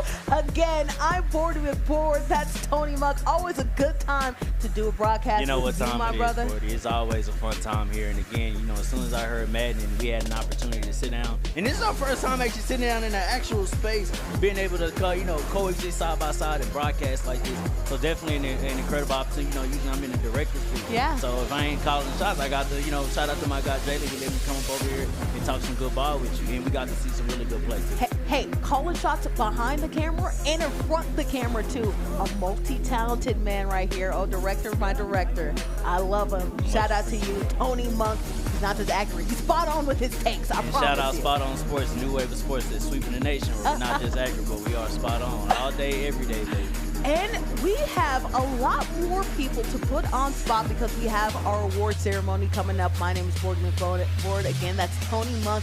We're going to throw it to break here. More TechSF action soon to come.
Just like the street lights lit this town, like a fire in a blaze, gotta burn it down. Can't be afraid to leave this out. We got this far, don't know how. I see danger in your eyes. They know we'll burn down the night. Coming just like the sunrise. You know that we gonna let it away. Tonight, we gonna let it away.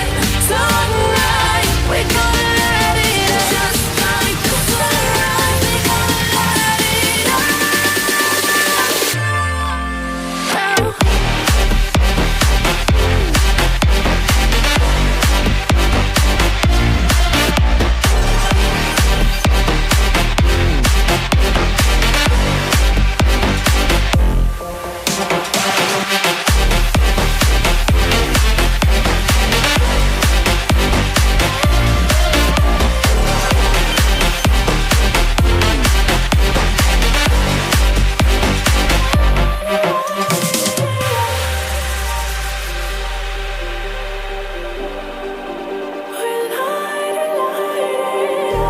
Just like a spark that's breaking out.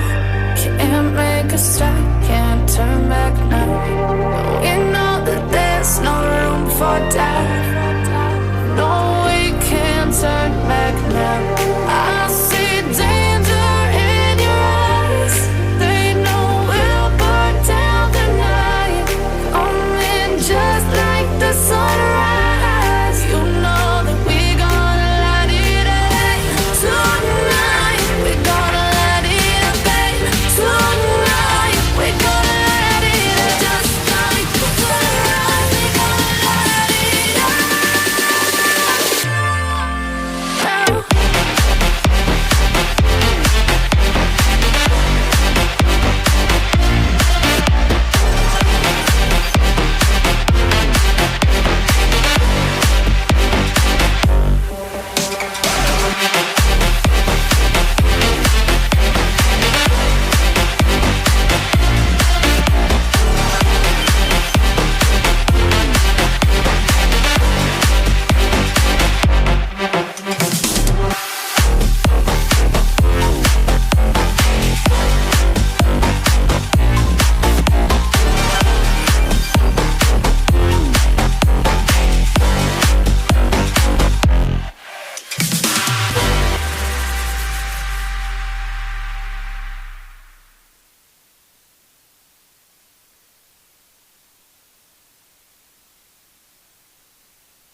별거 아니란 말은 그딴 게 뭐냐는 너의 말은 시간 낭비하지 말라는 말은 Stop it 보여줘 너의 carry 무리를 지어 계속해 이어 전설의 기억 때가 왔지 언제까지 비워 너의 자리 채워 내 순간 잊은 적이 없지 I'm no liar 잠시 떠나왔지만 yeah we on the fire 무리를 지어 계속해 이어 전설의 기억 때가 왔지 언제까지 비워 너의 자리 채워 내 순간 잊은 적이 없지 I'm no liar 잠시 떠나왔지만 yeah 보여줘 너의 carry 준비한 이 rising bro 지금이 너의 season 새로 태어나 보여줘 너의 carry 준비한 이 rising bro 지금이 너의 season 새로 태어나 싸워봐 너만의 전설 왜 무너져 좀 하지마 걱정 차임 벌어져 조금씩 점점 불태우는 것이 나만의 적성 시작해 전쟁 다시 돌아가도 선택은 똑같아 We're the dogs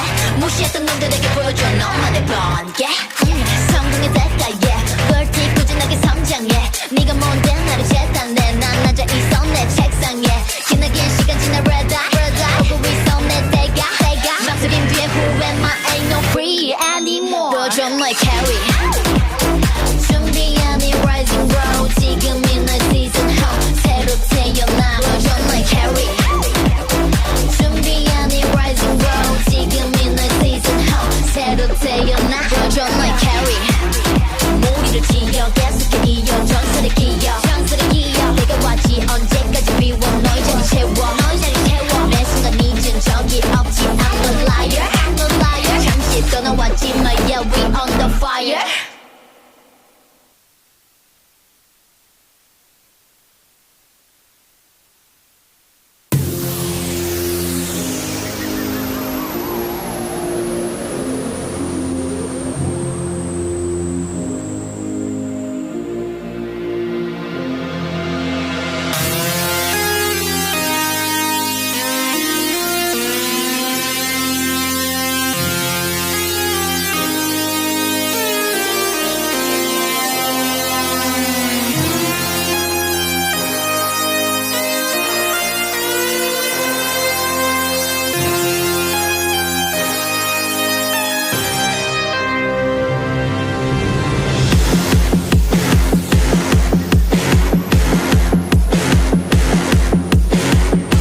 ceremony for the 2026 Texas State Championship for our wonderful esports crowd. Can I hear it for everybody?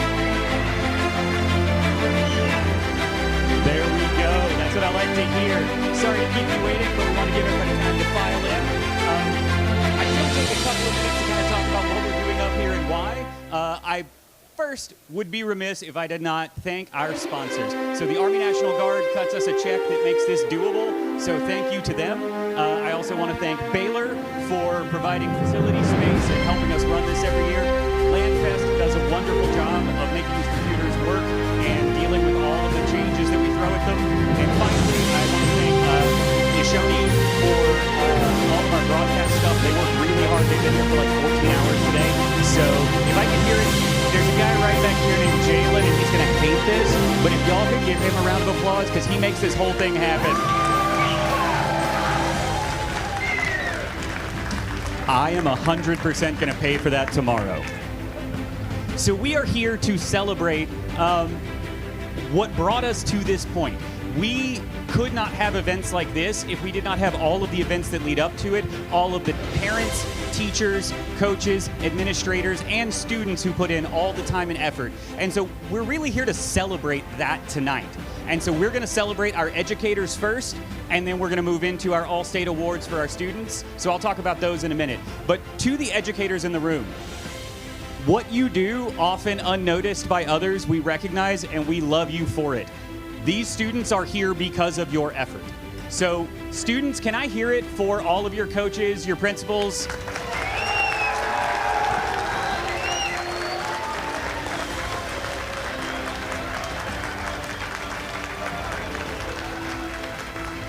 Many of these coaches are giving of their time that they could be spending doing other things to spend it with their students, often without pay. And that needs to be fixed, first of all. But for all those of you who are putting the time and effort in, we do appreciate you. We know how hard you work because we have also been coaches. And so I'm going to hand it off to Danielle, who is one of our founders, our executive director, because she's going to be doing our Educator Awards tonight and saying something about each of the awards that we're giving out. Yes, I demanded that I be able to give the Educator Awards because I really value what you guys do, and I see it every day. There were so many educator nominations that these were hard to choose, and I know every awards they say that, but it really, really was. And so we are going to start today with our event of the year. This was one of 27 lands that we had this year. Y'all, that is more than twice the number of any other state. Yep. So year one, in the lead up to our state championship, we had 7 lands. Then next year we had 10. Then we had 17. And this year, 27. We are killing it. Y'all are amazing. It is your teachers and your administrators and your school districts that run them, and your region service centers, region people that are here. We really, really appreciate it, and it is what makes Texas so unique, even among all of the other states that have organizations like ours. And so, for event of the year, the Stafford Showdown at Stafford High School. Come on up here and get your award. Where's Colt? Colt, get up here. Where is he at? Cool. No speeches or anything. We're just gonna hand it to him.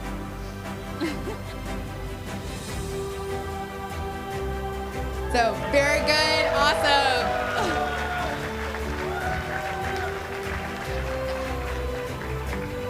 Now, this next one, I am super excited to give. It is our school administrator of the year. Now, this administrator has gone to war for her school. It is unbelievable that the school district doesn't quite understand the value of the program that these teachers have built. And this administrator definitely does understand it. She goes to battle for them with the school board. She pays for stuff out of her own pocket to get them here. And she is fully supportive of the teachers, even when they are getting some hostility from outside places.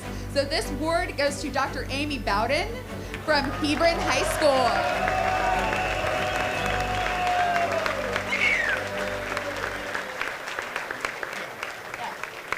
Get your picture.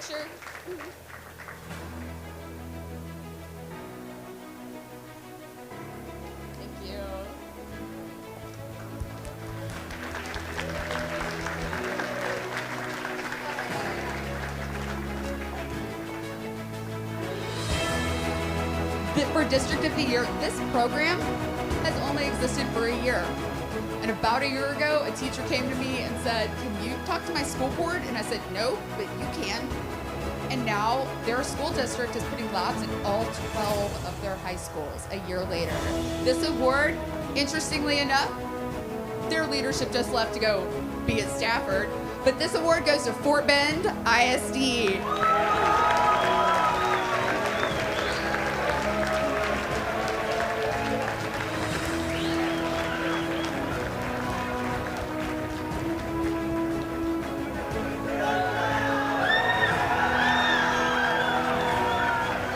You guys have done a wonderful job this year in building this program.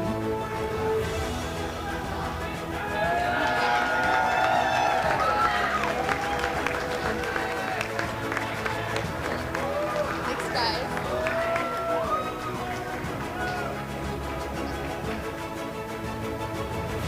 For our new Coach of the Year, this is kind of a non-traditional coaching team, but they are forging the way and pioneering a place for our homeschool students in esports in Texas. And so we are proud to present the new Coaching Team of the Year program, or new Coaching Team of the Year to Edge Esports.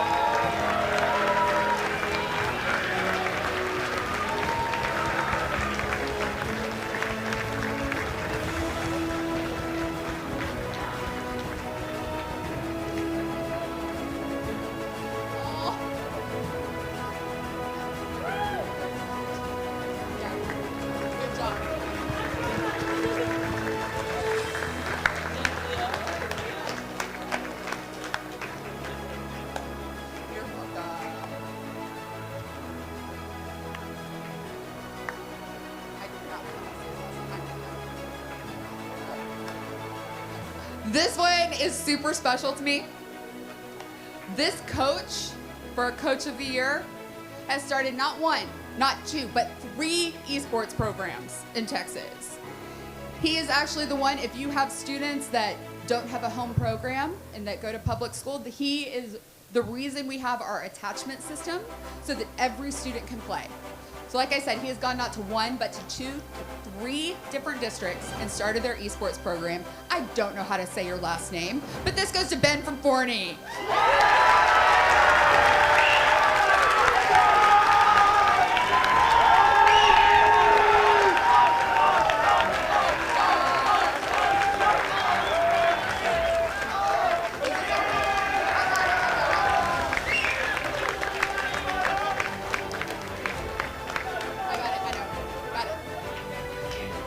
Now,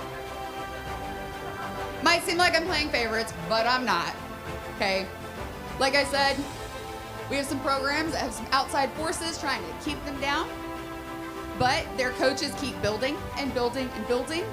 They have the highest girl population of any school program, and they have for several years, which is incredible. They keep winning and winning, but their students are super high achieving at the same time. The Program of the Year award goes to Hebron High School. Chris, get up here and accept this award. Also, if you guys didn't know, Chris filled in as head TO over at the convention center and just killed it. We are running ahead of schedule with Valorant and Overwatch. Congratulations.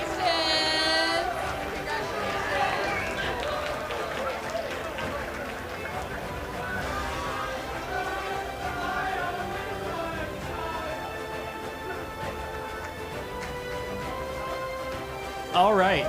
That finishes our Educator Awards. Let's hear it one more time for all of our award winners.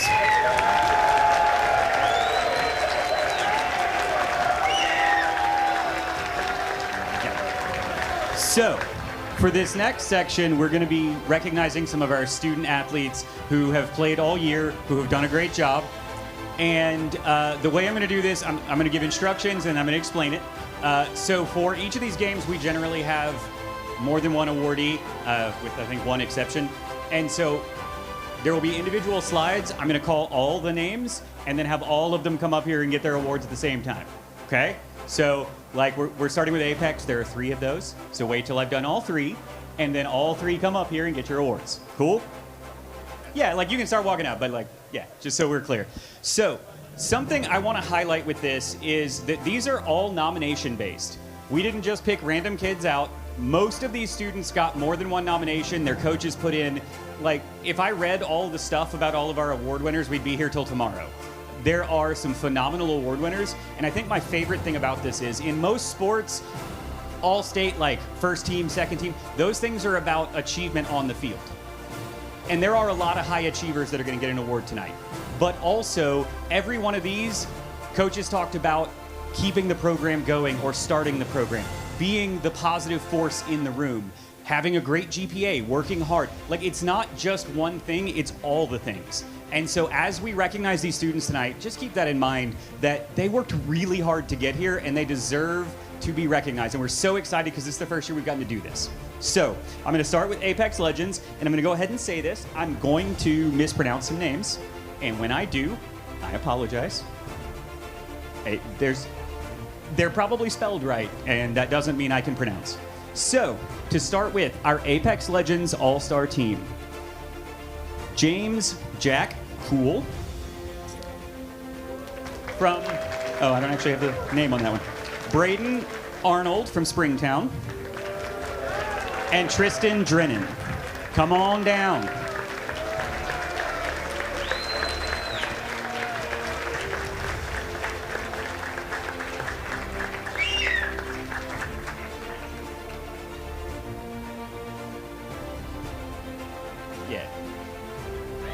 Let's hear it. Your Apex Legends All-State team. Congratulations. All right, next we're going to be recognizing our Fortnite All-State team, All-Texas team. I've been corrected. This is going to go to Jaden Smart from Clarksville High School and Tahir Wingo from Copperas Cove. Come on down. There's 2 players on a Fortnite team. We may have some that aren't here. It is kind of late, so I don't see any. Am I missing anybody? Okay. So congratulations to them, and we will move on to our next one. For iRacing, we only have 1 because it's a smaller group, but I just want to shout out Marco has worked really hard on this stuff. So Marco Vander Westhuizen, I believe. Come on down, iRacing All-Texas team. I think they're actually still trying to get pools done, so I'm pulling them away from keeping things going. He's coming.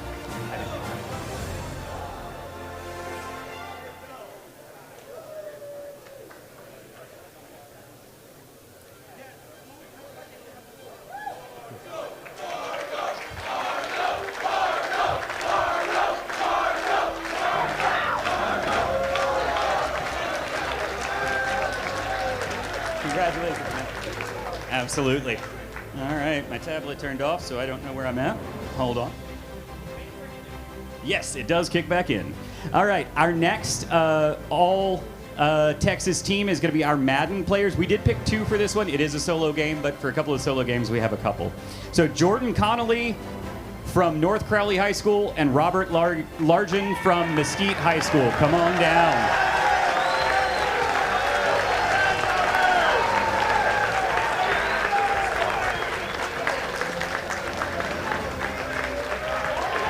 Congratulations.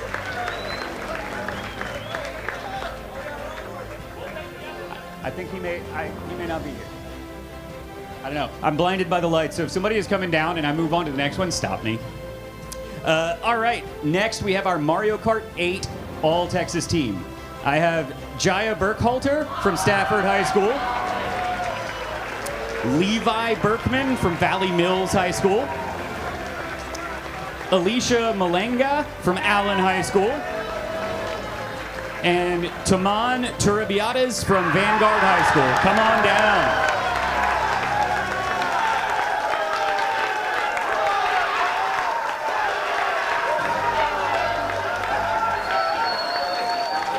I think we got at least one more coming.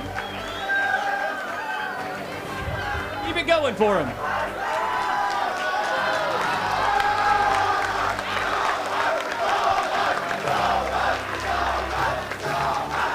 Congratulations. All right, next, our Marvel Rivals team. So Marvel Rivals All-Texas team, Aiden Smith from Pine Tree High School, Aoki Etienne from Summer Creek High School, Jaco Contreras from Galena Park, Gage Horton from Thorndale, Andy Harris from Lubbock, and Jeremy Pineda from Summer Creek High School. Come on down.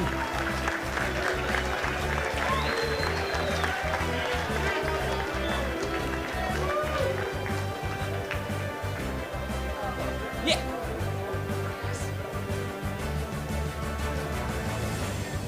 Okay, one more coming.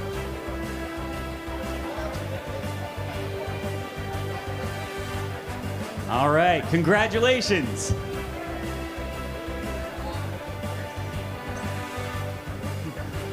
To be fair, if there's any graphical mistakes, it's my fault. So I was in charge of putting things in order, and that doesn't mean I did it right. All right, next we have our Overwatch 2 All-Texas team.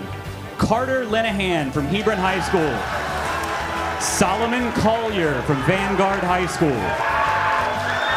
Kenji Woods from Newman Smith High School. John Ryan Horton from Brownsboro High School. And Isaiah Hernandez from Newman Smith High School.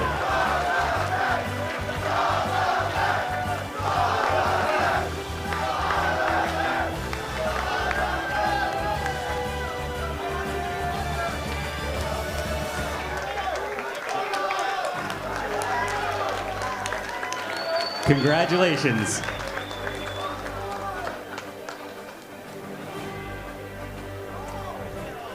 Next, our Rocket League All-Texas team. Kieran Seth from Westlake High School. Caden Rogers from Springtown High School. And Josh Falconer from Hebron High School.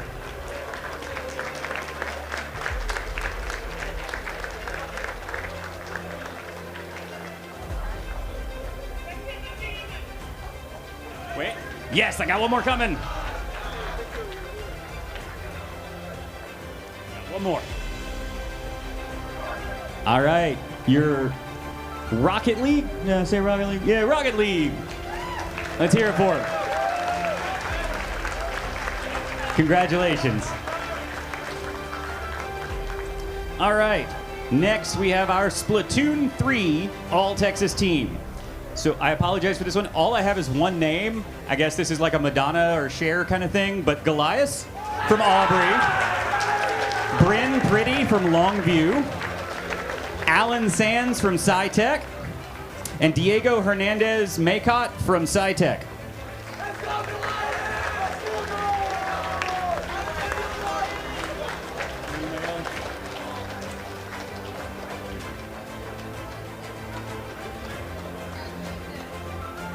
Congratulations to our Splatoon All-Texas team.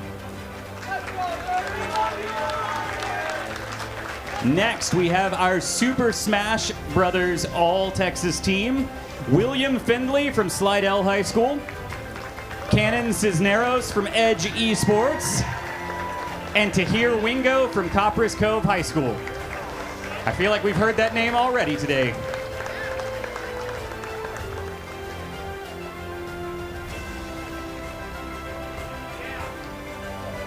All right, guess I just got the one. Let's hear it. Congratulations again. Next, we have Street Fighter 6 All-Texas team. I know it's a solo game, but this is one of our top fighting games, and we have such great competition. We went with 3.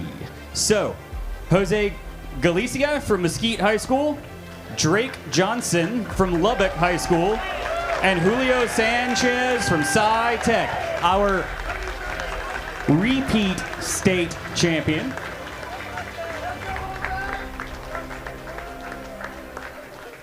Congratulations to our Street Fighter 6 All-Texas team. And last, only because alphabetics, is our Valorant All-State team. Abby Pham from Hebron High School. Roy Cho from Hebron High School. Maximiliano Gonzalez from Cast Tech High School. Mark Jason Othen from Cast Tech High School. And Logan Lane from BCTAL. Do I have any of those? Are they actually probably still playing, a lot of them?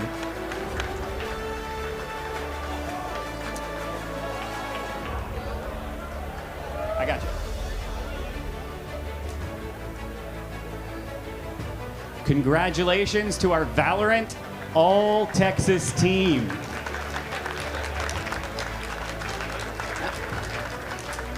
I got one more coming.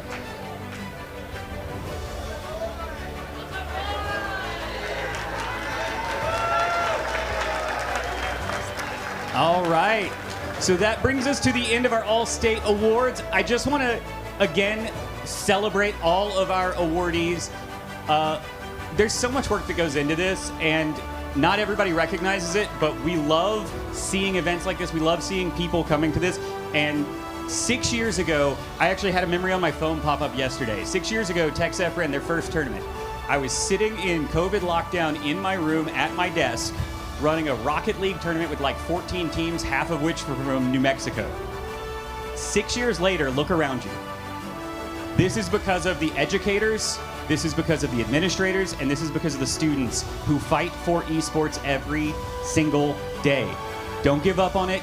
Keep chasing your dreams, and congratulations to all of our winners tonight. And please buy one of our lovely tournament shirts. Thank y'all so much. We're going to end our award ceremony there. Congratulations to all of our winners, and really excited for grand finals tomorrow. Thank you and good night. If one of the students that wasn't here is yours, or you live near their district, please come pick up their award because they are very heavy to ship.